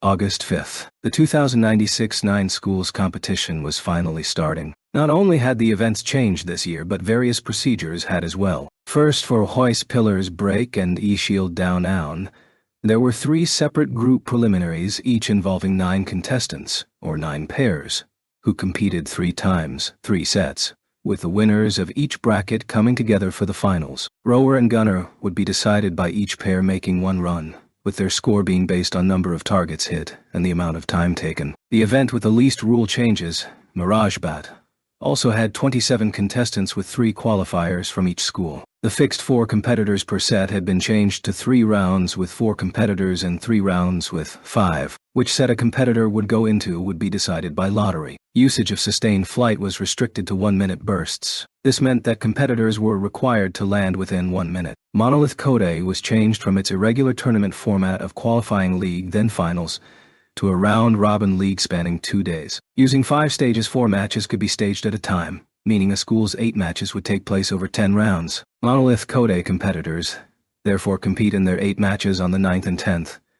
Then, on the last day of the tournament, compete in steeplechase cross-country on the 11th. A heavy physical and mental burden was to be expected. The first day featured the men's and women's qualifiers for hoist pillars break, as well as harrower and gunner jog. If the competition times had overlapped, it would be quite problematic for you, Isori-senpai. It seems that's a needless worry now, though. Early in the morning, inside the first high tent, Tatsuya coughed in relief. Isori answered with a smile. They were studying the game schedule for the day. There were 9 matches each of qualifiers for both men and women. This was half the number of last year, so each pair would only compete twice a day. The burden on players for this event had been greatly reduced. While there had been 2 courts for both men and women up until last year, this year only 1 court was available to both. This meant that while the overall schedule density had not changed, a margin was freed up in each school's schedule. Tatsuya breathed a sigh of relief after finding out that Amy's race and Shizuku's bout would not overlap. Tatsuya was responsible for Shizuku's CAD in hoist pillars break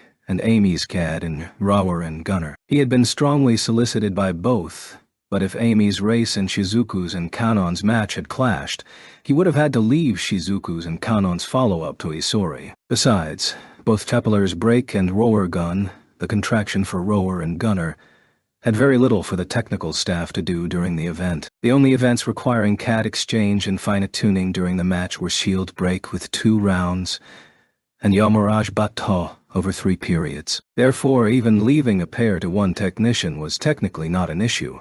But Tatsuya did not like the idea of leaving his responsibilities to someone else. If it had come to that, he would have been quite ashamed. The match schedule had Ayumi in the first race of the morning, and Shizuku in the 4th and 7th matches. There was no overlap. Then, I'll be going to the rower gun course. Good luck. With Shiba-kun, I'm sure there's no need for worry. With a sunny smile that was wasted on guys, Isori saw Tatsuya off. Next to the starting point were 3 doors provided for players and staff. Tatsuya entered the first one. There was nobody inside. That being said, there was still half an hour before the race began. The technical staff had to begin their work, but there was still time for the competitors. Good morning.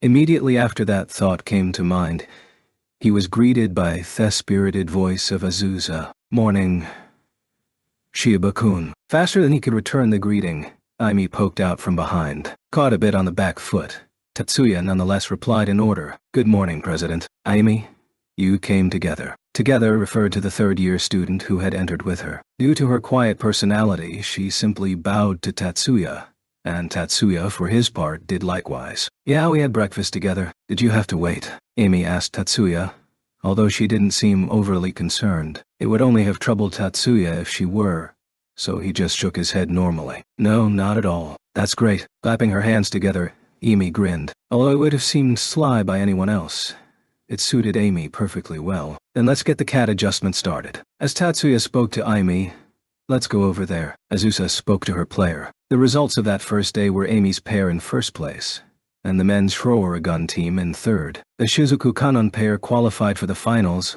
with the men's Use Pillars Breakdown team also comfortably making it through. Amy, nicely done. Your shooting was almost perfect. Thanks, Subaru. I was pretty shocked myself. Similar bright voices swirled around at dinner, but there was no feeling of an easy win. 7th high doing so well was unexpected. The executives, Azusa, Hattori, Isori, Kanon, Tatsuya, and Miyuki, were gathered in a corner in order not to disrupt the mood, and evaluated the results of the first day frankly. We got third for men's and first for women's. They got first for men's and second for women's. At Azusa's words, Hattori glanced at the results for the day. Taking those into account, they were in second place. And the Jarower and Gunner solo event tomorrow was the one First High had struggled the most with. They are truly 7th High of the season. I don't think we lost out in terms of accuracy, but their proficiency was amazing. As Isori spoke heavily, Hattori went on in a careful tone. If 7th High claims first place in the solos tomorrow,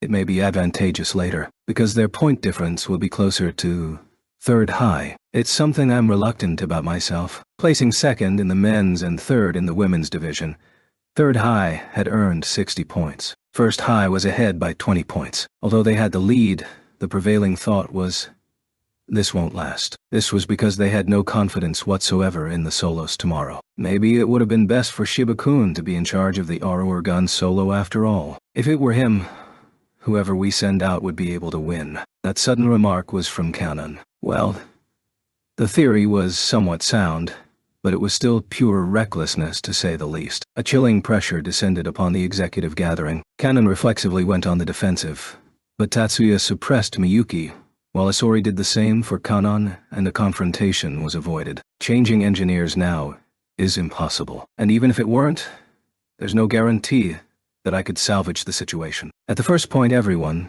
even Kanon, had to nod their head in agreement, but she seemed rather suspicious about the second. That was because the victory of the women's pair today was clearly owed to the superlative accuracy and efficiency of their magic shooting. It was my feeling while watching today that the first trial round had a significant impact on performance. I'm sure having those pairs give advice would achieve the same effect. Although that was certainly a sound argument, it was obvious that Tetsuya was changing the topic. However, no one protested this time. It was an open secret that Miyuki was staying in Tetsuya's room, the implications of which were varied and questionable. Because of that, he could no longer just camp in his room like he did last year. Of course, he couldn't stay in the cafeteria or lobby talking forever either. To make matters worse, the hotel was full, so the number of supporters from each school who could stay there was just 20. The rest had to be based outside. Lingering for too long would draw chilly looks. The spot Tetsuya's group chose for their talk was beside the CAD adjustment work vehicle.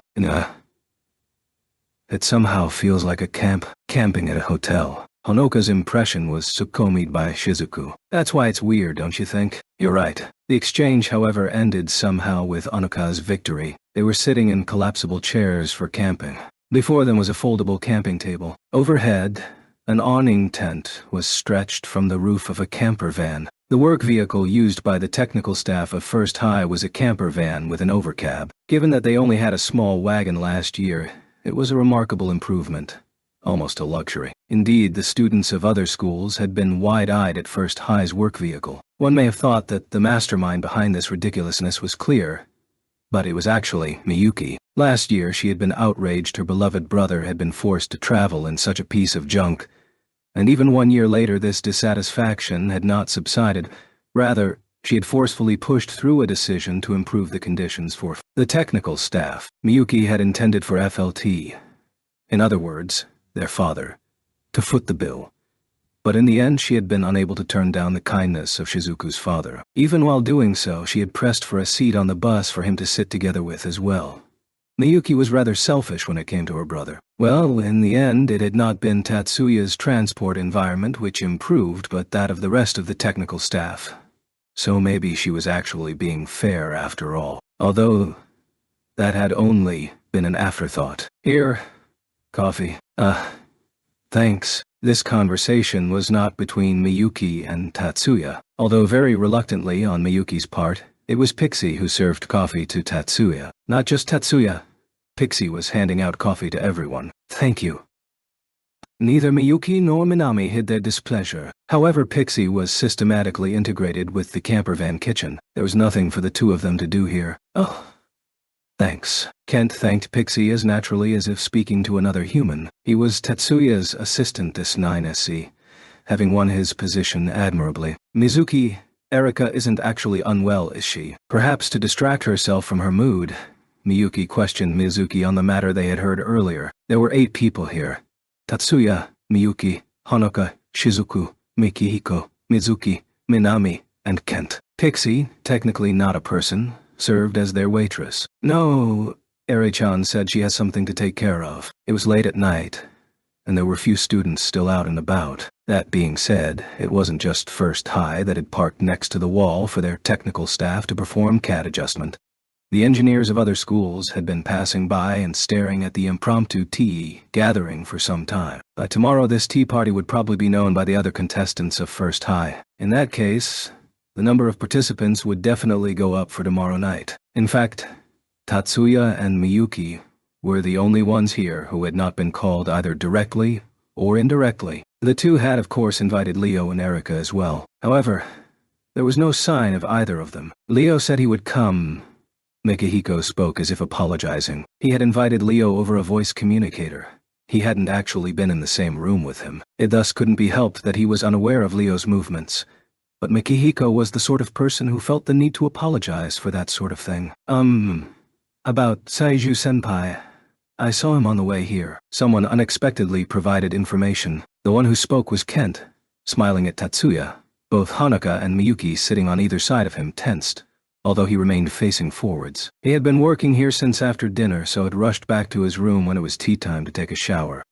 He was stopped by the Japanese branch director of Rosen. Tatsuya's quizzical remark was due to the preliminary information heard from Mikihiko. When he turned to glance at Mikihiko returned the same questioning look. Yes, that man was without a doubt Ernst Rosen. Tatsuya and Mikihiko's eye contact lasted for only a moment.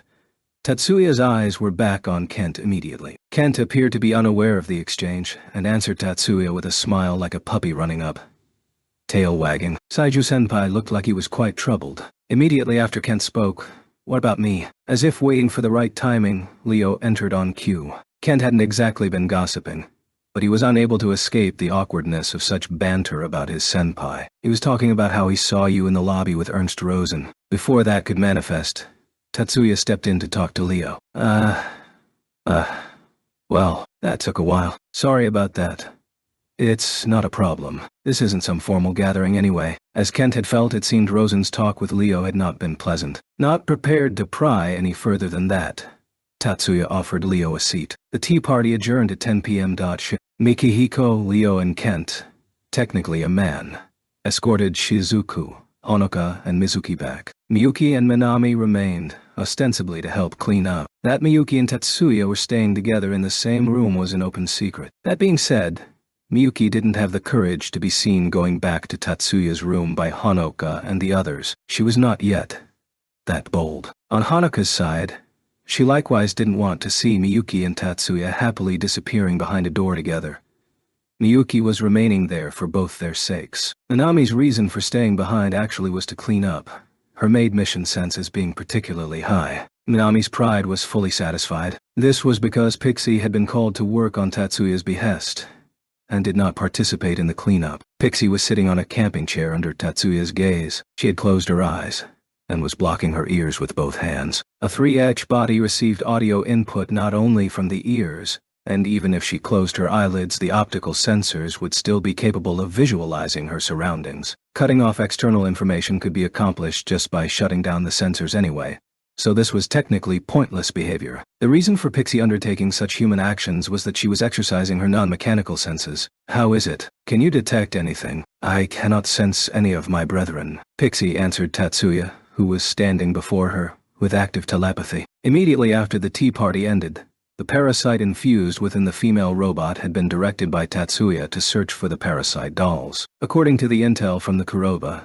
parasite dolls were essentially the same thing as Pixie. They were likely attempts by the Kudu, who knew of Pixie, to duplicate her. That was Tatsuya's thought, anyway. Of course, their bodies were not for something like housework. They were no doubt made for battle. But considering their feminine rather than masculine forms, it was evident they had Pixie in mind. The parasites could sense their fellows, not only those occupying a human host, but those in human hosts and those in mechanical hosts could sense each other, as proven by the incident in February. Even if each party was now in mechanical hosts, the mutual detection should still hold true. The reason Pixie couldn't sense the parasite dolls was because they were in a state they couldn't be traced, Tatsuya thought. There was no way the actual parasites within the machines would be unable to sense each other. It was also not unthinkable that perhaps the kudu had simply not brought the parasite dolls there yet. Perhaps they're dormant. Pretty cautious of them.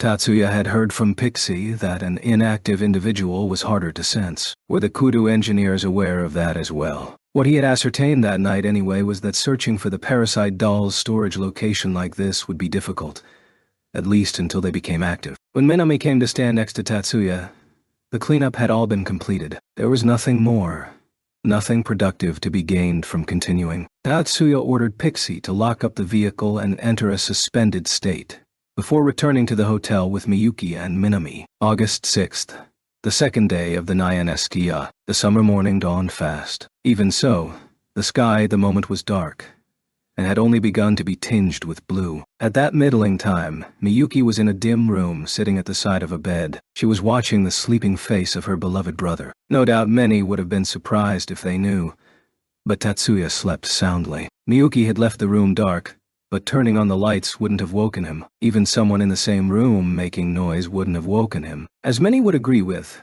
regardless of the depth of his sleep, Tatsuya was a good riser. He would always reliably awake at the time he set for himself. There was no need for an alarm. His biological clock was very accurate. Furthermore, he would still react to any malice or ill will when asleep, even if someone sneaked up quieter than the sound of a needle falling.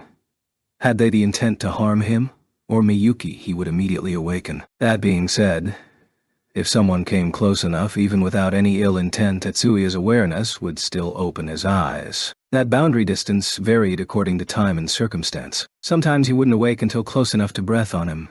Other times, as soon as someone entered the room. Miyuki thought Tatsuya probably set the boundary himself before he went to sleep. She guessed that the reason she could get so close was that Tatsuya had fallen asleep before he had said anything. In this situation where they slept in the same room, the range wherein she would normally move about after waking up should have been set outside the boundary. Yet even after bringing a chair to sit beside him, he showed no signs of waking. She was not confident about how much further she could get. If she moved closer by even just 10 cm, he might wake up, or she may be able to snuggle up beside him without him opening an eye. Miyuki wanted to know, how much closer could she get to her brother?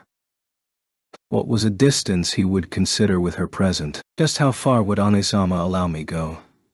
Miyuki suddenly felt a chill. That thought, beating within her, however, did not cool. Even in midsummer, the temperature before dawn was cold, and she was in nothing but a nightgown. If she remained as she was, naturally her body would cool down. At this point, Miyuki's awareness began to wander in a strange direction. I wonder if Anui-sama is cold. In fact, this was the first time Miyuki had spent a night together with Tatsuya in the same room. Last night, or rather the evening the day before yesterday, she had been so elated she'd simply dropped asleep at some point like a switch being thrown. She'd slept soundly until morning. From yesterday night to this morning, however, she'd been so acutely aware of Tatsuya sleeping next to her that she had awoken countless times. To top it off, even though it wasn't yet fully dawn, here she was at her brother's bedside almost like a stalker. The lack of sleep was beginning to melt Miyuki's self-control. As if in a fever, Miyuki reached out to Tatsuya. Although it appeared to be a deliberate act, her consciousness was vague. The foremost thought once on her mind: he might wake up, no longer present. Fortunately, Tatsuya did not open his eyes. His forehead was cool against her palm, cold. Thinking clearly why that was so, Tatsuya's body avoided useless metabolism and was cooler to begin with, while Miyuki's temperature was higher due to the lack of sleep. Miyuki's thinking, however, "Oh no, I have to warm him," had already short-circuited. Skin contact is better for situations like these. Was it? That was more something for times of emergency. Such a thought, which had her head been functioning properly would no doubt have caused her to overheat, had at some point been fixed under the pretext of nursing in Miyuki's mind. I guess stripping is no good after all. It seemed a modicum of shame was left to her yet. Completely forgetting about waking him, Miyuki gently snuggled up next to Tatsuya. "Ansama, let Miyuki warm you." Already on the border between wakefulness and sleep, Miyuki descended into dreamland while holding on to Tatsuya. Confirming that Miyuki's breathing had evened out, Tatsuya opened his closed eyes. "She's finally asleep," Gently lifting Miyuki's arm off his chest, Tatsuya slipped out of bed. He had actually been awake when Miyuki stretched out her arm towards him. However, his sister had been in some strange mood. He could tell even without looking. So he had ascertained her condition while pretending to be asleep. Fortunately, he was not overcome by sexual desire, even with such a peerless beauty sharing the same bed with him. That did not mean he had not felt anything at all, however, and when he thought of sleeping together with his similarly aged sister, he couldn't help but feel embarrassed. The pleasant sensation of Miyuki's soft body increased the embarrassment several times over. He could no longer sleep any further. That being said, his sister was competing today, and he couldn't wake her. Tatsuya didn't know just when Miyuki had woken up, but there was at least time to sleep a little longer. Tatsuya dressed roughly without making a sound, stroking Miyuki's hair and thinking, "Sleep well." Tatsuya breathed in the early morning air and quietly left the room. "Good morning." Good morning." Azusa had tilted her neck as she replied back to Tatsuya and Miyuki, who had entered the HQ tent bringing in breakfast sandwiches. And for this, the greeting ended up unfinished. Miyuki, always trailing behind Tatsuya, looked strangely. No. Very embarrassed. From Azusa's view, the distance between them was basically about 30 centimeters. Further apart than usual, and Miyuki's eyes were a bit red at the corners and were slightly directed downwards. Today, Miyuki would play in the preliminaries for House Pillars Break solo category. The tactics of First High, aiming for the overall championships, called for grabbing the championship in the girls' Joyce Pillars Break. Computing the events where the maximum number of points was obtainable, and avert crashing out of preliminaries even if the worst were to happen, that was what the prudent Azusa was thinking. In Miyuki's case, they couldn't foresee her losing this event. But now, she was giving off a tinge of anxiety. What happened? Azusa was asking that because she couldn't shake off that vague feeling of worry. What, you ask? Asked in return with a forced tone by Tatsuya. She was shut out from asking any more questions. Results-wise, Miyuki stormed past the preliminaries with a wide lead. Things got a little scary for the boys, but they safely advanced past preliminaries. And as First High executives had dreaded, both boys and girls ended in an ignominious fourth in rower and gunner solos, gaining no points. As for the other schools, 7th High won both boys and girls with 100 PPs. With 200 PPs total, they were on the forefront for the second straight day. 3rd High got second place at both. With 120 pips total, they'd slipped past 1st High for second place overall. Considering the events from tomorrow onward, they could quickly upset 7th High. That was what 3rd High should have been thinking. It should have been a good start for 3rd High. However, the dinner scene at 3rd High was definitely not totally joyous. The second years gathered in a corner were suffused with a heavy atmosphere. The source of their dark clouds was the arrower and gunner's solo player, Kichijuji, who was unable to grab the championship. Kichijuji, even second place isn't that bad. Don't let it weigh you down. Yeah. I was second place once, but I paid no heed to that. There were even third years, having finished eating and heading for trailer cleanup, cheering him up as they passed by with not much visible effect. Who could have seen that 7th High would pull something like that off? Until then he had been at ease, but the unexpectedly frustrating grumble escaped from Kichijuji's silent mutterings. If it weren't for the tableware before him, he would have been falling forward. He was shocked, not because he was defeated that easily, but because of how he was defeated. For someone like Kichijuji, who relied on ingenuity, tactical defeats were an even bigger blow than ability defeats, and he felt today's defeat was not due to ability, but tactics. No use griping about it. Those were easy-to-say words, more comforting for all the complaints and grumblings than just falling into dead silence. The second years surrounding Kichijuji were saying this to him at the critical moment. That's right, using the rules to abandon all shooting is unorthodox. 7th High's tactic was simple and unexpected. Targets hit by mechanical spray firing were a bonus, and so their magic power was diverted into board control, intent on shortening the time. Rower and gunner rules stipulated that the fastest team's time be divided by the number of hits from the team, with the most hits to calculate the time per hit. This value was multiplied by the hit count and the resulting product was subtracted from the running time to get the time difference. The team with the smallest time difference would then be chosen as the champion. This meant if the time difference was small, the team with the most hits had the advantage. Conversely, if there was no big difference in the hit count, The team with the fastest time had the advantage. Incidentally, for the boys' solo event, third high's Kichijuji had the most hits. This meant that from the results of precision firing and spray firing, the time difference was too big, a result where brute forcing won over seeking accuracy was something Kichijuji couldn't comprehend. For the pair event, all teams focused on their hit counts. In truth, that was where first high's girls trumped over seventh high. Seventh high might have been blessed with an unexpectedly lucky shot. It has happened before in competitions.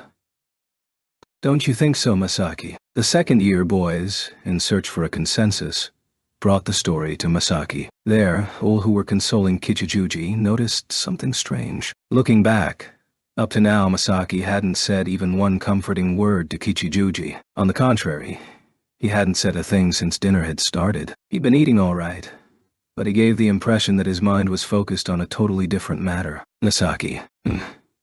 True, the strongest doesn't always win, but today's victory will affect seventh high negatively. First high might have lost to them, but they'll catch up. Looking at it objectively, I believe it's far from bad. It was within their calculations. It seemed he'd been following them, but for some reason the unnatural feeling couldn't be shaken off. Both male and female classmates surrounding Kichijuji, in spite of gender, looked at each other. I see.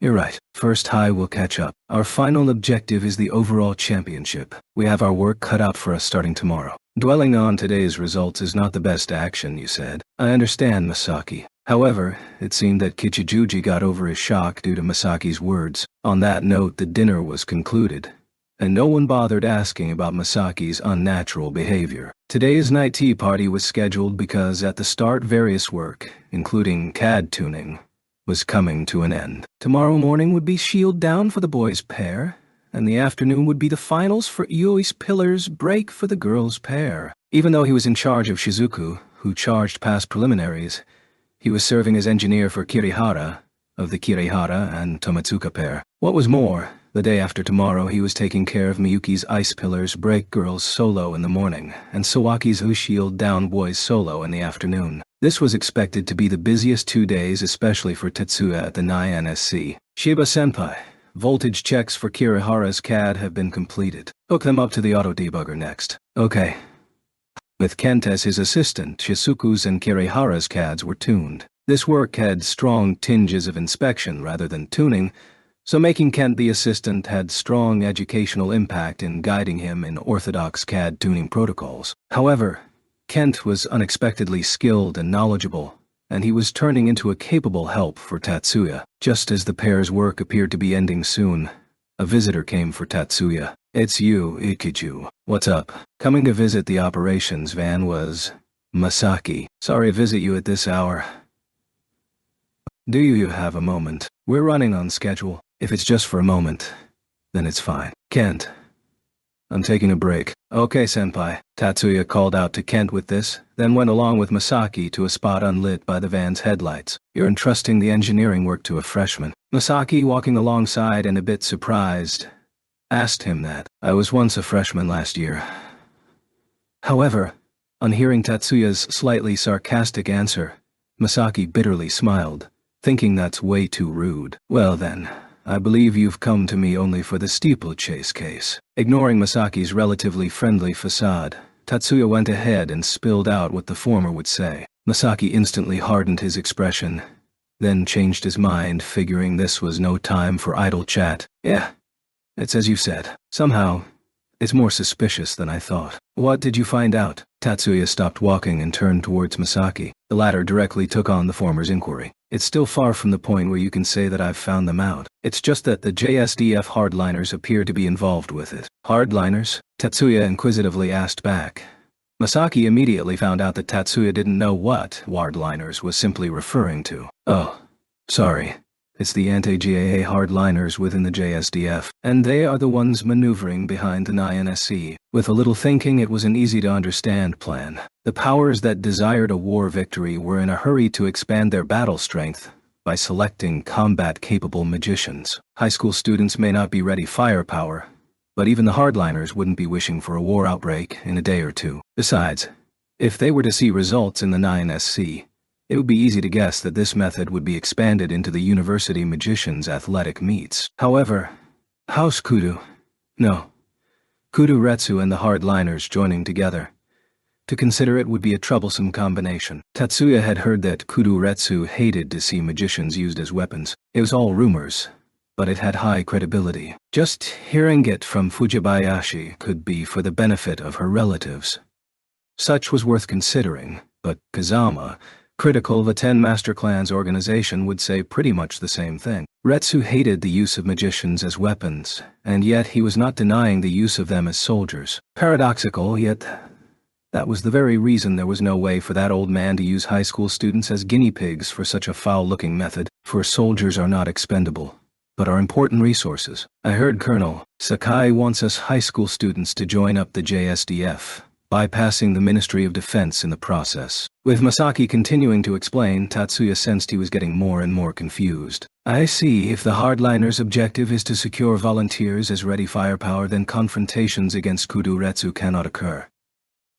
If they are to introduce strong combat-type events, then their plan is crystal clear. Perhaps they'd try to instill to the high school students the exhilarating feelings when battle instincts and destructive urges were unleashed. If that's the case, it's no different from trying to increase the number of youth that aim to join as combat magicians, even himself as among the youth.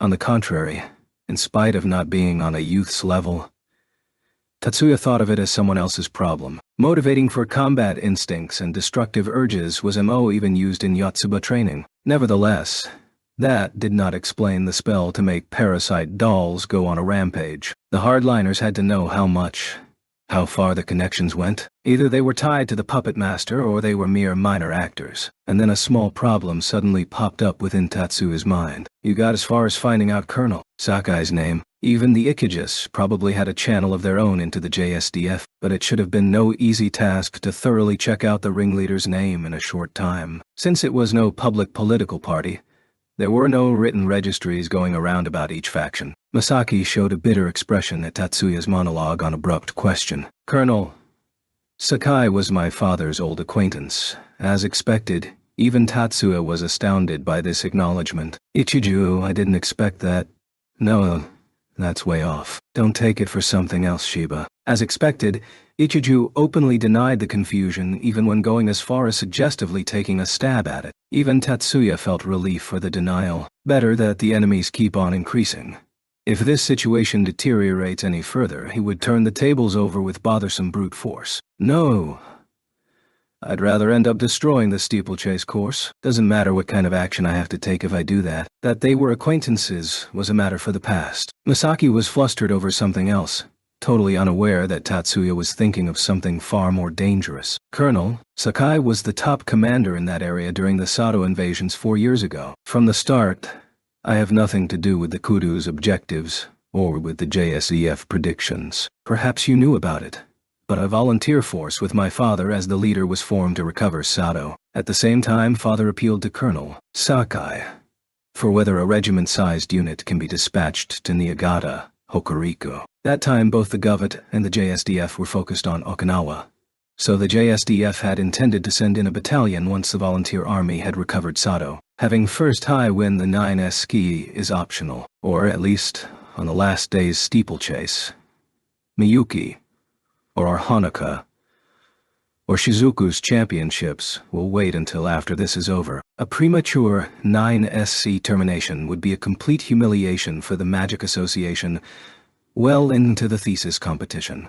But that's out of my hands. Colonel Sakai answered my father's appeals. We're thankful for that even now. At that time, a large military force had been virtually thrown our way. We haven't seen an offensive that big, as my father would say, and I believe so too. If I hit the ground just below the surface with a material burst, it would probably be misidentified as explosions from conventional weapons. Targeting for an infinitesimal mass is possible with a self-made third eye and a short distance of a few kilometers and shouldn't trigger any volcanic ranges. Doing it at the dead of night won't cause any harm to all students. That leaves persuading Miyuki and to whom to pin this action on, I think. However, just after the first part of the Okinawa battle, the colonel tried to pull a counter-invasion on the new Soviet Union. My father protested.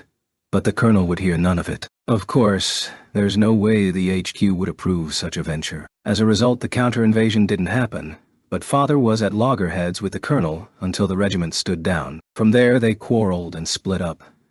And they haven't spoken to each other since. If only there were criminal syndicate members prowling about just like last year to be able to pin this on them. Don't they have the latent strength to go against the armed forces? I talked to my father yesterday, and he was troubled, saying, "It's better off without that mutiny nonsense." But then he said, "It's already other people's problem, so we can do nothing about it," as he shook his head with finality. "Mutiny, you said." Tatsuya thought it was totally different from Masaki's explanation thus far. However, the single word that would match with his thoughts came flying through his hearing, spontaneously focusing his consciousness onto Masaki's story. For Masaki, Tatsuya suddenly giving out a response after silently listening to his explanation. That's what he saw, was a surprise, and he learned that the word mutayo was extreme for a new irritant. No, there's no such thing as suspicions of mutiny against Colonel Takai's group. I myself know little of the details. Only the it's only a matter of time for a mutiny to occur, kind of rumors. That means you don't have any proof. Yeah, only rumors then. That's probably the case. Anyway, Masaki must have felt this conversation was going in a direction he himself didn't like. He raised his voice to force the conversation back on track. Right now the Ikages have nothing to do with Colonel Sakai. We did some socializing back then, so we have many connections. It was through these connections that we're aware of this case. Colonel Sakai's group probably isn't planning on a mutiny. If they are plotting on something, I believe it's to gather a considerable number of young magicians and take them into their own faction, then take the battle to the GAA's shores. That much is enough for a not-so-quiet conversation. But thank you. I'll keep those in mind. It's nothing much. I'm investigating for my own sake. No thanks are necessary. Anyway, that's as the situation goes, so maybe no one's making a move on the matches. They might when the tournaments are over. I'll contact you when I find something, whether during the closing party or by discreetly contacting you. Thanks. Tatsuya sent off Masaki, who was taking his leave very hurriedly, with a terse thanks. He knew Masaki's conjectures were off, and he didn't intend to drag the latter into the parasite dolls matter. Hardliners offered with a definite candidate for a possible scapegoat.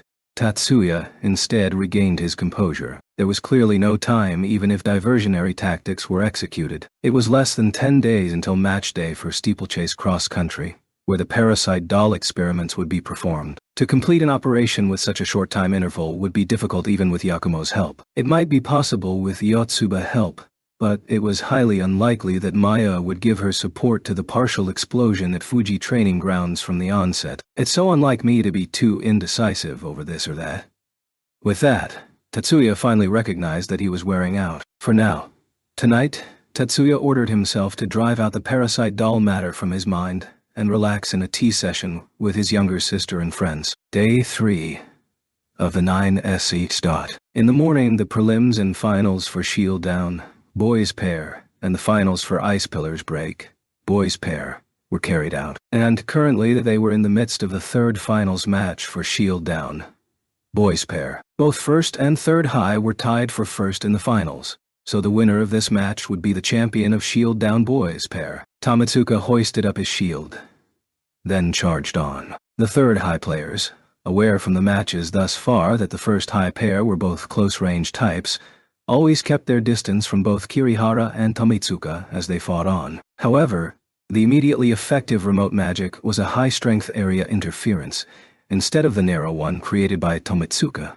That's what the third high players believed. The truth was, they were kept out, because of contact-type Graham demolition. In that situation, the third high players lobbed compressed air masses at them. The shockwave unleashed from Tamatsuka's shield blew up the compressed air masses into mere quite strong winds. It was a composite of movement-type magic arrest and a derivative of acceleration magic or explosion. It was not the application of radial acceleration to solid masses, but an alteration where the gases directly in contact with the shield face were given acceleration vectors that were perpendicular to the shield face.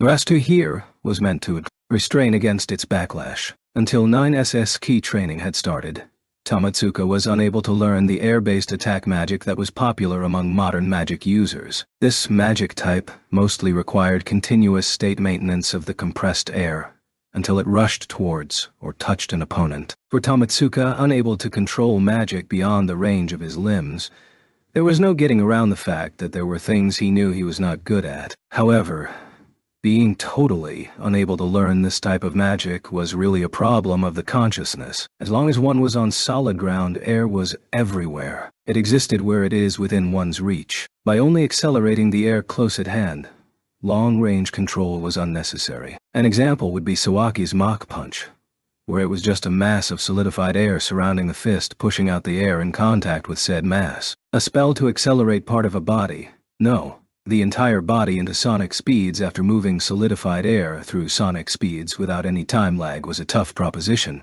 but the remote control for the process of firing out a shockwave wouldn't be used at all. Tatsuya, serving in a double role as tactical officer, drew up the basic theoretical framework, but it was through Hirakawa Chiaki's efforts that an activation sequence for Oblasta that Tamatsuka could master was devised and its CAD optimized. Chiaki was by nature more proficient in CAD hardware than in software-based activation sequences.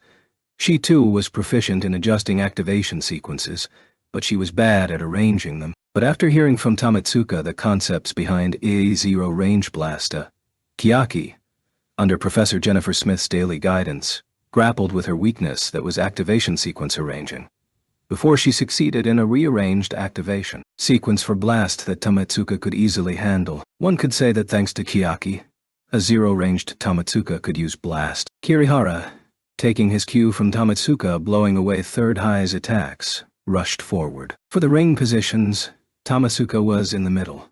The Third High pair were on the edge, and Kirihara was smack between them. He then lowered his body, kneeling down on one knee as if going down, then struck the ring with his shield. A beat later, the ring shook. Along with the counter vibration due to the ring being struck, magic to create frequency-controlling vibratory waves was fed in. The shaking was great in the center. However, it had a big psychological impact on the Third High pair who were standing on the edge. Should they fall out of the ring, they would be eliminated. Their consciousness focused on their footing. They veered away from Kirihara and Tamatsuka.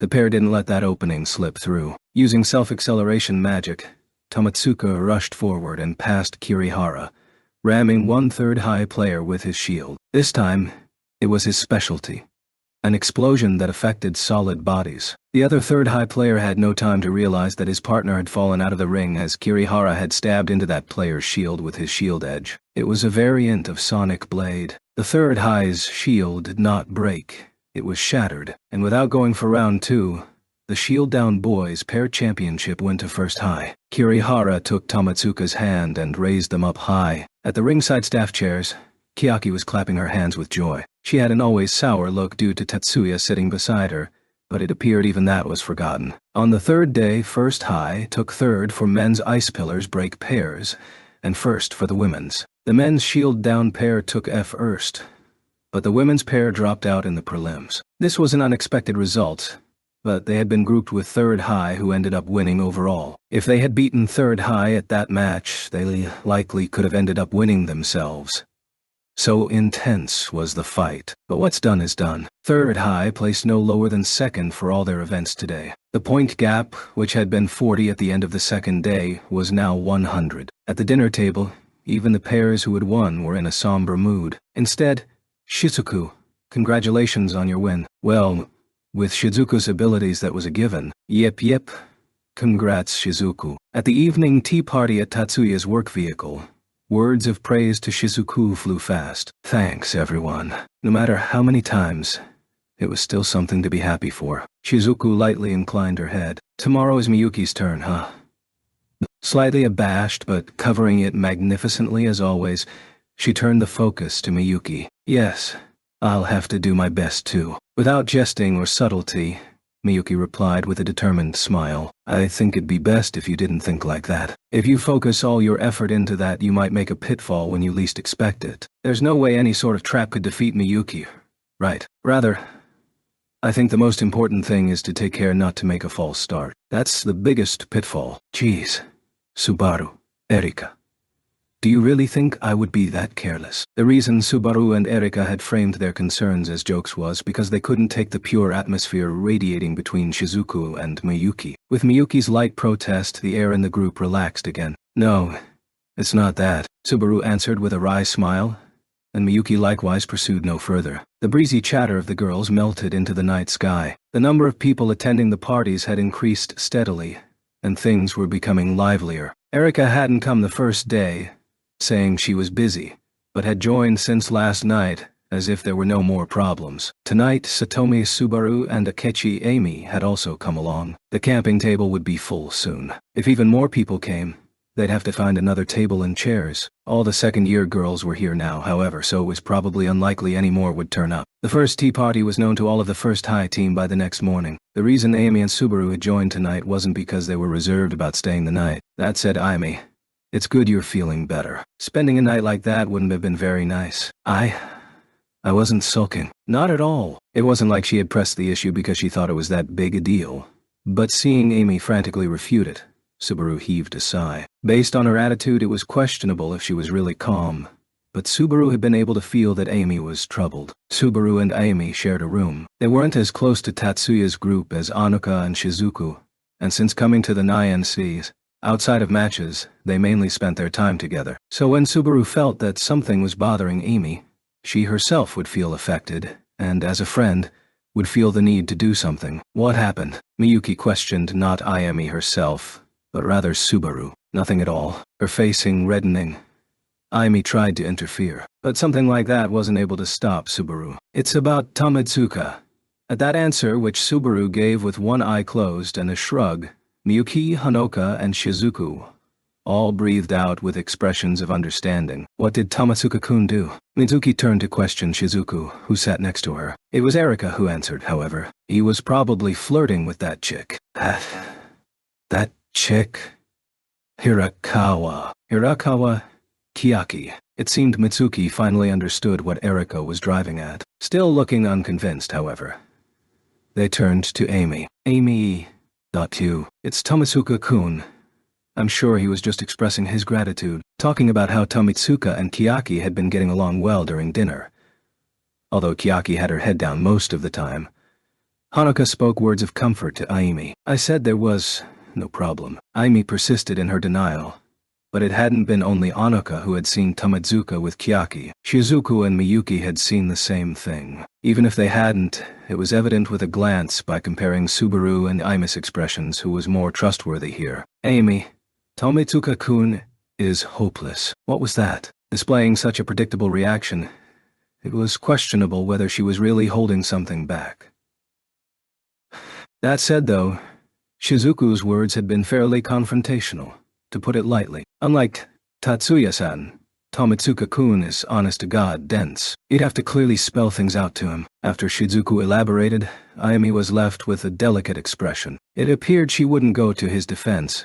Or rather, it was a face which conceded there was no defense. Speaking of delicacy, Tatsuya seemed lost as to what sort of expression to make. Perhaps mercifully, his troubles didn't last long. Master, being telepathically called by Pixie all of a sudden, Tatsuya suppressed his tension and stood up with a neutral expression. He had forbidden Pixie to use telepathy except in one specific scenario. In other words, that situation had occurred. Onmu Aisama, Tatsuya-san dotoi. Something sounds off. I'm going to go have a look. Leaving Miyuki and Anuka that excuse which could be rather openly interpreted, Tatsuya headed inside the vehicle. Once inside, Pixie led him over to the map located on the panel at the driver's seat. In the center of the map, the SCCC course was laid out, adjoining the military road opposite them. I have caught readings of my compatriots in this location. Are the signals still ongoing? Scrutinizing the map with a pained expression, Tatsuya contacted Pixie. It is. It seems my presence has likewise been compromised. Eh? How many? I can identify 16. And that number coincided with what Tatsuya had gleaned from the former 9th Institute lab. Pixie voiced her feelings reflexively. This sort of personal behavior had become increasingly common lately. What is it? I suddenly lost all contact. I believe they may have gone dormant. Any signs of movement? From what I had intercepted, negative. At this stage, the parasite dolls were yet unable to be developed in military facilities. Tatsuya did not know just how much they had been informed. But this parasite doll performance test was most likely a secret. If that was the case, Tatsuya believed it was likely they had been brought in via a mobile lab of some sort. Tatsuya likewise didn't know the effective distance it would have to be in to effectively monitor the parasite dolls. But for the sake of a performance test, he deduced that they wouldn't want to be too far when the competition was underway. A position close to the course should therefore be the logical choice. The only problem was, if we could determine the location of the parasite dolls from here, they likely know the position of Pixie as well. That point caused him considerable concern. If Pixie could recognize the parasite dolls, the reverse also likely held true, meaning the fact that the presence of the parasite dolls had been compromised was a fact also known to the Kudu experiment team. If Tetsuya was in their shoes, he would have moved out immediately. That meant finding a different position until the day of the experiment. However, these people were complacently operating under the aegis of Kudu Retsu's protection, and there was a good chance they wouldn't be that wary. Didn't I just decide yesterday that there was nothing to be gained from wandering here? It's not like there's much to lose. Let's go have a look. Tatsuya finally decided upon that course of action. By the time he had collected his equipment and headed back outside, the tea party was already wrapping up. Tatsuya-san. See you tomorrow. See you too, Miyuki. Tatsuya-kun. Thanks for the party. Shiba-kun, Miyuki. Thanks again. See ya, Tatsuya. Shiba-senpai, good night. The lively group of friends, Ju-1 Jr., returned to the hotel. Having seen them off, Miyuki cheekily smiled up at Tatsuya. Anu-sama, are you heading out? Yeah. She knew him so well that there was no point trying to hide anything as he nodded. I thought as much, so I got everyone to head back early. He had been seen through to a frightening degree, but thinking this isn't new, his disturbance faded before it had ever surfaced. Her next words, however, did affect him. Oni-sama, please don't go. Miyuki, what do you mean? No, rather, Oni-sama. ...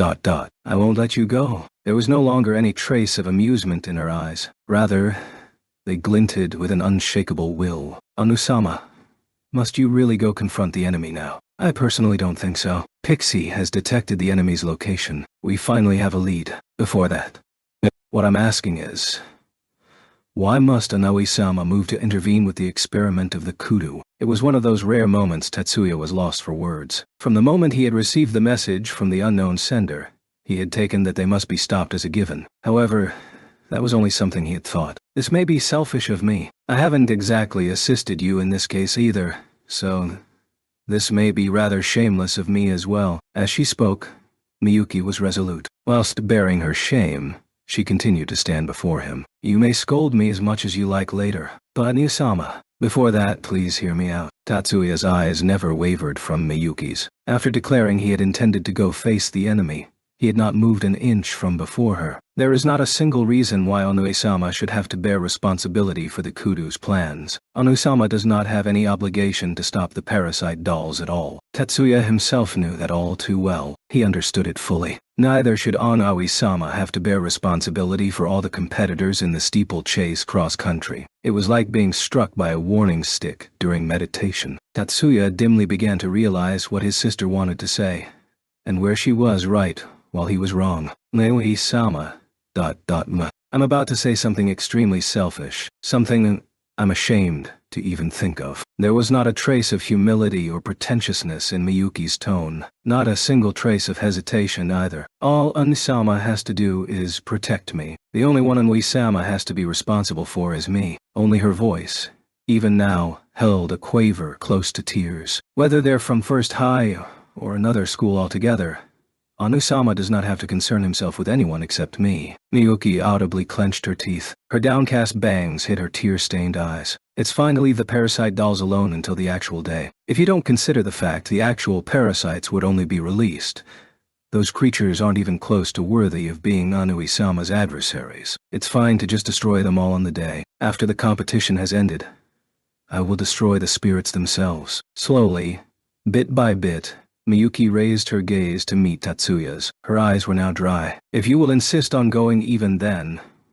while impertinent, I will have to stop you by force. Now Tatsuya felt dismay in earnest. He could feel forbidden powers now gathering inside her. Stop this, Miyuki. Are you intending to seal my eyes? If you do something like that, you'll end up being unable to use magic as well. I'd have to drop out of the competition tomorrow. In fact, I guess I'd have to drop out of first high. But I'd prefer that to seeing Oniyazama force himself on like this. For the first time, Miyuki laid herself bare. With a tearful cry, she revealed her true feelings. Onisama, do you not even realize how much you pile on yourself? From the morning to the evening, you've been busy adjusting the competitors' CADs.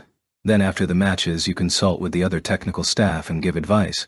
Then teach the juniors late into the night while making preparations for the next day.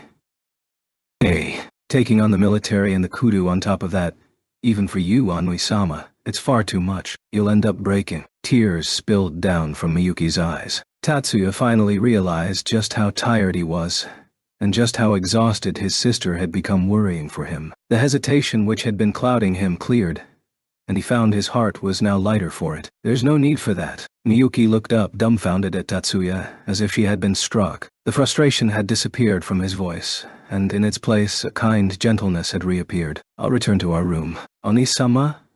Miyuki, Botu, you are correct. I was wrong.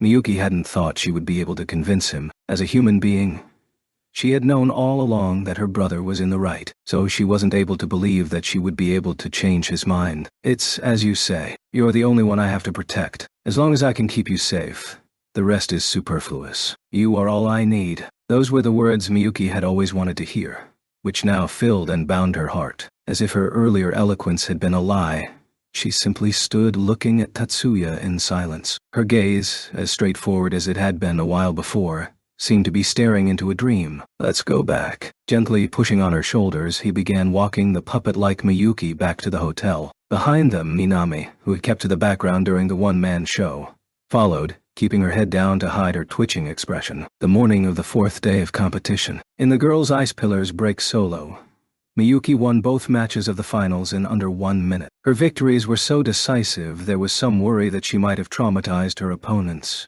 However, Miyuki did not seem worried over that, and the spectators could not even pay heed to the losers. So charming was Miyuki's smile that even though they saw that she had forgotten to offer a handshake to her opponents, they became even more entranced with her. After the noon break was the ice pillars break men's solo, and the shield down men's solo. Tatsuya was in charge of shield down. On his way to the side of the ring, Tatsuya met up with Sawaki. Shiba-kun, you seem to be much better today. He had been taking care of pillars break, in short, Miyuki, throughout the morning, but he had washed his face after breakfast. I'm that different. Simultaneously feeling that the comment was both belated and sudden, Tatsuya questioned Sawaki.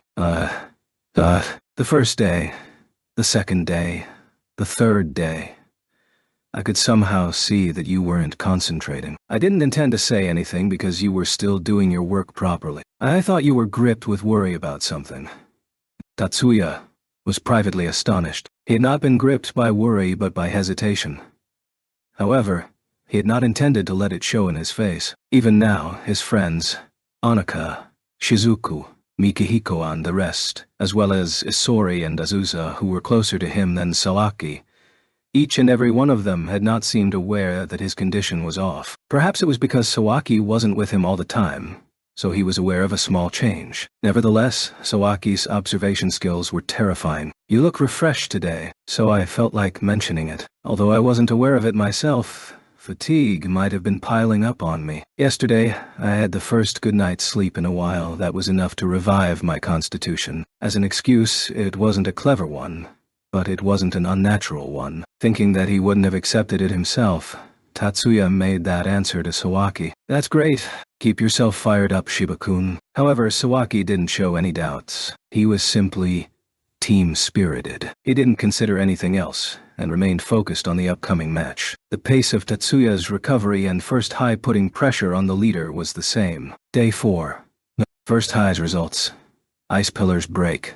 Male solo 3rd place. Female solo 1st place. Shield down. Male solo 1st place.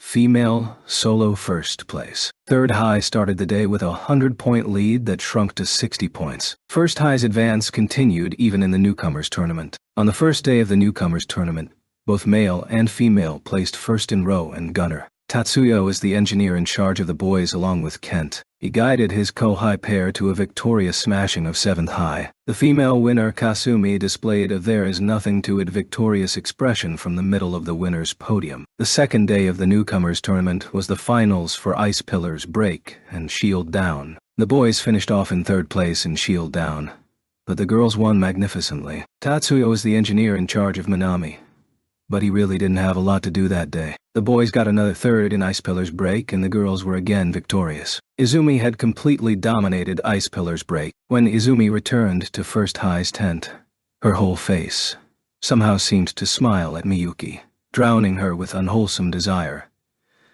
But for once, Miyuki was willing to be kind enough to be embraced as a body pillow. She just stood until Izumi was satisfied. And on the 3rd day of the newcomers tournament, this was inevitable. It was to be expected. Ayako is unrivaled at Mirage Bath.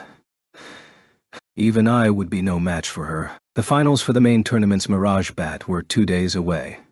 Today, Tatsuya, who was off tomorrow, was watching the finals of the newcomers Mirage Bat from the stands. Only one of First High's athletes fought her way into the finals. Actually, at the athlete selection stage, it had been suggested that either Izumi or Kasumi take part in the flower of the girls' competition, Mirage Bat. The idea had a lot of supporters. However, Tatsuya had strongly opposed it, and Kasumi ended up in row and gunner, and Izumi was assigned to Ice Pillars Break. Tatsuya stated premises for opposing either of the pair taking part in Mirage Bat, which were Kasumi has an inclination for row and gunner and Izumi has an aptitude for Ice Pillars Break, were not lies. The distinctive trait of the Seigusa clan's magicians was a lack of weak areas, which could also be stated as having an aptitude for every kind of magic. Mayumi was rather unusual for having a clear specialty. However, his true reason was neither could win against Ayako. Ayako's specialized magic was ultimate scattering, a convergence-type magic that diffused vapor, energy, etc., evenly to the point where they could barely be recognized anymore.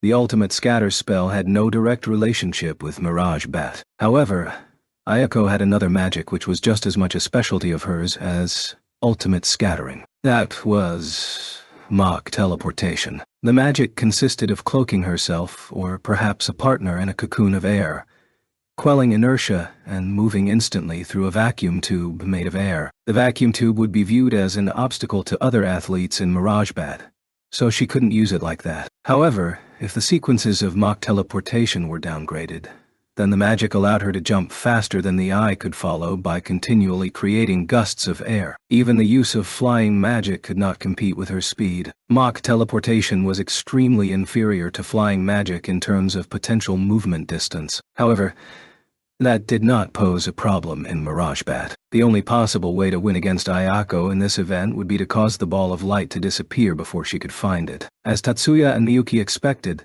the newcomers' tournament's Mirage Bat developed into a display of Ayako piling up her score alone. Their first high, Kouai, was putting up a good fight. She would probably manage to take 2nd place. However, that was as far as she could go, because even now, the point spread was widening. The winner of the newcomers tournament's Mirage Bat was 4th High's Kuroba Ayako. The final results were 2nd place First High, 3rd place 3rd High, and 4th place 5th High. Final day of the newcomers tournament, Monolith Code. Here again it was a difficult struggle, but First High put up a good fight. This year, Monolith Code was a round-robin league. Both the main and newcomers tournament used the 6 arenas over 2 days. Each team would have 8 matches over 10 rounds.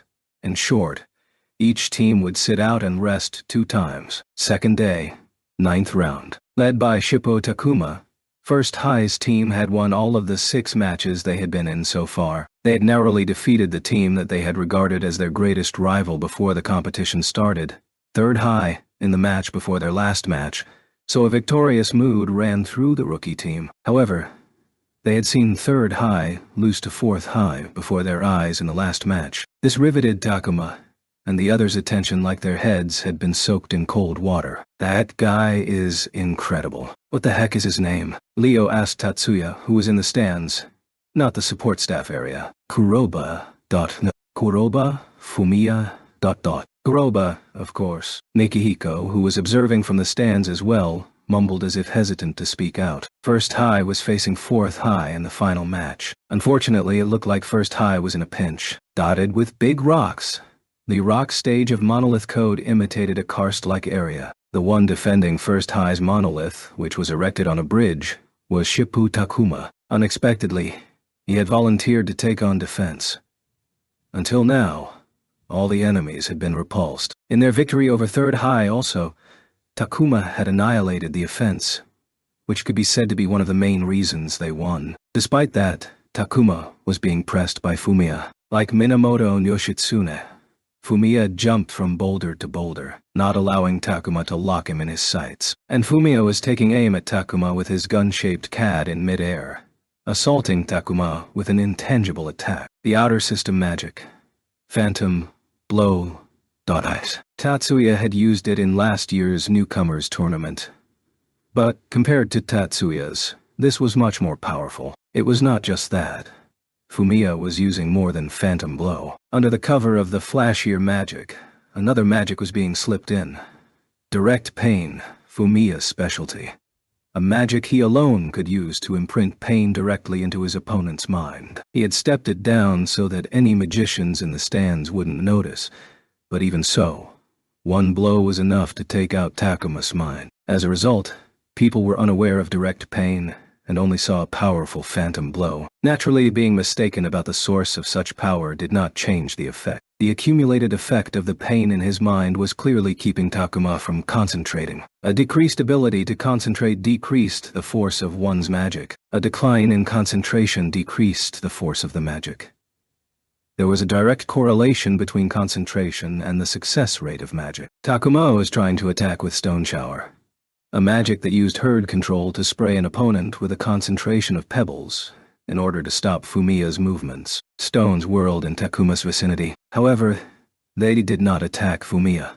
They sprinkled down directly in front of the boulder Fumiya was standing on. Direct pain was being emitted from Fumiya's hand, concealed by a Phantom Blow. With all three members of First High's team being KO'd by Fumiya, Fourth High's victory was assured. The curtain closed on the newcomers tournament ended with Fourth High's victory in Monolith Code. However, First High secured second place and was graced with overall first place in the newcomers tournament. As a result, with the conclusion of the newcomers tournament, the difference between Third High, which was in first place, and First High in second place, was 5 points. The actions of the first years had turned it back to a battle between Third High and First High for victory. The 9th day of the NSC, the fight moved from the newcomers tournament back to the main tournament, and under the starry sky, the finals for Mirage Bat, also known as Fairy Dance, were being held. First High was sending two people, Honoka and Subaru, to the final. Honoka's engineer was Tatsuya.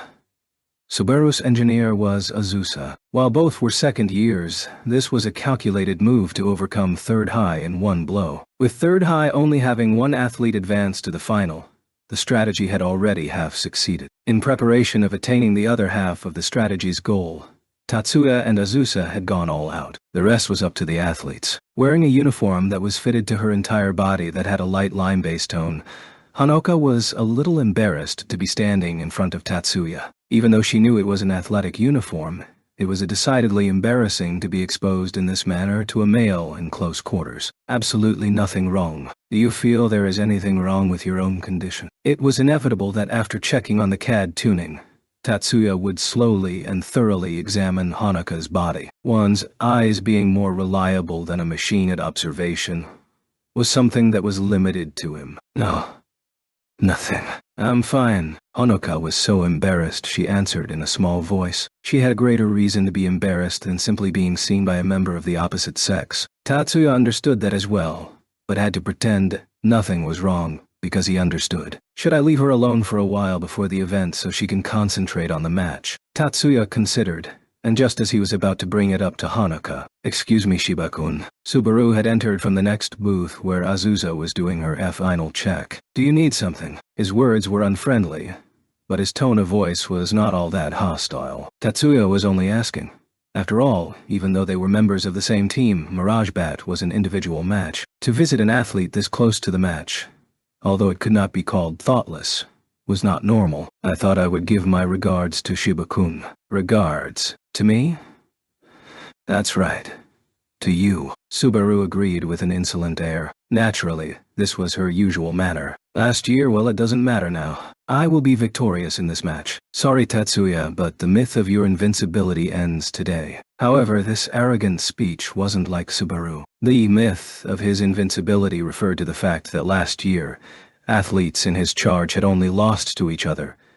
And so far, this had continued to be true this year. Even at this year's NSC, Row and Gunner pair Amy, Ice Pillars break pair Shizuku and Solo Miyuki, Shield down pair Kirihara and Solo Saki.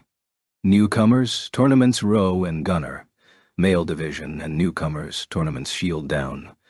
Female down, female down. Division had all secured victory. I'm not the one who won. However, Tatsuya did not misconstrue that as his own achievement. Iemi, Shizuku, Miyuki, Kirihara, Sawaki, and Minami. They were all athletes that would have won without his help. Tatsuya considered that he himself had been the lucky one. His response was accompanied by an exchange of ironic smiles. He wasn't letting it go to his head, although that is true. Athletes in Shiba-kun's charge don't lose. I will smash this myth. However, this record put pressure on their opponents, so viewed objectively, there was no problem. This brazen attitude, so unlike the usual Subaru, was probably to get rid of that pressure. To be honest, her attitude was unpleasant. However, that being said, to Tatsuya, Subaru was another athlete of his team. It would be unwise to make a clumsy response and increase the volume of pressure on her. Is that so? Other than that short reply, Tatsuya made no response. After watching Subaru leave, when Tatsuya returned his attention to Hanuka, she was all fired up for some reason. Tatsuya-san her eyes no longer showed any shame. Instead, they burned with competitive spirit. I am going to go all out. I'm going for it and winning. I will defend Tatsuya-san's no-loss record. Worried that she might be so fired up that she self-destructed arose. However, in Hanuka's case, trying to soothe her might have the opposite effect. Tatsuya had learned her personality well during their year's acquaintance. I see. I'll depend on you. Rather, it was better in times like this to fire her up even more. Yes, Honoka happily agreed, her fighting spirit coming out in a bright smile. Finals of Mirage Bat. The results were Honoka winner and Subaru second place. The third high athlete managed to get third place, but third high had only acquired 20 points compared to first high's 80. In the overall rankings, first high was finally standing at the top. Up to this point, I thought we might not make it, but somehow we managed to get to this point this year as well. The students of first high seated for dinner radiated relief rather than joy. It was the 10th day of the NSC, and first high had widened its lead on third high to 95 points with their win in Monolith Code. Momentarily, it had been a huge 100-point lead, but it was still a complete turnaround. Yoshida was today's MVP. He really did well for us. The one praising Mikihiko was his Monolith Code teammate who had the name of Minakami Carey. He was a third year who, due to being of Indian and British descent, possessed unusual coloring, blonde hair with black skin. No, it wasn't just my efforts. I simply followed the lead of my senpais. As he was speaking, Mikihiko eyed Tatsuya, who was a little bit away from him and surrounded by girls. I was also helped by Tatsuya.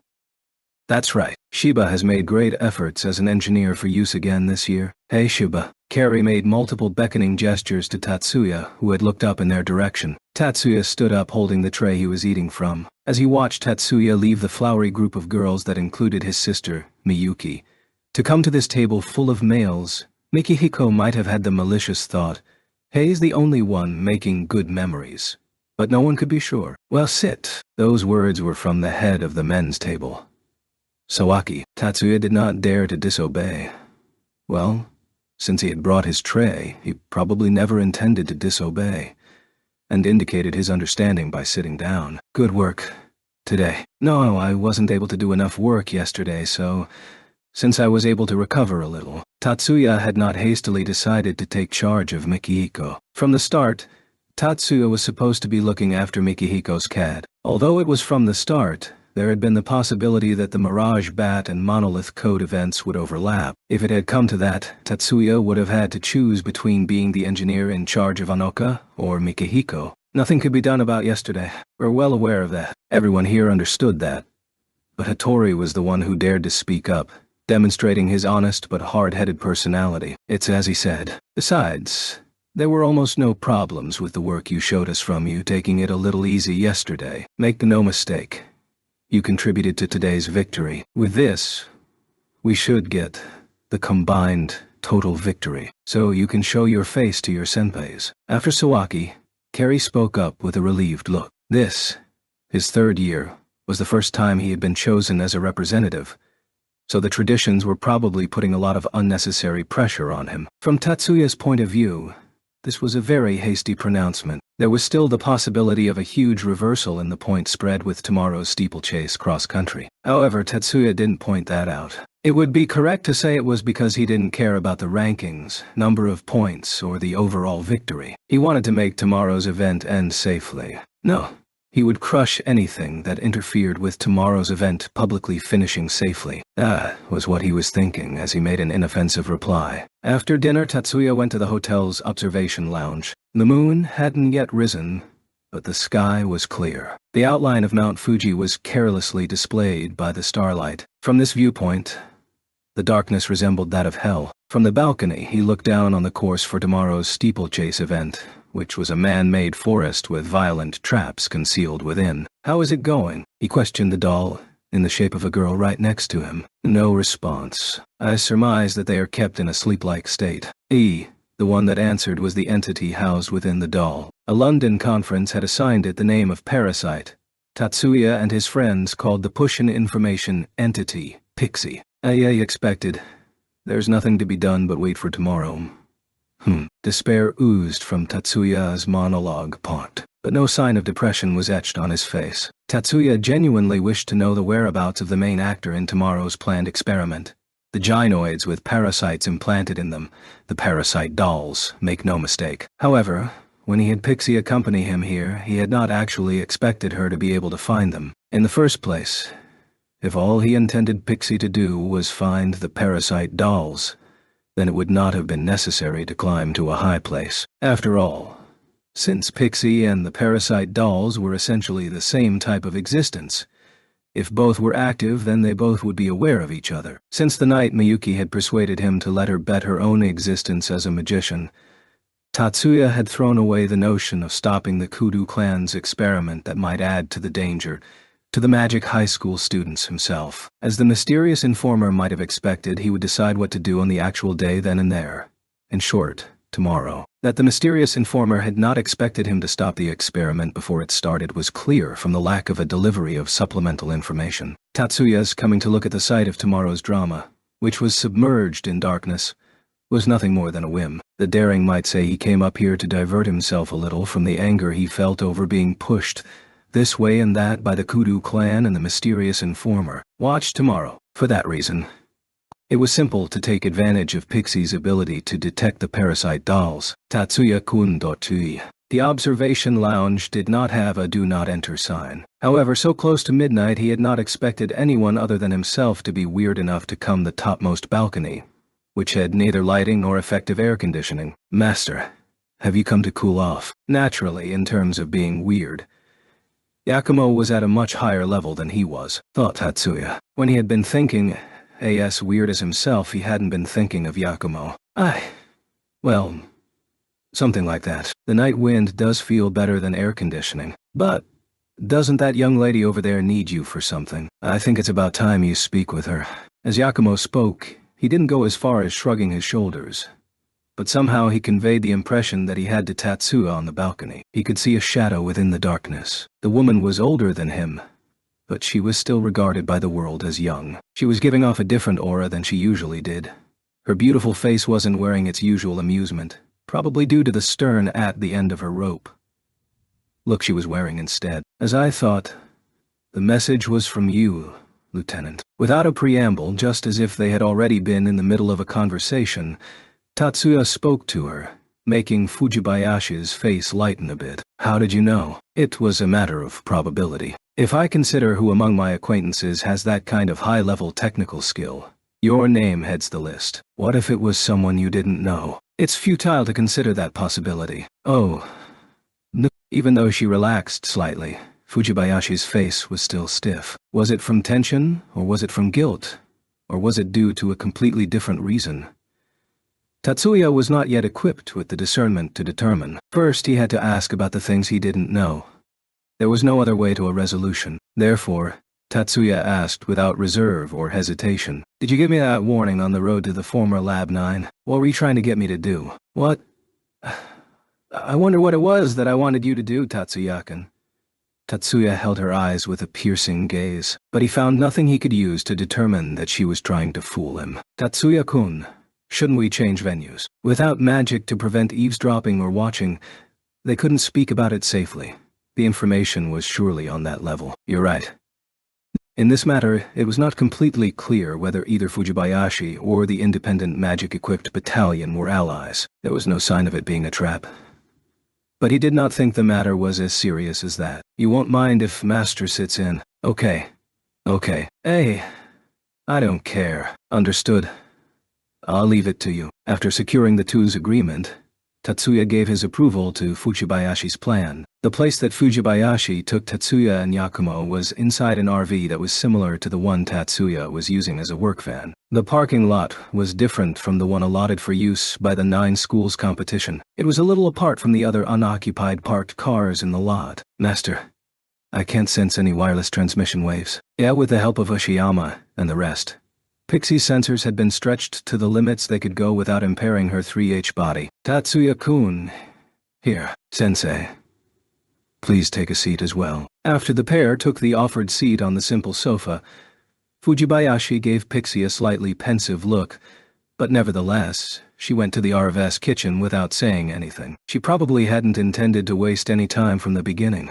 She came back carrying a tray with 3 glasses full of black liquid. She placed the glasses on the table and ignored the standing Pixie as she sat down opposite the 2 males. "First, is it fine if I explain things in sequential order?" Without proffering the drinks, Fujibayashi abruptly spoke to Tatsuya. The informal manner of speaking was presenting the stance that Tatsuya was a friend she was speaking to. "You're right. Before we get into discussing things, there are some things I would like confirmed." Seemingly without any wariness, Tatsuya sipped from the glass. His throat was a little dry. "Okay." Fujibayashi was unsurprised at the way Tatsuya drank the iced coffee she had set out without any qualms. She was aware that Tatsuya probably knew more about the ingredients in the drink than she did. Anyway, poison wouldn't affect him more than an instant. "First is the matter of why you didn't leak any supplemental information to me as a follow-up to your initial message. Were you under surveillance, Lieutenant?" Right off the bat, he asked what she didn't want him to ask, thought Fujibayashi. However, there wasn't any reason not to answer now. "Yes." Then, secondly, is this contact at the urging of Major Kazama and Saiki Kaka, or at the urging of Kudo Kaka? It is my commanding officer's order. I am not under the surveillance of my grandfather. By no surveillance, it might mean that this forced experiment of the Kudo clan had nothing to do with Fujibayashi Kyoko. Or it might mean that they could trust her so much that there was no need for surveillance. "May I ask a question, Ojausen of the Fujibayashi?" Before Tatsuya could ask that, Yakumo butted in from his side. Addressing her as Ojausen of the Fujibayashi didn't seem proper, at least to Tatsuya. However, Fujibayashi didn't seem to mind. She smiled serenely as she nodded to Yakumo. "Yes, go ahead. What might be the stance of the Fujibayashi clan?" However, she wasn't able to maintain her poker face at the content of the question. She wasn't scowling because she hadn't wanted to be asked that question, but because she herself was anxious about the stance of the Fujibayashi clan. "Neutral. They are truly against it, but they can't oppose what the Kudo clan is doing covertly. Is that what you mean? The honored wife of the actual head of the Fujibayashi clan is the daughter of the actual head of the Kudo clan. That connection with the magicians who bear the 9 whom the traditionalists hold hostility to places them at the side of the magicians of the Nine, although they are ancient magicians. If they break away from the Kudu clan, the Fujibayashi clan could be standing alone in Japanese magic society. Is that it? Fujibayashi's face lost all expression, probably to keep them from reading what was going on in her head. However, it goes without saying that the disappearance of her smile made this attempt a total failure. But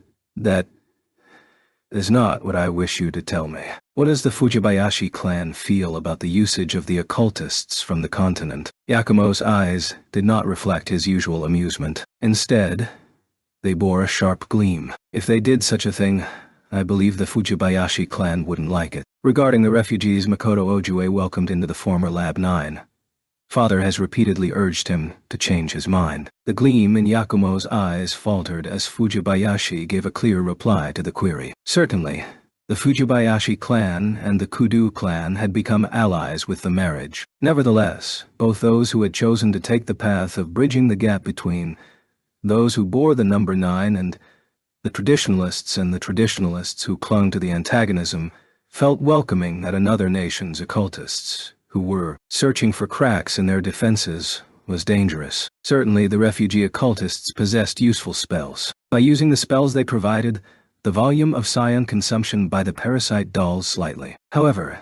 despite that, both Father and I think it is a mistake. Pardon me, Master, but we should go over the sequence of events. With Tatsuya's interruption, the tension that had arisen between Yakumo and Fujibayashi was quelled. Yakumo's face returned to its default faint emotionless smile. Lieutenant Fujibayashi, on the other hand, faced with Tatsuya's treacherous fake smile, Fujibayashi started to feel an entirely different kind of tension. This incident has been incredibly frustrating and irritating for me. Although I'm aware of what you would call the outline of the plan to test a new weapon on magic high school students at the 9 schools competition, I don't have a very good grasp on what is actually happening behind the scenes. Well, the truth is I don't really understand. For some reason, my informant has been stingy with information. Tatsuya-kun? About that? Fujibayashi's face stiffened slightly but distinctly. Perhaps seeing that satisfied him, and Tatsuya's sadistic smile disappeared. If you just ignore the intentions of those maneuvering behind the scenes, it's not all that complex. Miyuki had already made Tatsuya aware of that, but since it was irrelevant, he didn't mention it. First, the anti-Asian alliance hardliners in our nation's military changed the events in the 9 schools competition to more combat-oriented ones. No one disagreed with Tatsuya's point. Next, the Kudu clan took advantage of this to plan a performance test of the parasite dolls. Grandfather proposed it, but Uncle seems to have opposed it at first. So then, the one who decided to use the refugee occultists was Kudu Kaka. No, that was Uncle. Is that so? Let's call the person manipulating things behind the scenes through the refugee occultists who the current head of the Kudu clan took in X for now. X is aiming for the parasite dolls to go out of control and cause injuries and deaths among the athletes off the 9 schools competition. They might not intend to go as far as killing anyone, but they may intend to cause injuries that end their lives as magicians. Ezi's ultimate goal might be decreasing our nation's military power by cutting off the supply of magicians who will become soldiers, because an increase in the military power of Japan would be a hindrance to him. Yes, that is our take as well, hence my reason for being here. What do you mean? Fujibayashi did not avert her eyes from Tatsuya's gaze, which was laced with distrust and suspicion. Tatsuya-kun. We request your cooperation in stopping the parasite dolls from going out of control. She did not rise up to bow, as she sat on the sofa with both knees together with her hands on top of them, but Fujibayashi bowed her head down low. She did not call him special officer, but Tatsuya-kun. Cooperation. Yes. This is not an order. This request is not something in the realm of what we can command you to do as your duty. Therefore, this is a plea for your cooperation. Fujibayashi raised her head and got up from the sofa. Reading her unspoken intentions, Tatsuya got up as well. Fujibayashi moved in front of a box that looked like a coffin that could snugly hold a fully grown man. In front of Tatsuya, who was by her side, she opened the lid. Perhaps there was a spring in the hinge, as after the lid was opened only slightly, it sprang open. Inside was an ultramarine mobile suit. It resembled a bulky work jumpsuit. While the parasite doll's performance test is unofficial, It is still a project entrusted to the Kudu clan of the 10 master clans by our nation's military. If we interfere in that, it could lead to discord within the military or a private war with the 10 master clans. You want me to become an illegal agent of destruction? Tatsuya's voice was cold and hard. It was inevitable after all. It was implied that they wouldn't protect him if his identity was revealed. It could be called a mild response, considering what had just been said. Even if you put it that way, I believe that nothing else can be done. Tatsuya's gaze became even sharper. However, Fujibayashi met his gaze firmly. It might have been a bluff, but she did not appear to flinch. Fine. Their short face-off ended with Tatsuya giving in. He had intended to finish off the parasite dolls himself from the start. He was actually grateful that he was able to use the new type of mobile suit, augmented with stealth functions. Thank you. You can use this car as you wish. Here is the key. Tatsuya accepted the wireless control box from Fujibayashi. When you are done with it, please press this button. After 5 minutes, the contents will self-destruct. Fujibayashi indicated a corner of the wall. There was a red button surrounded by yellow and black caution stripes. What do I do with the mobile suit? I don't think it will be destroyed with the van's contents. If you place it in the box, it can be completely destroyed. Finish off the experiment. Roger. Tatsuya directed a nod toward Fujibayashi while he looked at the self-destruct button with subdued eyes and murmured that as if speaking to himself. Since this is in part a personal request, I will surely have you repay this favor someday. As Tatsuya's statement made her cheeks lose color, Fujibayashi said farewell and left like she was fleeing. Since she offloaded the mobile suit and the RV onto Tatsuya, she was probably going to the hotel. Yakumo insisted on escorting her, just in case, as was proper. As their shadows merged with the big square one, Yakumo engaged Fujibayashi in conversation. Oju-san, was that actually Kazuma-kun's order? What do you mean by that? Besides, could you please stop calling me Oju-san? Fujibayashi answered with a stiff face without looking in Yakumo's direction. Forgive my rudeness. Fujibayashi-san, I've been thinking. I would say that there was no need to make Tatsuya-kun do that. Make no mistake. By that I mean the parasite dolls won't actually go out of control, will they? Are you saying I lied? Since lying is part of your job. Yakumo barked that out in a tone that was both condemning and comforting. The weapon has a fail-safe device. I don't believe Kururetsu is the type of man who would neglect that. By the way, did you know, Fujibayashi-san, even Mikyu has spells for manipulating a doll like a puppet. Novitiate monks whose virtue is insufficient to summon genuine Gohudaushi use them to create fake Gohudaushi. No, I didn't know, but I theorized it. Fujibayashi responded to the sudden switch of topic by speaking with deliberation. Even though she peeped with sidelong glances to see what kind of face Yakumo was making, she completely failed to read his expression. Fujibayashi understood that the reason for that was not completely due to hostility. Before I came here, I went to the main temple, which I haven't done in a while. I questioned an expert in this area. He claimed that he had already achieved the ability to call Gohudaushi, and was no longer using fakes, but it seemed like some kind of trouble had occurred at that meeting. Yakumo made a reminiscing smile. No matter what type of practitioner, they would not neglect to define the rules of offense and defense. And, when a puppet broke those defined rules, a punishment would be incurred. A sealing so that the puppet could not inflict more harm. The seal spell is said to be part of the enslavement spell. Yakumo turned. His eyes were empty. His mouth had burst into a crescent shape. The face was so like a possessed doll that Fujibayashi let out a scream. No, she wasn't able to scream. In an instant, Fujibayashi had succumbed to Yakumo's spell. The parasite dolls have the same type of spell installed, right? For instance, a prohibition about attacking non-combatants. If they didn't, they couldn't be deployed as an autonomous weapon. It is as you say. Fujibayashi had lost neither her mind nor her will. Even if the occultists want the parasite dolls to attack high school students, the foundation spell wouldn't allow it. The instant they became violent, the control sequence would switch to a sealing sequence and seal the parasite. That is what I heard. However, she didn't hide it. She didn't lie. If the parasite dolls are let loose, is the spell keeping them emplaced inside the mechanical doll cancelled? And does the procedure to emplace the free parasite into the mechanical doll have to be repeated? Does this not affect the fact that the parasite is attached to the mechanical doll? I don't know. I see. The testing hasn't proceeded that far. Yakumo took his eyes off Fujibayashi. Exhausted, Fujibayashi dropped down to her knees. Yakumo called out to the darkness. It seems like that is how it is. Kazama-kun, did you know? The shadows created the silhouette of a person as it proceeded from the parking lot.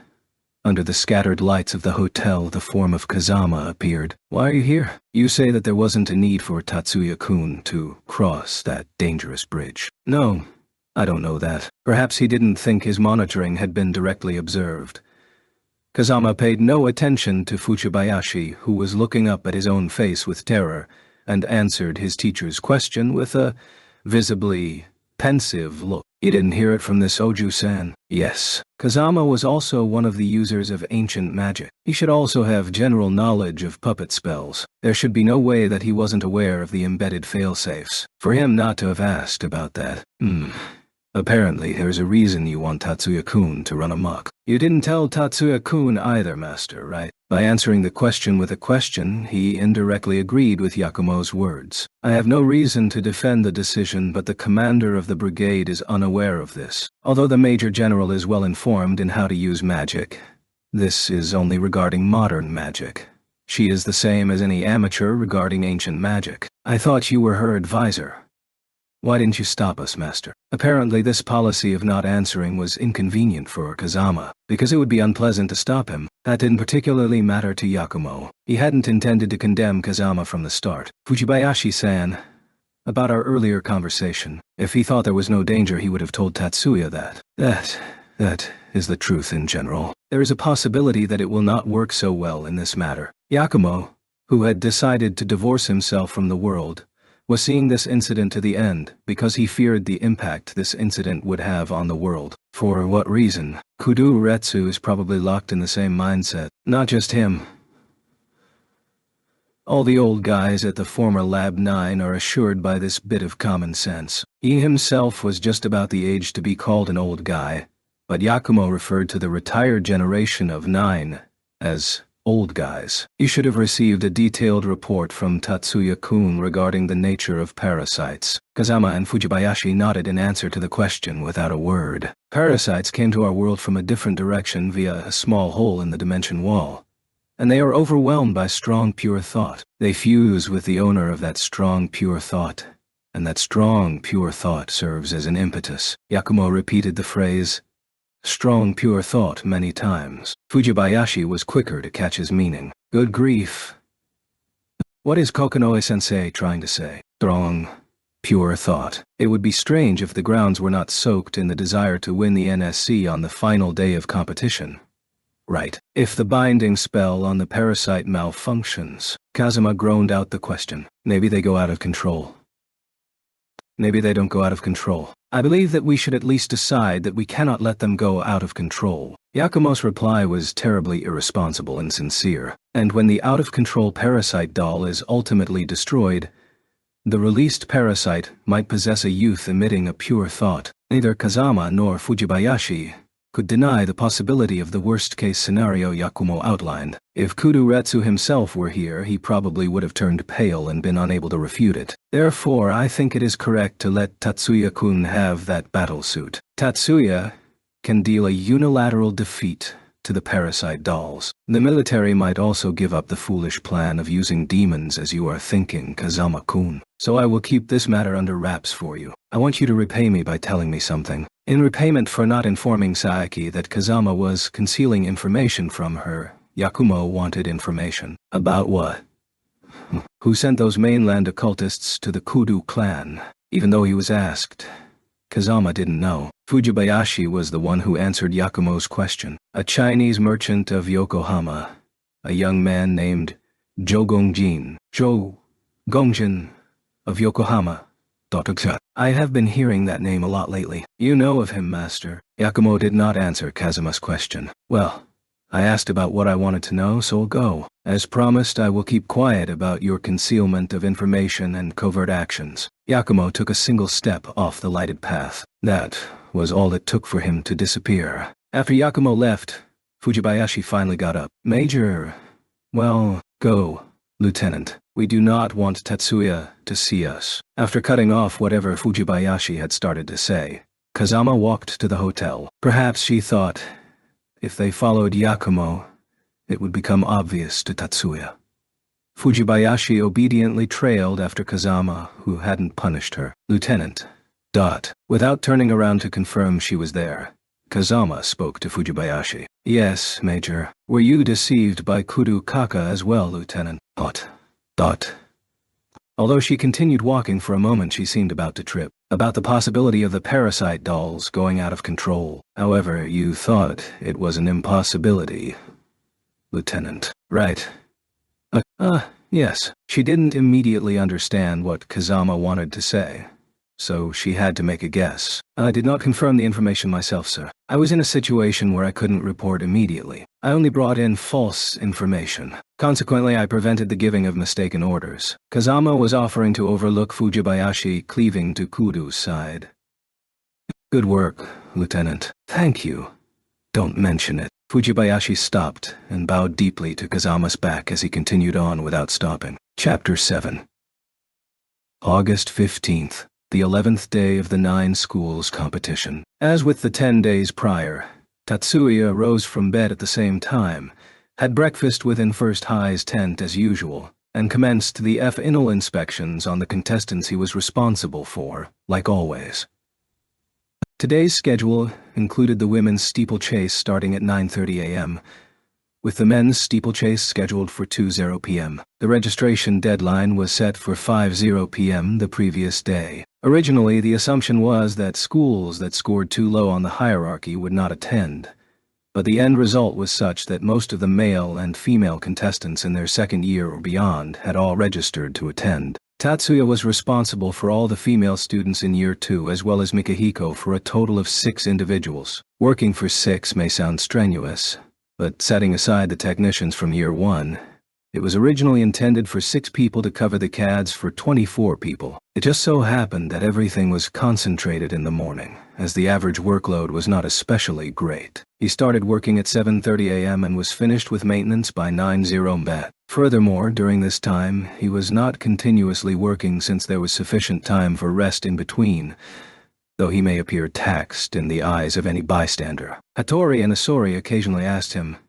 "You okay?" Thus, no one suspected anything was amiss when Tatsuya wished to retire and rest without watching the women's competition upon completing his duties. A competition like the steeplechase was wholly unobservable from the exterior. Each contestant must wear a signal transmitter to determine if they stepped out of bounds, and this also served to declare who was running around in circles. Still, even if miniature F-flying cameras were deployed, they wouldn't be able to capture anything from above due to the dense foliage, therefore leaving various cameras to capture approaching contestants as the only recourse. Owing to this reason, many individuals planned from the very onset to observe the action from the widescreen set within the conference gala. Although such cold-hearted individuals were the decisive minority among the contestants and auxiliaries, Tatsuya's situation enabled him to depart with only compassionate gazes, seeing him off. At 9:20 a.m., the eyes of the representatives and audience members were gathered at the starting line. Each of the 9 schools had dispatched a dozen people for a grand total of 108 young women gathered together and neatly lined up on the starting line. The women's outdoor gear was accompanied by a wide vest along with sturdy boots, gloves, and various protective gear such as a hat that served as a helmet, protective goggles, joint protectors, etc. While the equipment seemed extraneous, this was essentially work clothes that clung to the body. With so many people gathered in one place, there was a particularly dazzling effect. Unbeknownst to anyone, Tatsuya slipped from the hotel and walked towards the parking lot. This was not the parking lot open for use during the 9 schools competition, but the military one instead. No one would be the wiser if he was only approaching it. Tatsuya rendezvoused with Pixie en route. She was dressed in a plain dress with loose long sleeves that was properly collared, comfortable around the waist that fell to ankle length, leaving no trace of the body uncovered. Fortunately, in this era, wearing such a getup even at the height of summer was nothing to raise an eyebrow over. Tatsuya had called Pixie over because he would require her to locate the parasites, but Pixie was accompanied by another young woman whom Tatsuya had not specifically summoned. "Minami, why are you here?" Upon being questioned, Minami bowed to Tatsuya before answering. "This is an order from Miyuki-sama." Miyuki. Just now, Minami said, "Miyuki-sama," instead of Miyuki Nisama ... This was no slip of the tongue. This was clearly intentional. In other words, Minami was not currently acting in the capacity of his underclassman at First High, nor as her alias as a cousin, but as a servant of the Yotsuba. Tatsuya correctly divined Minami's purpose. Miyuki-sama declared that she herself would not be able to provide any assistance to Tatsuya-sama during the competition, and therefore wishes this one to assist you. Minami's expression was steadier than normal. This was not the tender, albeit somewhat bemused expression of a younger girl, but the face of a magician able to stand on her own 2 feet. Setting aside whether this was her own choice or not, this was actually what Minami should appear like. Tatsuya discarded any notion of dismissing her. She wished for her strength to be of use, and in truth, there were areas she could be of assistance. The idea that, what can a 15-year-old young girl do, was far too arrogant and, technically speaking, Tatsuya himself was nothing more than a 17-year-old youth. Understood. Follow me. Acknowledged. Minami never seemed to consider that she might be asked to leave. Within the car Fujibayashi provided, Tatsuya changed into the mobile armor. Minami kept her back to him while he was changing, before inquiring with Pixie regarding the parasite's location. There. The instant Pixie's thought reached Tatsuya, 16 spots of light also flashed on the map in front of Tatsuya's eyes. Using the transmitter on board the engineering vehicle, Pixie had sent the intelligence directly to the screen contained within the visor of the mobile armor's helmet. Tatsuya had already made sure that Pixie and the engineering vehicle were synchronized the night before. The number of the lights coincided with the amount Tatsuya had verified in Nara, as well as the number that Pixie detected several days ago. This implied that Pixie had a complete grasp of the parasite's location. Currently they were arrayed in a formation within the stadium center near the finish line. With Miyuki in the lead, Tatsuya judged that Miyuki would be leading the pack, the quickest scenario.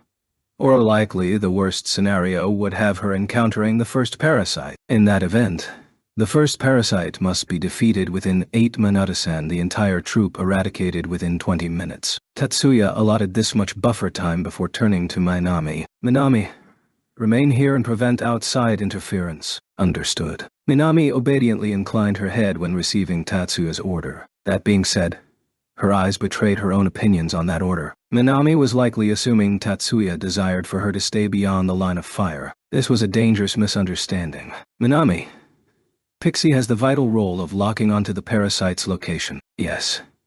She seemed to understand that point, which is why this time she answered in the affirmative with a slightly confused air. However, that does not mean this identification is one-sided. Minami's eyes widened in comprehension. The parasites can also detect Pixie. Just as Pixie knows that dolls have sensed her, those commanding the dolls will also realize that I am locking onto them through Pixie. Tatsuya gazed deeply into Minami's eyes as if to carve his warning within the bottom of her heart. This vehicle may come under attack. Understood. Minami nodded with a mildly anxious expression on her face. At 9:29 a.m., Tatsuya released a real F signal for the Fuji instructional team and departed from the engineering vehicle at the same time, advancing towards the practice forest for the steeplechase under the guise of the mobile armor. 9:30 a.m. At the starting line, podiums that stood 2 meters tall were installed every 100 meters. From these podiums, 41 shots rang out together to announce the start of the steeplechase. The majority of the contestants proceeded cautiously, with a detachment from 8th High entering the forestry first. This was likely because they were 8th High students who frequented outdoor training and proudly believed that forests were their home territory. As if unwilling to concede defeat, a Year 3 student from 3rd High sprinted forward. Though this was probably because she had yielded to the burning anxiety to beat 1st High, this spirited young woman sprang into the air and promptly fell into a trap. Tatsuya switched off his IF signal and pushed the mobile armor's stealth capabilities to the maximum threshold, while he concealed himself near the outer edges of the practice forest. He charged into the steeplechase's arena the moment he heard the signal round go off. The parasite dolls were scattered across the latter half of the 4-kilometer-long route. Seeing this formation, Tatsuya seemed to feel that they were trying to bait him in. This was practically saying, if you can take down all the dolls before the contestants arrive, then bring it. It appeared that he was dancing to someone else's tune. It would be arrogant in the extreme to think oneself to be omniscient, but at least this facilitates matters for me. Even if his speculation was correct, he was planning on accepting this gambit. Regardless of what this faceless manipulator was planning, Tatsuya's objectives would be fulfilled once he incapacitated the parasite dolls and eliminated any threat they could possibly pose towards Miyuki. Tatsuya kept himself close to the ground using flying-type magic and proceeded towards the closest parasite doll in the formation. Shortly after she began running, the audience stand's place before a giant video screen ahead of her erupted into laughter. Generally speaking, there were 3 rules governing the steeplechase. First, obstructing other players was prohibited. Being caught hampering other players would result in immediate disqualification. Nonetheless, since vision was so limited for the reason stated above, the chances of being caught affecting other players was quite low, to the level that being caught was purely luck. Thus, rather than calling this rule a punishment, it would be more appropriate to call this an unwritten agreement. Second, there was no leaving the area proper for the 4-kilometer race. Each contestant wore a transmitter that was connected to the Fuji practice facility's independent GPS, allowing the competition committee to verify where each contestant was moving. In addition, each contestant would be aware of where they were currently located. The visor would offer assistance when prompted by the contestant to display the map and current position. Even if they were about to step out of bounds, an audible warning would also be emitted from the helmet. Third, leaping to branch height was forbidden. Fundamentally, moving across the trees would no longer be steeplechase. This was the logic as, what is the fastest way to pass through a maze? Vaulting over the walls. The GPS system was also 3-dimensional, so this could also calculate how high the contestants were jumping. Still, the only certain method to see if the jump exceeded the height of the branches would be through long-distance observation devices, so here a simpler solution was used instead. Strictly speaking, nets were set all over the place, as obstacles. Accidentally leaping too high would result in being ensnared within the nets even before reaching the branches, as can be seen on the screen right now. The one who ran afoul this was the contestant from 3rd High, the female student who took the bronze during Mirage Bat. The fact that these details were also broadcasted was surely a distressing outcome for the person in question, but was definitely highly entertaining. Just as a butterfly was caught within a spider's web, this strangely alluring scene was likely one of the reasons behind this as well. This scene was not only played on this screen, but was broadcast over the network. The version displayed to the entire country was subject to approval from the JSDF, so only the network within the base could view this right now. On the other hand, so long as they were within the base, anyone would be able to see this even if they were at a distance. Across the forest, this scene was also being shown on the opposite side of the hotel within the conference room for high-ranking officers in the command center. An identified magician has breached the perimeter. Do you have a visual? Negative. There are no cameras available. A recording will serve. Put it on at once. Yes, sir. However, the soldier's attention was not drawn to the piteous state of the female student, but another person altogether. The scene playing out over the network in real time was from an altogether different location in the practice forest. Short clips were being shown of a group of green figures passing through the trees of the dark forestry. Can this be brightened further? Yes. Adjusting now. The recording brightened as it was switched to an overhead cast. Within the picture that had grown brighter but allowed the outlines to blur, this man wore a uniform superficially similar to their own, but varied in a multitude of areas with their own flying-type combat uniforms. That is the new mobile armor developed by General Saiki's faction. Then, that intelligence turned out to be accurate. Robotic weaponry capable of using magic was a plan first proposed by the Kudu family. However, the magic weaponry being field-tested during the current 9 schools competition was a plan formally sanctioned by the JSDF, but a covert operation in its entirety. Even hampering this experiment would not be subject to discipline by high command. Opposing the Kudu family, or rather Kuduretsu himself, there was a high possibility that General Saiki would secretly dispatch saboteurs to thwart this experiment.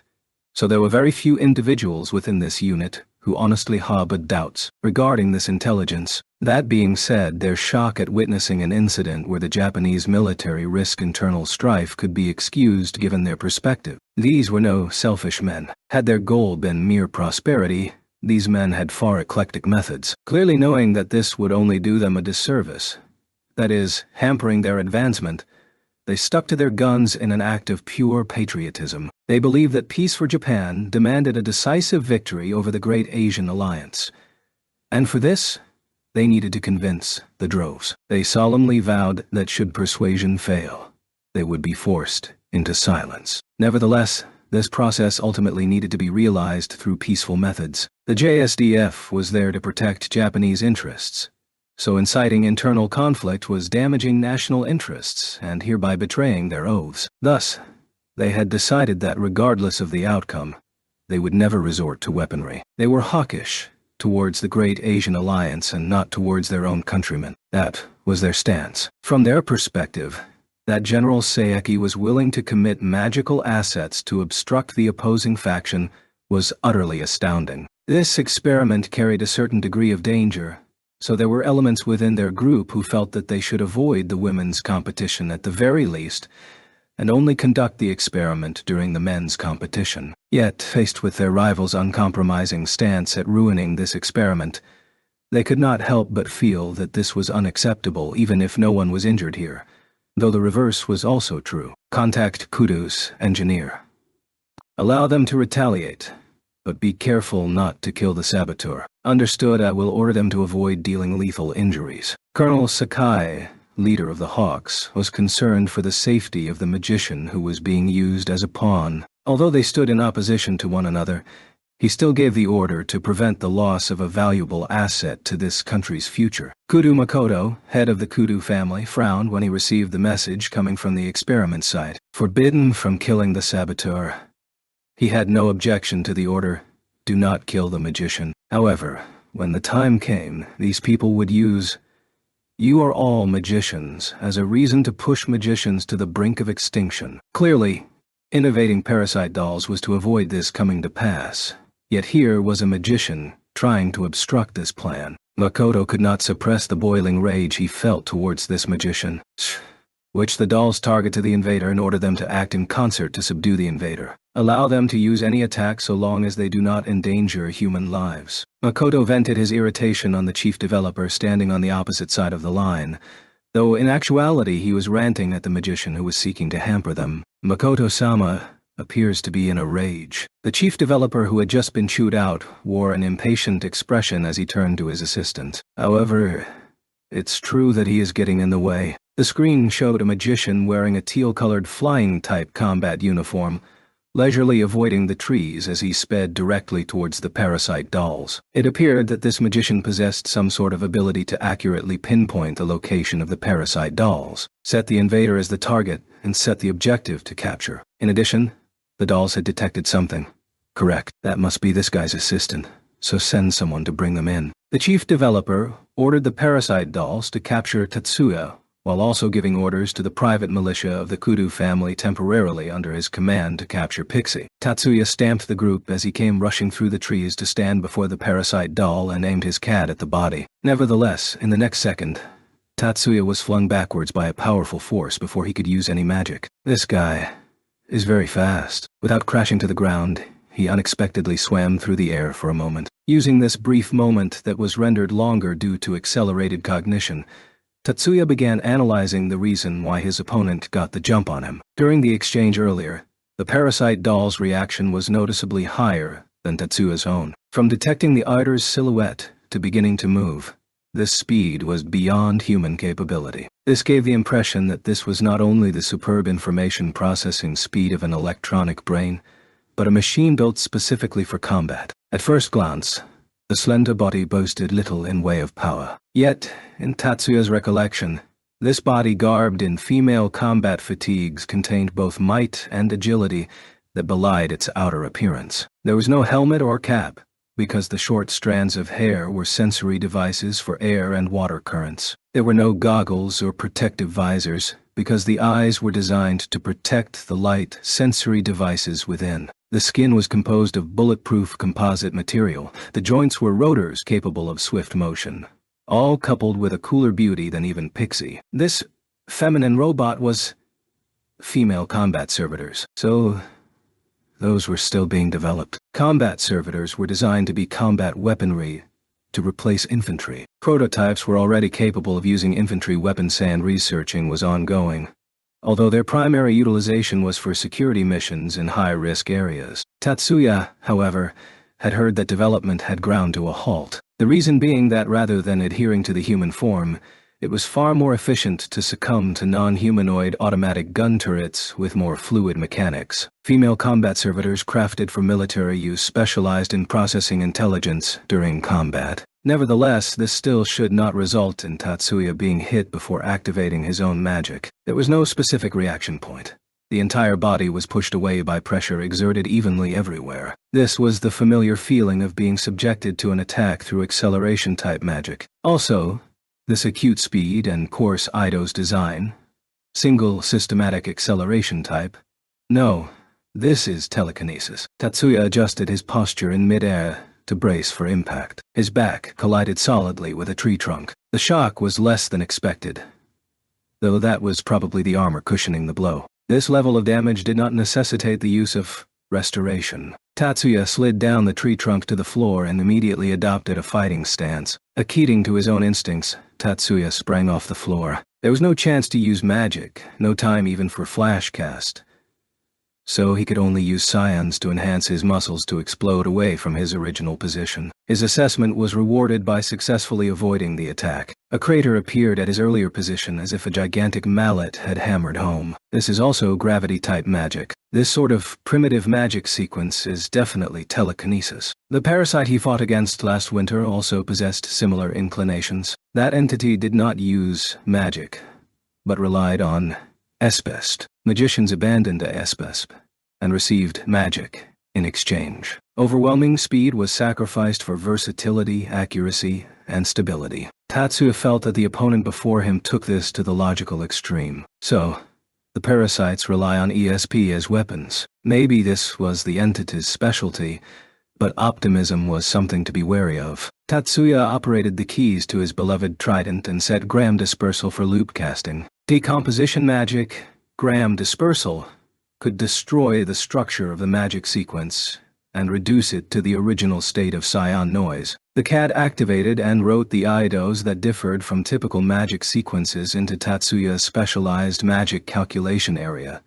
The parasite doll's body released scion light. Tatsuya's eyes did not perceive the light itself, but the structure and magic sequence formed by aforementioned light. The Eidos fired at his legs contained the meaning, contort. Before the meaning transformed into phenomenon, Tatsuya's spell decomposed the Eidos itself. The entity inhabiting the doll betrayed an aura of shock. Perhaps this astonishment was not only felt by the doll, but the operator as well, thus causing the doll's reaction to unexplainably falter. Forget following up. The enemy hadn't even activated the defensive field that was fired at Tatsuya during their first exchange. At the same time that Tatsuya reached this conclusion, he was drawing closer to the servitor. Adjusting his body at the same speed that his thoughts were flowing, Tatsuya let fly his fist towards the doll's chest. An oscillation wave composed of scions permeated the female servitor through the palm, temporarily canceling the scion barrier enveloping the parasite's main body and revealing the spell that connected the parasite and the doll. Replication complete. Tatsuya used the concept of restoration magic to replicate the spell. Recovering, the parasite doll struck back with superhuman force with its servitor arms. But Tatsuya had already finished his replication objective and jumped to one side, dodging the doll's attack. Although it held the advantage since its physical body was that of a servitor, the human body held the advantage for manipulating its physical form thanks to endless practice. He would use martial arts to surpass machinery, human determination to overcome demonic power. Gathering strength into his left hand, he held it into a fist as he moved it to waist height. Tatsuya visualized a minuscule sphere being compressed within his hand. He released the fist, as if pushing out the compressed sphere, without decreasing the distance, and directly reached out his palm towards the parasite doll from just beyond arm length. Tatsuya sent an anti-parasite scion pellet flying towards the electronic brain of the parasite doll. After stripping the scion defense barrier, the parasite's Pushin Eidos was left completely naked. The spell connecting the parasite and the female servitor had also been disrupted, so the parasite was about to be set free. If this was a human body, scions would not be concentrated only in the bosom area.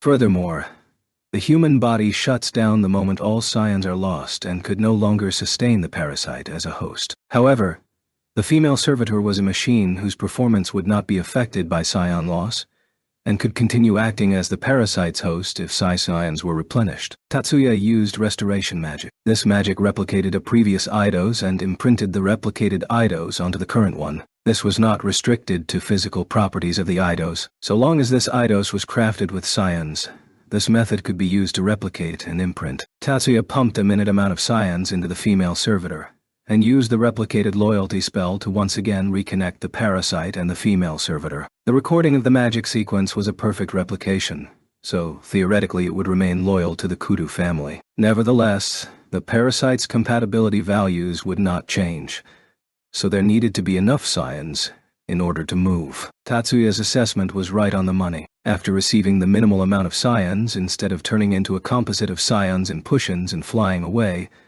the parasite went into hibernation within the female servitor. Of the Kudu family's private militia that was dispatched to bring in Minami and Pixie on board the engineering vehicle, everyone was capable of using modern magic. The kinetic force at their disposal easily rivaled that of infantry rocket launchers. The goal of the former 9th Research Facility was to develop modern magic that had incorporated elements from ancient magic. Yet, besides the 3 families inaugurated with the 9 in their name, none of the magicians from the former 9th Research Facility were able to ingrain magic that took advantage of the specialties from ancient magic. This was exactly what exasperated the traditionalists, as all of their traditional elements were incorporated into new magic instead. The magicians who came from the former 9th Research Facility but failed to obtain the number 9 possessed power that was in no way inferior to their modern counterparts. By all rights, the magic at their disposal should be more than sufficient to subjugate a medium-sized vehicle and abduct the passengers within. However, given the results,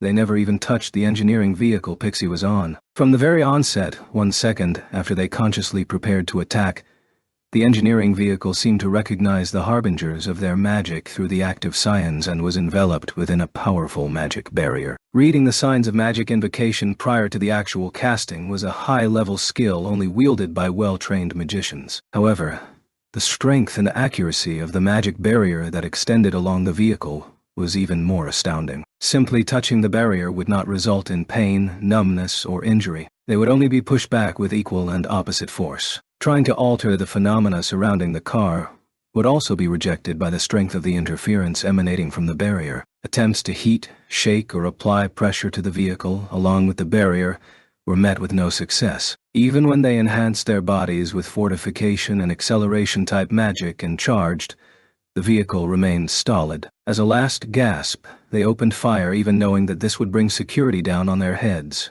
but to no avail. As expected, there was no way to completely obscure the fact that gunshots were fired even with silencers. The security forces were closing in, so the private militia was forced into ignominious retreat. Needless to say, the magic barrier that had repelled the Kudu private militia was erected by Minami. The Sakura series were genetically engineered to emphasize defensive barriers with reverse kinetic properties. As a member of the 2nd generation, she inherited the outstanding capabilities of the 1st generation and was able to erect barriers with additional stability. Minami had undergone combat training within the Yotsuba family, so detecting the signs of an oncoming magical attack was a matter of course for her. That was because the magicians who served the Yotsuba family adopted detecting the signs of an oncoming magical attack as a matter of course as their standard. In addition, the capabilities of Minami's magic barrier would not be found wanting against even descendants of the 10 master clans, or maybe even eclipsed them. While she was unable to perform the Jumonji family's high-class barrier magic such as phalanx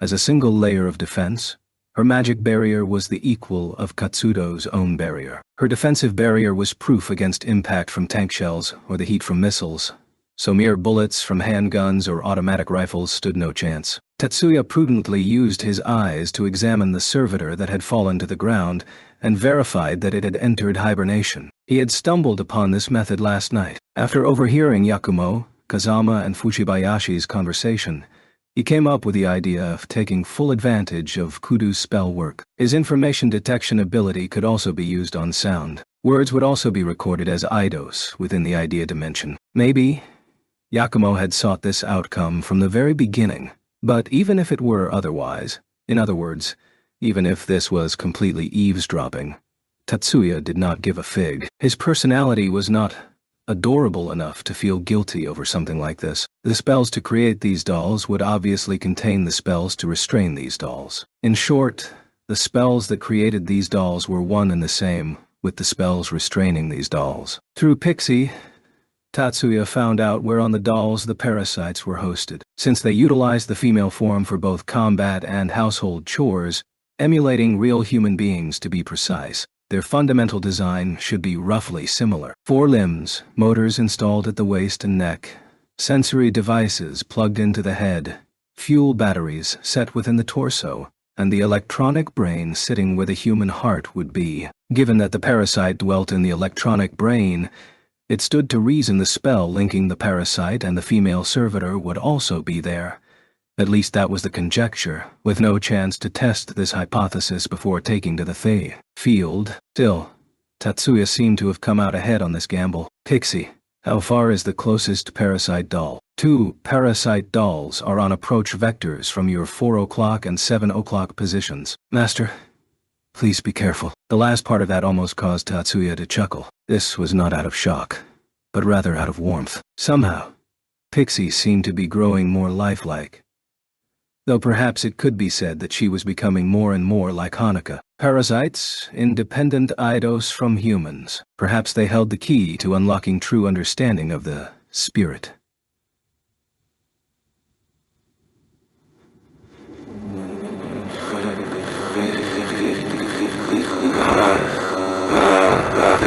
Five minutes after taking off, the players were largely congregated together by school. At 4 kilometers in width, the track was broad enough on sheer area alone, with thick trees separating areas into smaller zones. Even if all 108 people ran equidistant to one another, they would probably quickly lose sight of one another. Furthermore, this was the first time this event had ever been held, so there was no telling what the initial zone would look like or where the traps might be. Contestants being disqualified along the way could only be chalked up as unavoidable circumstances, so players from each school set mutual checkpoints along the way. It was perfectly understandable that each school adopted this strategy. Each of the schools were approximately tied at this point. Up until this point, each school was essentially groping their way forward. Despite this, they had still traversed a quarter of the track up until this point, their speed wholly thanks to the magic at their call. Now that each school had more or less gotten a grasp of the course, acceleration was imminent. Cannon, you're charging too fast. Tomoko voiced her complaint at the accelerating Kanon,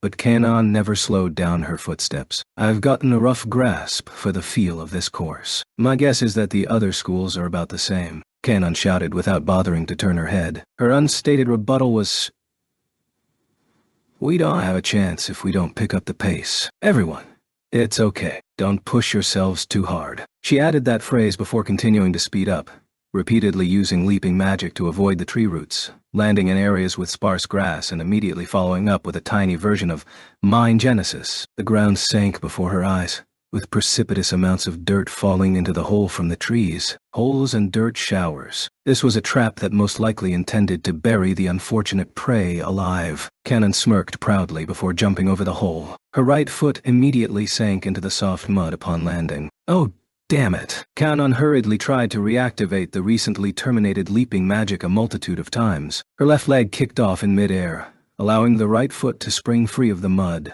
but accompanied by a white rope around the ankle. Kanon's body had completely left the ground. The white rope was pulled straight upwards while the other end seemed to be tied within the soft mud. Kanon's body was tied down by the rope and came to a stop in midair. Since the set parameters could not be met, the jumping magic fizzled, ultimately resulting Wah! Kanon's body tilting forward and landing back into the mud. Chiyoda Senpai. The team from First High caught up to Cannon because she fell into a trap. With Subaru in the lead, the sound that emanated from witnessing this disastrous scene was one of astonishment rather than fear. Cannon rose from the mud. That being said, everything from the chest down was still buried in the mud. She yanked both hands from the mud and placed her right hand on the left wrist. The mud erupted. A mud spring many times more furious than the falling splatter erupted with Kanon's figure as the epicenter. Detecting the signs of magic beforehand, Miyuki quickly erected a reverse kinetic magic barrier. Thanks to her timely crafted transparent barrier, 11 female students were spared being drenched in mud. This explosion came from the personal acceleration type magic, Speed Ripper. Awe. Needless to say, the caster was the one at the epicenter, Kanon, standing in the middle of the crucible shape in the ground of what was a muddy pond, was a perfectly immaculate Kanon with her head bowed. Forget the mud. Not even a speck of dust was visible. She had likely set her body and clothes as the launching point for Speed Ripper, and sent all of the mud and dust flying. Even the rope tied around her ankle was nowhere to be seen. The tiniest of mishaps while using this sort of magic like this would result in accidentally tearing all the hair off of one's body and suffering unimaginable pain. Another possibility may be shredding every ounce of clothing, leaving an equally horrific outcome. However, Kanon seemed to have wielded this magic with an excellent grasp of skill. Kanon used a freshly cleaned hand to push her protective goggles up and rubbed at her eyes. The goggles' sealing properties were up to par, so mud should not have gotten into her eyes. Yet, any young lass would want to bawl her eyes out after being dunked into a mud pit. Before the eyes of her seniors and juniors, Kanon carefully replaced her goggles at a normal pace before raising her head in direction of the finish line. Anyone watching her back could tell she took a deep breath. And then, is this a freaking joke? What kind of military training is this? Khan shrieked hysterically and rocketed out of the crucible-like hole. Let's be off. Yes. After Subaru finished speaking next to Miyuki, the two of them led their teammates racing down the course. This is impossible. Is that guy even human? The chief of development for the parasite dolls howled in anguish within the operational lab. His proud creations were being retired one after another. 2 parasite dolls struck from the flanks at speeds that not even magicians from the 10 master clans could react to by firing oscillation waves. These 2 dolls possessed the demonic power of sound, and could use subtle oscillation waves at will to disturb an enemy's sense of balance, or use violent oscillation waves to shatter their hearing. Correction, if wielded at full power without any thought given towards time requirements, being released at high efficiency would manifest Phonon Mazer even without a specified magic sequence. The demonic power at their disposal was just that powerful. The attacks from his beloved dolls were taking effect. The dolls' attacks penetrated the shock, absorbent layers on the newest combat armor, devised by the military, and wounded the magician's innards. Just now, the lurch from the magician was definitely not for show, but he was able to counterattack in the next second even after sustaining the attack. The first strike was ancient magic, a sort of non-systematic type magic known as Surge. The chief of development had no idea why this was all that was necessary to deal damage to the parasite dolls, but for now he was able to hypothesize that this was some sort of attack. Nevertheless, the ensuing direct attack after drawing to close combat range. What the hell is this guy doing? What just happened? It was nothing more than a mere palm strike on the parasite doll's chest. This mystified the chief of development as to why that was enough to send the parasite doll into stasis. The parasite was neutralized, nor was the Servitoro's body destroyed, but this was still sufficient to bring the machine to a halt. If this technique was enough to send shivers down one's spine, then yonder body of flesh and blood, that was able to continue fighting after sustaining multiple injuries from demonic powers from the parasite dolls, was even more horrifying. Could this guy truly be immortal? An actual vampire? The conference room reserved for high-ranking officers within the General Headquarters building was also suffused with the same befuddlement that ran rampant through the operations lab. This magician. What is his body made of? This is far beyond the level of being able to withstand blows. The observation cameras were currently showing a 4-on-1 battle. Through the network, the mobile armor had noticeable indentions in the limbs and back. One of the dolls operated a metal ball and sent it flying in for a direct hit on the magician's body, while another doll sent mercury pellets shooting out from 18 different positions on the body that also penetrated the mobile armor. Yet, in the next instant, this magician struck back at the parasite dolls, as if nothing had occurred. "Maisvara," one of the members present murmured. What? Colonel Sakai posed the question. "Colonel, during last year's disturbance at Yokohama, and the defense of Okinawa 4 years ago, do you know of the combat magician who was called Maisvara by the enemy?" Now that you mention it, I have heard of this person. Annihilating mobile weaponry in one blow, able to recover from any enemy attack without any lasting effect. Could it be him? Based on the situation, Mahesvara is a magician who is connected with Major Kazama. Major Harunobu Kazama from the 101st Independent Magis-equipped Battalion, equipped with the mobile armor developed by the 101st Battalion and a magician whose durability was such that men considered him immortal. The details were aligned. Why such a monster appeared at a high school tournament?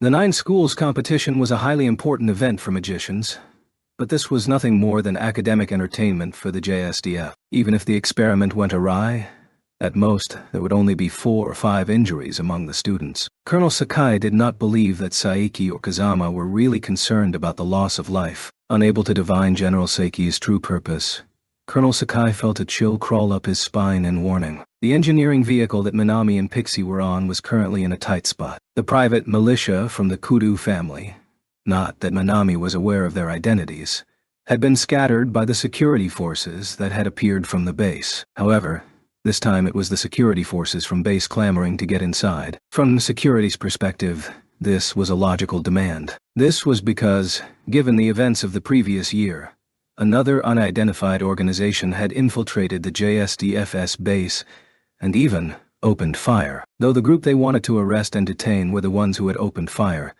their reaction to question why the other group was fired upon was also logical progression. Despite this, Minami could not comply with their demands. Actually, it was all right if she did comply, but allowing unrelated military forces to witness the interior of the vehicle would complicate things for everyone. I've already said, we are the victims here. I don't see the reason that we must comply with your interrogation. This is a military facility. We have the right to police the premises. If you are innocent, then immediately disable the protective barrier and open the door. This banter was going back and forth for a while. Speaking of which, the voice that was projected through the camera had been altered. Even if the current situation persisted, the protective barrier could last another hour. Furthermore, Tatsuya had given her a CAD that was fully operable through thought, so even if they suffered sudden magical attack, she was still able to alter the barrier on the fly. Nonetheless, Minami personally wished that the situation did not escalate any further. Tatsuya-sama, please return quickly. Minami never considered to inquire ideas from the currently embattled Tatsuya, which was nothing short of hampering Tatsuya's battle, so she could only sit there and allow the situation to stagnate. 15 minutes after the race began, each school was no longer congregating together to challenge the course and had split into 3 groups racing for the finish line. The leaders from First High's detachment were Kanon, Subaru, and Miyuki. Kanon had competed in track and field during 3,000-meter hurdles, but as for her specialty in magic, she was someone who was more accustomed to the feeling of running while clearing obstacles. Subaru's specialty lay in leaping. Miyuki deftly manipulated flying-type magic close to the ground in order to avoid the obstacles. The 3 of them were currently slightly more than 2 kilometers from the starting line, and were about to progress into the second half of the course. Subaru, who had been lightly tapping off of tree trunks while progressing forward, suddenly came to an abrupt halt and landed near a group of fruit trees. Subaru, what happened? Catching up to Subaru, Miyuki also stopped and began asking the other girl. Although this was a race, this was still a competition where the sort of hidden obstacles for this route remained unknown. Once they had discovered something, paying it no heed was foolish in the extreme. It was precisely for this reason that they had split into 2s and 3s instead of advancing alone. Take a look at this. Miyuki and Kanon looked towards where Subaru was pointing, and both frowned. There lay what appeared to be a female body. That's a female combat servitor. Kanon said the object's real identity out loud. She was not someone who carried the look of technical expertise, but given that she was from the Chiyoda family, a lineage that specialized in combat within the 100 families, it was highly probable that she had seen something similar before. Looks to me it has stopped moving. What do you 2 think? Miyuki immediately grasped that this was a parasite doll that had been taken out by Tatsuya. However, she betrayed no hint of this to her cohorts and only described the scene that lay before her. Looks the same to me. Perhaps it wasn't recovered from an earlier training exercise. This sentiment came from Subaru. This speculation seemed to hold water despite being utterly impossible, but Kanon was none the wiser. At any rate, there's no need to worry since it isn't moving. Maybe it's just to put us on our guard and slow us down. This was Kanon's assessment. Given that she had already reached this conclusion, There was no need for Miyuki to voice any dissent. So, let's move on before we waste any more time. Kanon took off at a run after saying this, with Subaru and Miyuki quickly following. They're more capable than I imagined. This is taking much longer than expected. Given the distance until Miyuki reaches this location, there's probably only 10 minutes of buffer time left. Surrounded by the parasite dolls, Tatsuya ruminated to himself. Compared to where he ran across his first parasite doll, his current location was quite close to the finish line. He had already incapacitated every parasite doll between here and the starting line. So long as all 16 parasite dolls ceased to move, then this incident could be counted as finished in his eyes. Amid the incoming superpower, the Kudu family referred to this as demonic powers. Attacks coming from all directions. Tatsuya charged forward while only protecting the vital areas of the head and heart, and swiftly came into contact with the first parasite doll.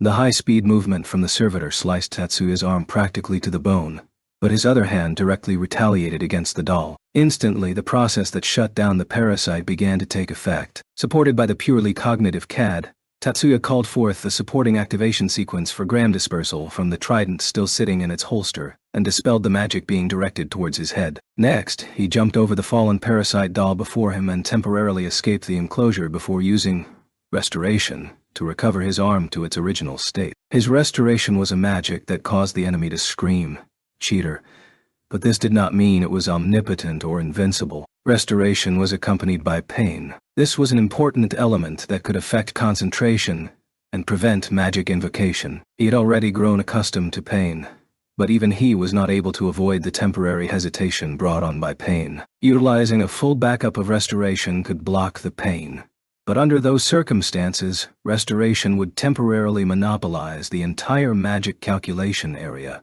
crucially delaying any counterattack. It was precisely for this reason why Tatsuya shielded the vitals that impacted life and death. So long as his scions were not exhausted, he wouldn't die even if suffered a fatal injury. However, if he did suffer a life-threatening blow, then his survival instincts would automatically initiate a full backup and put every other magic ability on hold. If the opponent was a first-rate magician and Tatsuya had no support, the circumstances would only grow more and more dire. The combat prowess of the parasite dolls was in no way inferior to first-class magicians, and the activation speed of their superpowers was superior to modern magic as well. Nevertheless, the fact that he was still able to spell out these depressing words while still conscious indicated that he still had strength to give. Once Tatsuya grasped the method to incapacitate his enemies without releasing the parasite within, the parasite dolls ceased to become a threat. The reason why parasites that had latched onto humans were so difficult to deal with was because the death of the host would immediately release the parasite's main body,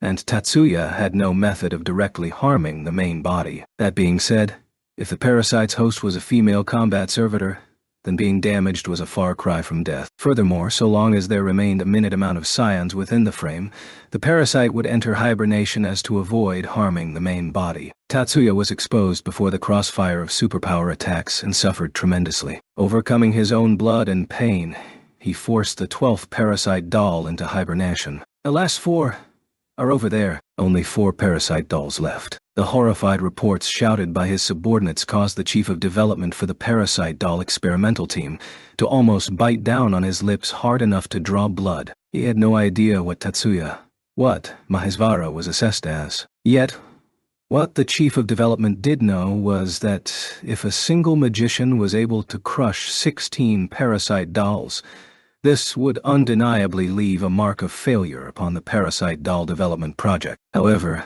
the 4 remaining ones, the initial 4 will not be such easy prey. The chief of development muttered to himself as he gazed at the images being broadcasted to him by the parasite dolls. These words sounded both hollow and unwilling to back down, causing his subordinates seated to his sides to watch with deep unease. The instant after Tatsuya detected the 4 parasite dolls, a cannonball the size of a man's fist shot towards him before he could use magic. Through his Ido senses, Tatsuya beheld the cannonball that flew at a speed almost beyond the human eye to follow. Diameter at 12 centimeters, weight 5 kilograms, speed clocked at 400 kilometers per hour. Although its speed was much lower than that of a bullet, The energy contained within was highly unusual. Tatsuya reached out with his right hand to catch the cannonball. Crafted from dirt, the ball shattered the moment it came into contact with his hand. This was not simply crumbling but exploding outwards in the form of tiny pebbles. This was done by deconstructing the dirt that made up the cannonball down to the level of pebbles, using the scattering motion to release the kinetic energy within. Tatsuya used his specialty to deflect the enemy's opening attack, but there was no time to catch his breath. His opponents created a field as thin as silk and sought to shoot it towards him. Directly in front of him, and to the flanks, were two repulsion fields. An attack that shared a similar theoretical background with weight-type magic, pressure slash. That these fields were precise enough to rend and tear without a blade or steel wire to serve as a base must be thanks to the precision of their mechanical frames. Once more, Tatsuya was forced to preemptively go on the defense. Gram dispersal nullified the parasite doll's pressure slash. At the same time, he entered close-quarters combat range with another one of them. His opponent held a large blade that measured 30 centimeters in each hand. The weapon itself posed no threat to Tatsuya, but the problem lay in the speed of the slashes. Purely in terms of speed, this easily rivaled Erika's personal acceleration magic. Nonetheless, she had skill. While her movements were precise and without extraneous movement, that was all it was, and the exactitude of the movements could be easily predicted. Tatsuya avoided the left and right combo and activated ram dispersal. The acceleration magic empowering the machine immediately lost its effect, lowering the doll's movements to the level of ordinary humans. That's one down. Tatsuya thought it as he was about to strike out with his right hand, but what? A repulsion barrier manifested in front of the blade-wielding parasite doll. This did not come from the frames that had cast pressure slash, as it was the fourth parasite doll who had cast the barrier. Tatsuya was rocked backwards, while the blade-wielding parasite doll retreated as well. Gathered together, the four parasite dolls formed a diamond formation. The foremost was built for high-speed close-quarters combat. The right utilized compressed dirt as cannonballs. The one on the left-hand side wielded pressure slash, with the fourth one bringing up the rear with repulsion barriers. A cannonball sped towards where Tatsuya had recovered himself. Tatsuya used flying-type magic to bolster his jump to one side to avoid the attack, but a razor-sharp flying blade was sent his way. After Tatsuya deconstructed the magic blade and charged forward, he was met by two gigantic blades supported by a transparent barrier as a shield. These ones have a high degree of cooperation. This was practically as if all four of them were of one mind, as their teamwork was markedly different than the 12 that had already been retired, leaving no opening for Tatsuya to attack. Excellent. Prime 4. That's the way. Within the Kudu Operation Lab, the chief of the Parasite Doll Development Project was highly energized by this outcome. Just like that. Cut him. Filled with trepidation, his subordinates prodded the animated chief with a question. Chief, weren't we ordered not to kill him? Dios. Are you all blind? That magician possesses powerful regeneration. Cutting off a limb or two won't kill him. The chief kept his eyes glued to the screen and responded in a tone that brooked no argument. The pupils fixated on the screen danced with madness. Master, to your right. A telepathic voice rang out in his brain. Acceding to those instructions, Tatsuya swiftly tilted his body to the left, allowing the dirt cannonball to slip by his right shoulder and hurtle into the rear. Reloading will take 50 seconds. A flying blade is on approach from the left.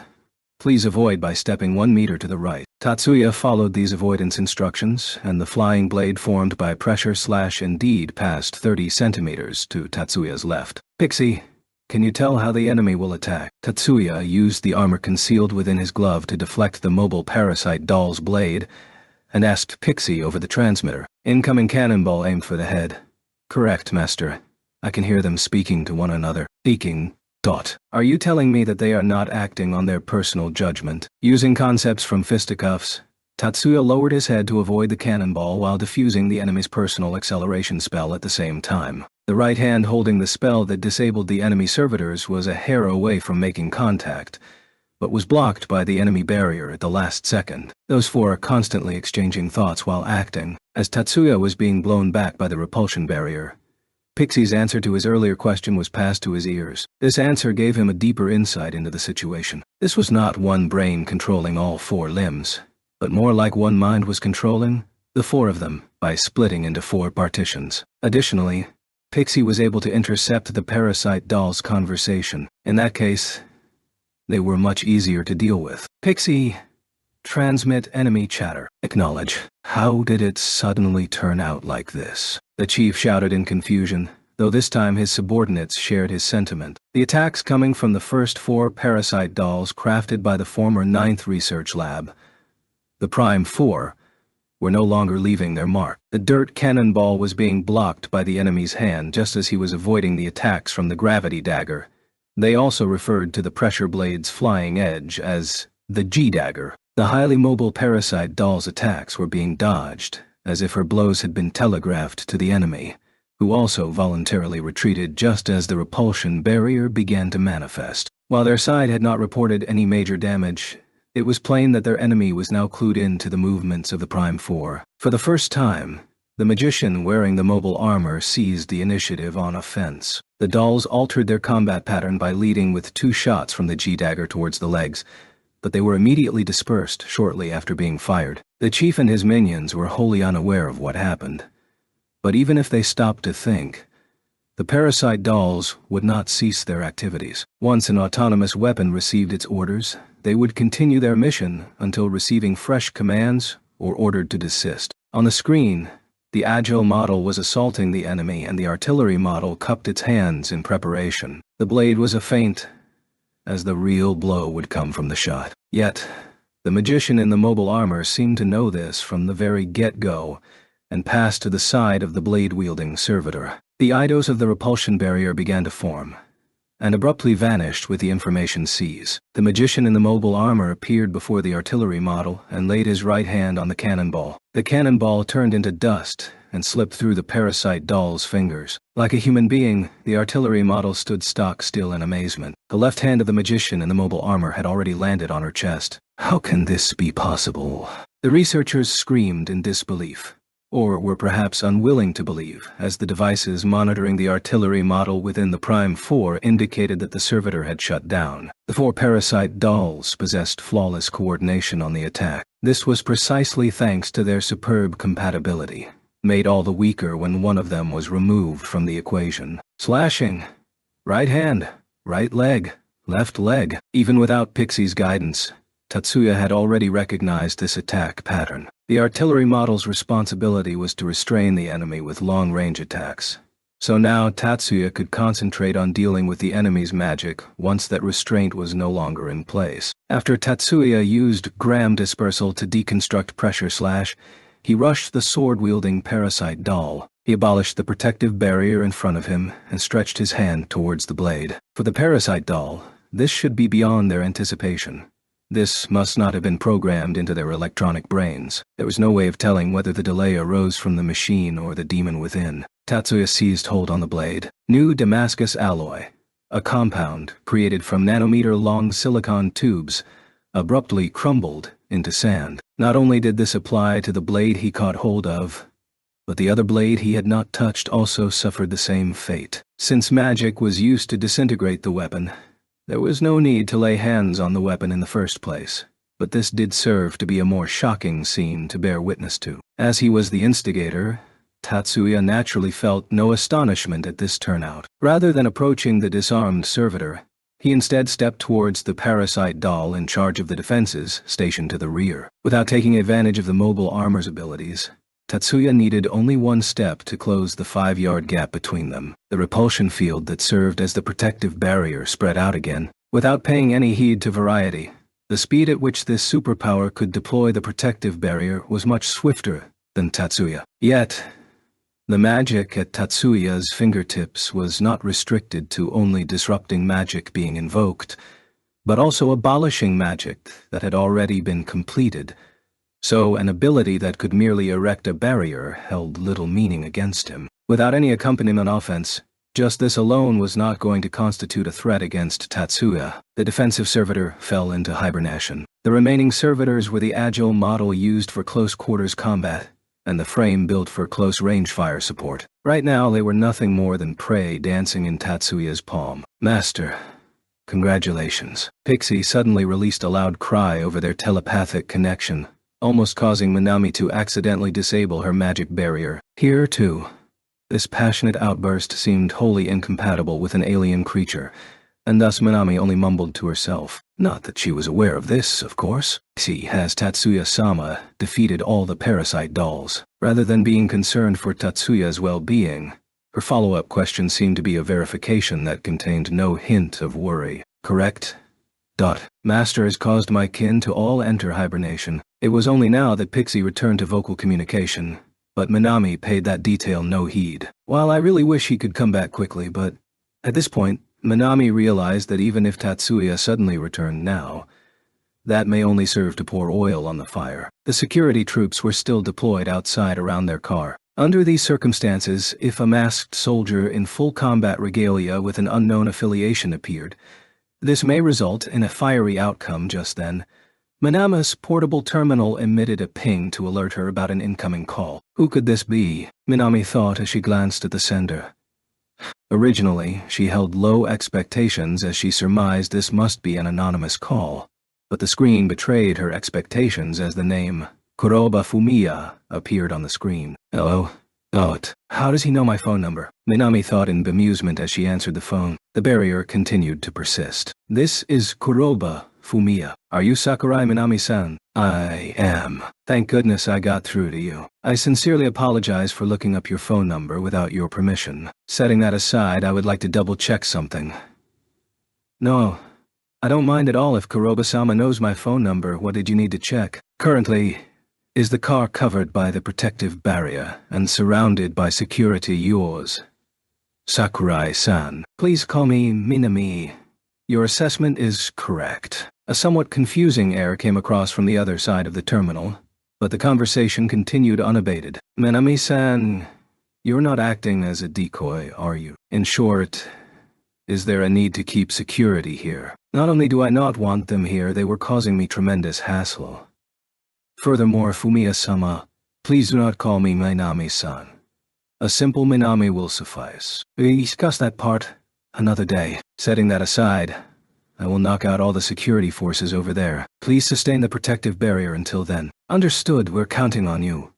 Also, please call me Minami. After all, I'm only a maid and Fumiya-sama is one of the candidates to be the next head of house. Then, I shall begin. This should take less than 5 minutes. The tone of Fumiya's parting words was rather kind. We won. Once Minami heard these words, it was hard to tell whether those words reverberated through her. As he looked towards the familiar cyan waves, he could see a particularly sturdy magic barrier. After noting the possibility and verifying, he discovered that it was indeed one of the Sakura series affiliated with the Yotsuba named Minami, who was currently staying with Tatsuya.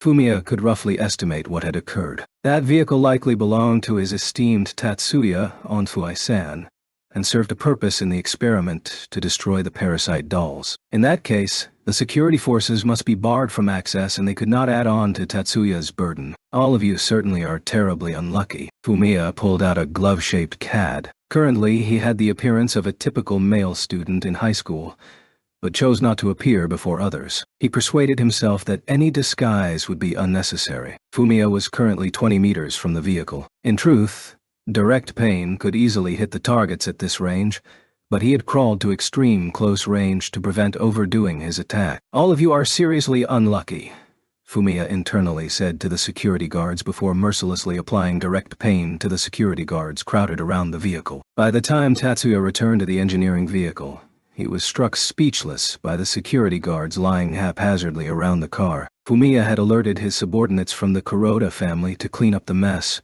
but the men in black were only just arriving. Making sure that there was no one else present, Tatsuya climbed on board and stowed the mobile armor within the coffin, as he was instructed before pressing the self-destruct button. He then departed the scene with Minami and Pixie in tow. Just as Fujibayashi said, not one of the security guards laying around the car were injured. Not that Tatsuya was there to witness that. The fundamental difference between steeplechase and any normal track and field exercise was that there was no way to tell what happened to the other contestants. A normal cross-country race would also have limited mobility, but at least the route was clearly defined, and a person's position could be determined by who was ahead or behind. However, There was no clear path in the steeplechase. Vision remained obstructed by the foliage. And, aside from the few teammates that were close by, there was practically no way of ascertaining the status of other players. In spite of this, the transparent protection visor could be relied on to report how many people had arrived at the finish line. At the corner of the map display, the number of people who had already arrived remained at 0. There was only 200 meters until the finish line. Miyuki was certain she was in the lead. Running by the side, Kanon was of the same mind. Kanon suddenly picked up speed and Subaru also began the final sprint so as to not fall behind. Miyuki hesitated for a moment. Her current speed was not intentionally dialed down. This was simply the maximum speed if one was going to remain on guard for traps. Moving any faster raised the possibility of running afoul of one of the traps. Should she emphasize safety, or risk it all and strive for first place? Wah. Just as Miyuki was debating this, a series of shrieks came from ahead of her. Multiple automatic turrets spat out a continuous stream of paint pellets, causing Kanon to crash to the earth after taking multiple hits. The paint pellets possessed no penetrating power, but on the other hand, the kinetic force of the pellets were transferred entirely into the impact. There was simply no way to remain upright while absorbing these shots from below the waist to the flank. So the only thing Kanon could do was go to ground in a defensive stance to avoid injury. Meanwhile, Subaru was hit in midair by a web canister and was brought down and snared within the net. As the magic Subaru used was not flying type, but leaping, part of the descending force was mitigated by magic, hereby allowing her to take less of a blow than Kanon. Nonetheless, the sight of her flailing about in the net was probably much more shameful for the young girl than what Kanon was going through. I don't think they need to deploy military training at a place like this. Kanon groaned in pain, but it was hard to say if her words were meant as a complaint or just grousing since her tone signified that she was more than up to the challenge. Miyuki judged that this should not constitute a problem for either of them, and alerted the two of them to her decision. "Excuse me, I'm going on ahead." Neither of the two replied, though there was blatantly an aura of, "you heartless person," emanating around them. That being said, steeplechase was an individual competition. Even if they were schoolmates, they remained competitors during the race given that they only teamed up out of mutual benefit. Miyuki fully adopted her merciless stance. Not really. And once more started running for the finish line. Out of the corner of her eye, she carefully monitored the map. The number of people who reached the finish line remained at 0, and so Miyuki became the first one to cross the finish line. Relying on sheer determination, Kanon managed to get back in the race and cleanly finished as second. Having spent much more effort getting free of the net, Subaru had to settle for 8th. As for the other notable members from First High, Hanuka and Shizuku combined to capture 5th and 6th. Chapter 8. Colonel. Sakai's group very hurriedly left behind the command tower. They reasoned that the possibility of them becoming targets of that flying magician, Makai Shuron 10, was nil, but they were very aware that they were in a position to support the parasite doll experiments. Reason enough that some major horror was heading for them. As they left the building and managed to reach the parking lot, for some reason the sky turned dark. On seeing the sky, Sakai realized that something was amiss. The sky didn't turn cloudy. They were smothered with a thick fog. Just what is this? Is it gas? No, it's magic. The magician accompanying Colonel.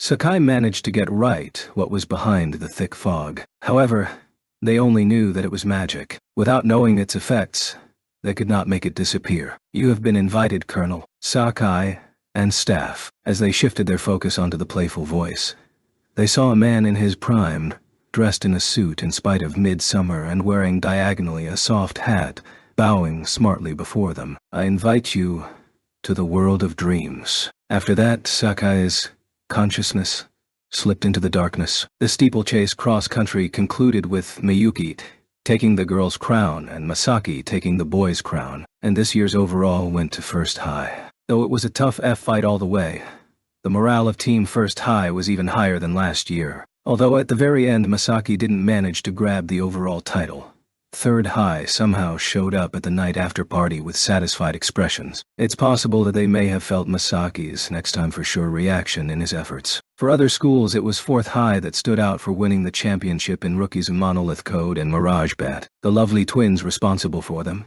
their dignified manners so out of place for their appearances, gave credence to the rumors from before. And it was not only the players. Even the adults were raising their celebratory cups altogether. With a smile, Kudu Retsu gave a toast to the former heads of House Kuki and Kuzumi, and all the families from the Aoninth still following them up to now. No way it was a radiant smile. It was a smile with regrets floating about somewhere. Even the former heads of House Kuki and Kuzumi knew what regrets were brewing deep inside Kudu Retsu's heart. That was why they didn't raise it to Retsu. They often alternated toasting each other as if telling him to do the toasting instead. Everyone, I thank you for your efforts. Finally, Retsu started to spin out his words of gratitude spontaneously. The parasite doll experiments may have ended with disappointing results on the surface, but they gave a hard fight against the Yomakishura. This would leave a strong impression to the people planning to use magic in the military. Approving applause came from the party. Those who plan to draft young magicians will have been overthrown by tomorrow, along with the traditionalists. That too is a considerable result, I might say. Not tomorrow. However, the voice suddenly interrupting them was heard from the other side of the door. Who's there? The lower ranked stood up and faced the door. Retsu knew who the voice that said those words belonged to before he could ascertain the appearance. Kazama-kun and Elder Saeki. However, it was not only Kazama who had rudely disrupted the proceedings. It's been a while, Elder Kudu. Everyone present at the party were lost for words at the unexpected incident. None of them even offered Saeki a seat, and to which she paid no heed. What brings you here? To be so sudden. This is a private gathering. A shame. But we cannot offer you the hospitality you deserve. I'm very much aware that this is an unexpected visit. If you accept our present, then we will take our leave. A present? Saeki's way of speaking was clearly undiplomatic. But even if that was not the case, the factions of Shunin had bad impressions of her as a sly female fox who went against Retsu. Amidst the silently rising animosity, Saeki signaled to Kazama. I am Colonel Sakai of JSDF GHQ. I'm the one who conspired with the head of House Kudu, Kudu Makoto, and promoted that the experiments on autonomous magic weaponry be held at the 9 schools competitions. John, everyone present, apart from Retsu, all stood up and howled. The voice being played back from the recorder in Kazama's hand was an acknowledgement and a confession that they conspired with House Kudu to force through a weapons test with high school students as guinea pigs. So, Colonel Sakai fell into your hands. We are not the ones who captured Colonel Sakai. Would you mind telling me who did it? I received this voice recording from House Yotsuba.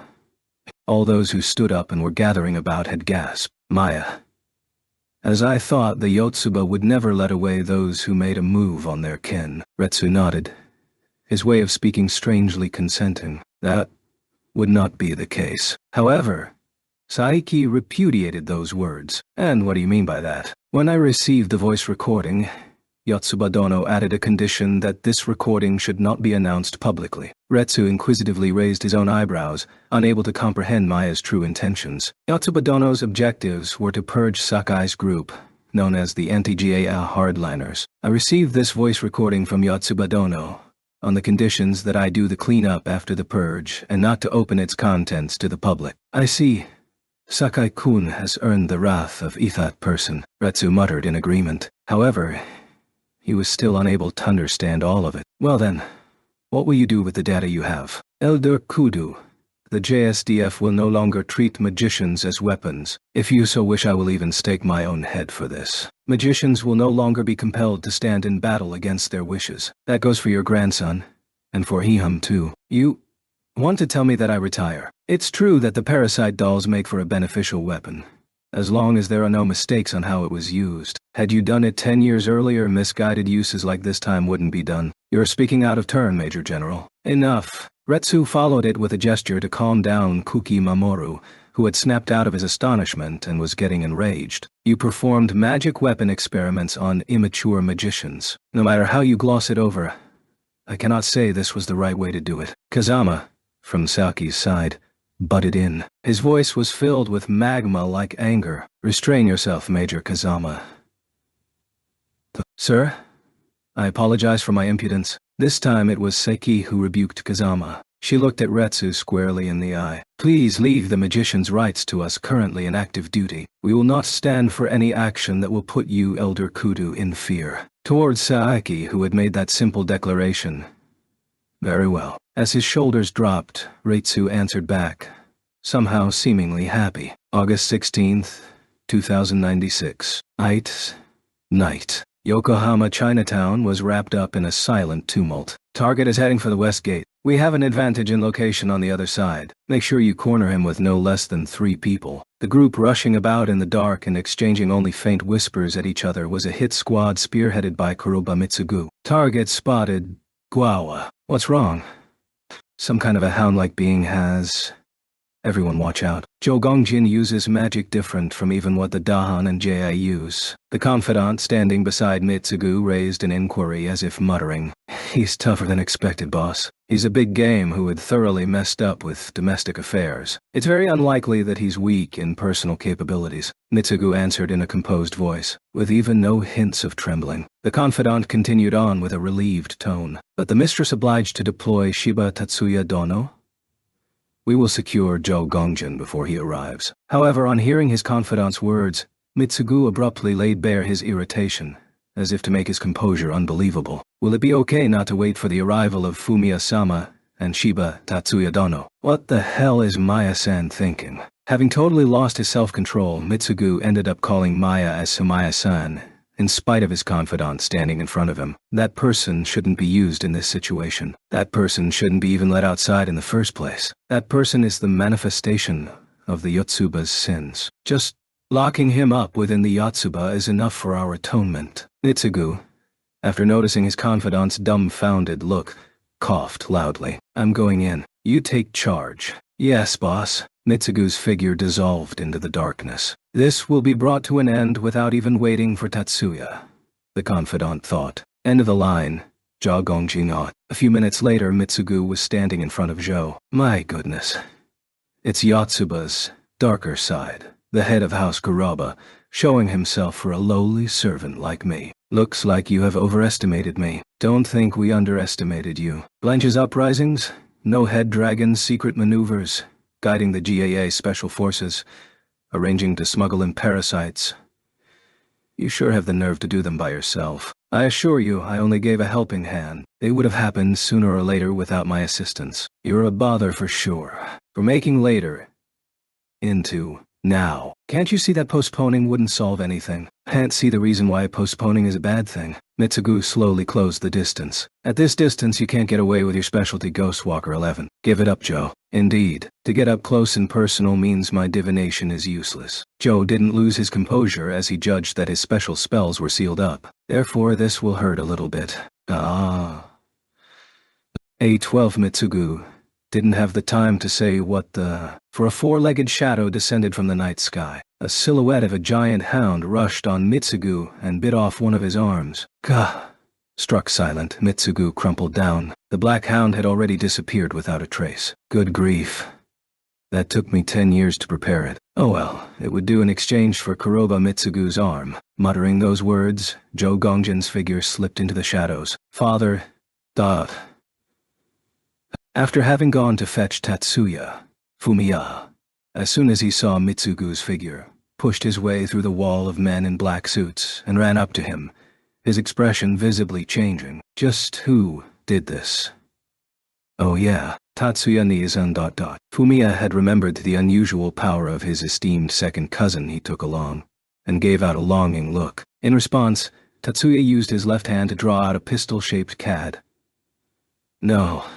I don't need your help. Father, what do you say?" "Fumiya." Tatsuya told Fumiya, about to resort to violence by shaking hard at a heavily injured person to control himself. Then he aimed his left hand towards Mitsugu. "This may not please you, but leaving you as you are would only make Fumiya and Ayako unhappy." He then activated restoration. Mitsugu's right arm, bitten off and location unknown, had popped up from somewhere, joined with the injury and was connected. As he unconsciously applied pressure onto his own right arm, Tatsuya muttered as if speaking to himself. "Leaving behind Miyuki and Ayako and coming here was the right course of action. Be that as it may, Kuroba-san, for you to be that seriously injured.